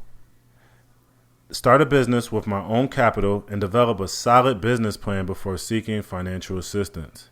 Back then, I lacked the business experience I have now, and my timing was terrible. Many others were likely asking Stevie for money right after he signed his contract. I made myself a liability instead of an asset. The barber he chose already owned his shop and had more in common with him than I did. Cutting hair for celebrities has its advantages and disadvantages. While I was grateful for the opportunity, I found that they often had demanding expectations. I couldn't always attend to my regular clients while chasing after them. Additionally, some celebrities didn't pay top dollar for me to pack up my tools and travel to their homes or training camps in Rochester, New York, where I would sometimes earn less than I would at the shop. At the time, I prioritized the relationship over the money, but eventually, I realized the importance of valuing my skills and time appropriately, especially when I needed the income. These experiences have shaped me and taught me valuable lessons about trust, relationship, business, and self-worth. The other side of the game. Nobody loves the dark side, unless you're Kobe, Jordan, or Mayweather. Have you ever thought about what drives them to compete on the highest level? Better yet, have you ever thought about what drives you? Starting a business requires that same level of focus, dedication, and consistency if you want to thrive. Starting as self-employed and relying on your talent requires championship work ethic. Low barriers of entry type businesses are challenging to scale to billions and don't look sexy to VC firms or Wall Street investors. The amount of sacrifice poured into Fade and Full with dreams to be better than Supercuts has strained close relationships along the way. It stressed bank accounts, personal lives, and tested sanity. A life-changing decision occurred in November 2015, and on December 11th, 2015, ink was drying on my first LLC. Renting a booth as a worker didn't require finding commercial space, searching for equipment, building teams, or being responsible for helping others make money. Leaders eat last. Most founders start a business without those details mapped out. They think profits come fast and go to the top guy. It might be true for a Fortune 500 corporation or a unicorn tech startup, but not for a barbershop. They say if you want to hide something, put it in a book. I won't spare the bloody details here and sell a dream like this path was cheesecake. This entrepreneurial leap was a nosedive from a business partnership that didn't end well. While owning that partnership, I grieved 3 deaths, caught 2 DWIs, and ended up back in the drug game to fund lawyers and fines. Not quite where I wanted to be in my mid-30s. Instead of responding to it like an emotionally intelligent adult, I handled it like a broken clock, right twice a day. Substance abuse, partying excessively, and womanizing were my medicine.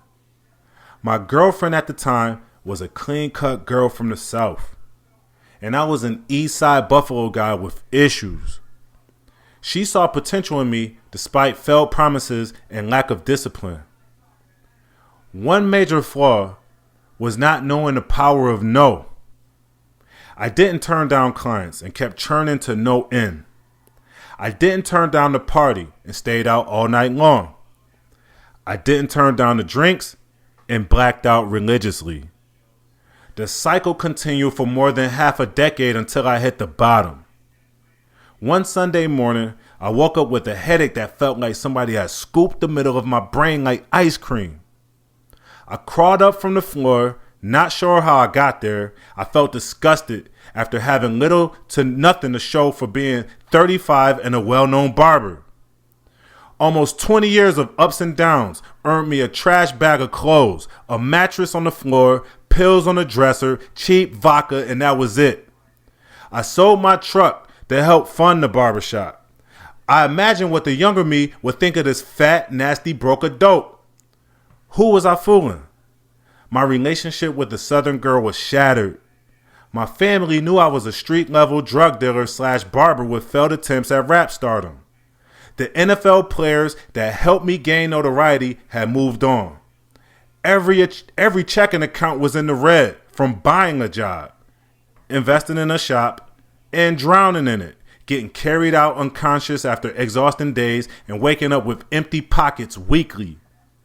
I've seen some washed up barbers along my way and none quite as fucked up as this. It was my fault. A sum of bad decisions and the average of who I was spending most of my time with. Those trends came to a screeching halt once I looked in the accountability mirror. The first move was to restore my life and stop drinking. I had never been as determined to do it. Drew, who allowed me to use his spare room, was the first person I shared my goal with. Those first few weeks of sobriety entailed going to the gym when I felt pressure to drink. Then 18-hour days became 8-hour days at best. I set standards. No more last-minute cuts or drinking inside the shop. No more broken thrift store furniture inside the shop. No more answering every single notification on my personal phone and being torn from my client to try to fit in more people. I started to think beyond survival mode as a barber and began to mind my business, the shop. The change introduced new challenges. Working on the business was greater than working in the business. Enforcing rules and protecting my investment revealed how unimportant it was to those that were not accepting of my growth. I tried to hang on as long as I could. I still care about those relationships, although I've moved on. A community with low degrees of separation doesn't allow room for mistakes.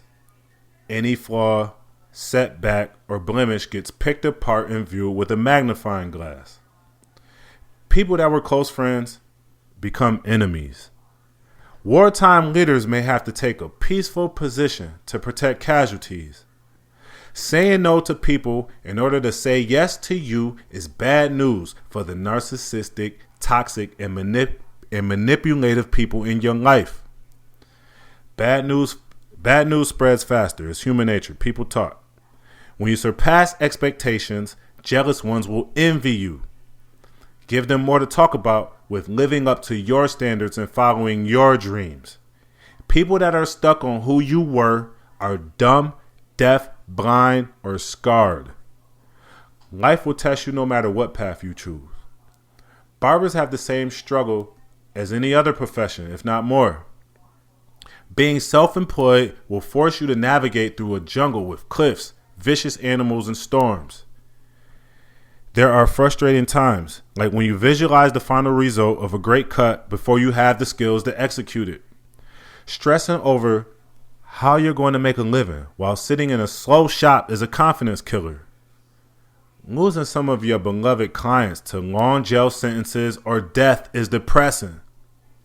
I never imagined that being a barber would force me to make critical decisions, make sacrifices, or get hurt by people that I genuinely wanted to help. Traditional 9-to-5 jobs offer benefits and stability. In the barber game, you have to create that and more for yourself one way or another.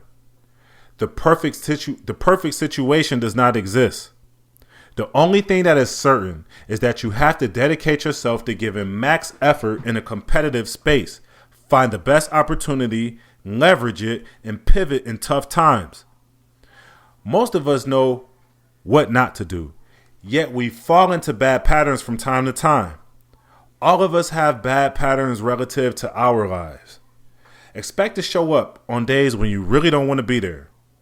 Be ready to dread the minutes of hours of exposure to some of your customers and how limited their thinking may be. Remaining mute during conversations that kill your brain cells. I've seen customers get fired by older barbers when I was on the come up and didn't understand why. Imagining a better life that feels distant may depend on your perspective. Motivating those around you to pursue more than the minimum isn't for everyone. Also, having crucial conversations with your coworkers about things they've done that caused your clients to leave you and leave the shop a bad review can be tough.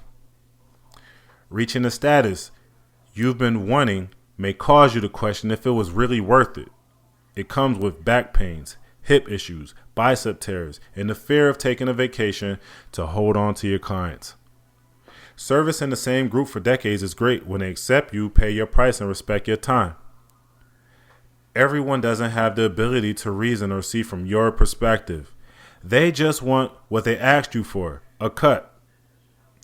You'll have to be stern in respecting your life and time regardless, protecting your peace, and controlling your destiny by staying aligned with your purpose every day you wake up.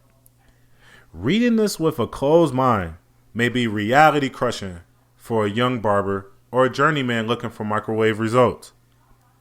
We've all seen barbers that only last for weeks and months, and that was the end. Some ended up blaming the owners, criticizing the customers, and leaving the game in the now. Truth is, everyone doesn't have what it takes to be a successful barber. Your will must be stronger than your skill. Great barbers have an it factor, and game time will test how much it you really got. With years in, you'll be able to view from a higher frequency, notice the trends, evaluate the personalities, make those tough calls, and handle these tough situations.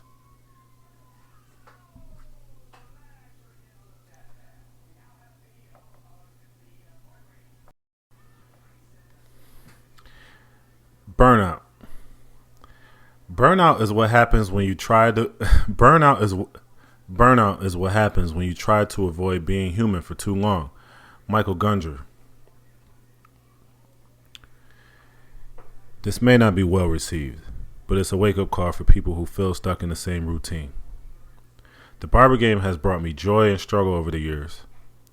I've missed important family events, and my work schedule has negatively impacted my social and love life for decades. Substance abuse was also a problem for me, and I've been through many ups and downs in my career. During the ups, you may make personal sacrifices while chasing the bag, and the downs are dark if you aren't being responsible with your health and finance during the ups. Being a barber requires a high level of dedication to self-preservation in order to serve your customers and your shop. I learned to fix myself before serving others over the past few years. Being a barber became my identity since I was drawn to this craft as a way to fit in and make money in my neighborhood. My true passion is creation, and I also enjoy making music, editing videos, reading, writing this book, and running my barbershop. Despite the relationships I've built with my clients and the skills I've gained, the physical and emotional demands of this job have taken a toll.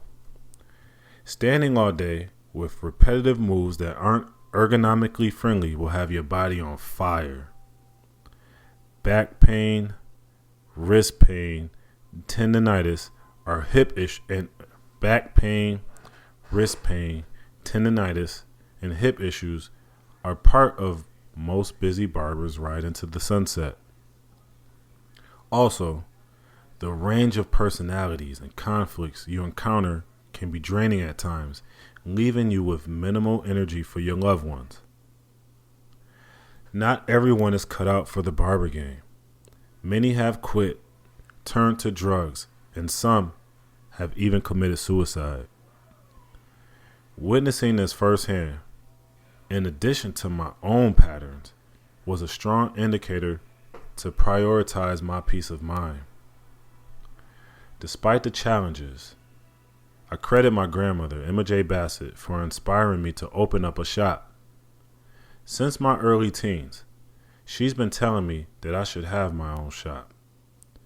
I'm also forever appreciative of Uncle BB for giving me a much-needed $1,000 when I told him I was going to do it, years after she passed away. A few devastating losses hit me hard within a short period of time. My father, my brother, and my grandmother passed away, and I continued to work during this time I needed to grieve. Living self-employed life since 13 conditioned me like that though. What else can you do when you lose the core of your support group while needing to support yourself? Dealing with clients and coworkers who may not always be considerate of your needs or well-being doesn't help either. And to be fair, it's not their responsibility. Some will save you once they see you become your own hero. Leaning on yourself to build confidence, trusting in your ability, and stepping out of your comfort zone can lead you to friends and advisors that have your best interests at heart. Opening a barbershop brought me joy and hardship. It opened my eyes to more than the self-employed quadrant. Building careers, systems, and providing empowerment to those on the come up is great when you see them grow. Many of my disciples have seen me evolve too. The hardship lies in fierce competition, hiring skilled and reliable barbers, slow seasons, and reputation management. Recruiting new barbers will always be crucial since the turnover can be high. Schools are producing students with licenses, but without a clear understanding of the challenges of this job. We need realistic advice that can help develop a strong support system. There are many groups and organizations nationwide that offer resources. They lobby for regulations within our industry, yet the variance on healthcare and retirement benefits has left some of us uncertain. The relentless pace of the barbershop and constant demands can drain you and leave you questioning your passion. We deal with stress in different ways. Reigniting your flame may come in the form of prioritizing healthcare and nutrition. For a long time, I was skipping lunches and eating the bad foods that didn't keep good fuel in the tank. Maintaining a healthy diet keeps your energy up and increases your years of productivity. Another way to refresh is to take some time off if you're able to do so. Even a road trip a few hours away is good. Often, I just hit the road and visit some cities within 4 hours of where I live and visit those barbershops to chop it up with some like-minded people in our industry. Visiting other shops is always inspirational for me because I feel the vibe and energy in a different environment. I may end up upgrading based on what they are doing or come back appreciating how good we got it. If you have hobbies, dive right in and experience those. Throughout my barber career, I've always found other things to do that I enjoy, including visiting conferences and schools. Another one that I've been able to apply to my career is video editing and reading. That's me though. You know what's best for you. Could be skydiving for all I know. You shouldn't be a slave to your clippers. Enjoy this game and experience it in a way that makes your life better. Burnout may be inescapable. And if you prioritize self-awareness, you will have the tools to bring you back from the deep end. I've been close to the cliff. I had to take a step back several times and moderate my productivity. Turning people down is your right as an independent contractor. Working at a pace that fits your lifestyle is your decision, so you are not alone in this industry. Together we can flourish and handle any challenge that is in our way, create a legacy, and transcend just giving haircuts. Remember that what you do has an impact on people's lives and increases their confidence. You have to take care of yourself so you can take care of your people. Actionable steps. Number 1, self-awareness and reflection. Take a moment to reflect on your own well-being and identify any signs of burnout or exhaustion. Acknowledge the physical and emotional toll that the barbering profession can have on your body and mental health. Recognize the importance of self-preservation and finding a balance between work and personal life. 2, health and nutrition. Prioritize your health by adopting a healthy diet and eating regular, nourishing meals. Avoid skipping meals and consuming unhealthy foods that don't provide sustainable energy. Consider seeking professional advice on nutrition and creating a meal plan that supports your overall well-being. 3. Time off and mental breaks. Allow yourself regular breaks and time off from work to recharge and rejuvenate. Plan short getaways or road trips to explore new environments and gain inspiration from other barbershops. Engage in hobbies or activities outside of work that bring you joy and help you disconnect from the demands of the profession. 4. Seek support and resources. Connect with industry groups, organizations, and conferences that offer resources and support for barbers. Build a strong support system of like-minded individuals who understand the challenges you face. Consider seeking mentorship or guidance from experienced barbers who can provide advice and perspective. 5. Prioritize boundaries and self-care. Learn to say no and set boundaries to protect your well-being. Understand that taking care of yourself is not selfish. It enables you to provide better service to your clients and maintain long-term success. Engage in activities that bring you joy and fulfillment outside of work, allowing yourself time to pursue your passions and interests.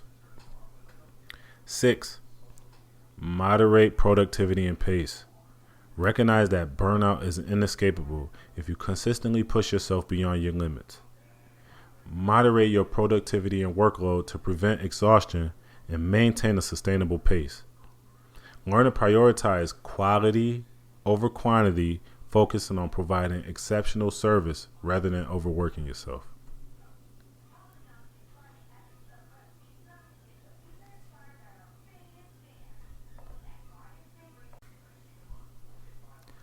Final thoughts. This book is a testament to what I've learned, what has inspired me, and my journey in the barber game. Despite the cultural challenges, I'm grateful for the opportunities it has given me to have a fair shot at life, meet new people, and learn valuable skills. I thank you very much for listening to my book and hope that you get value from it. God bless.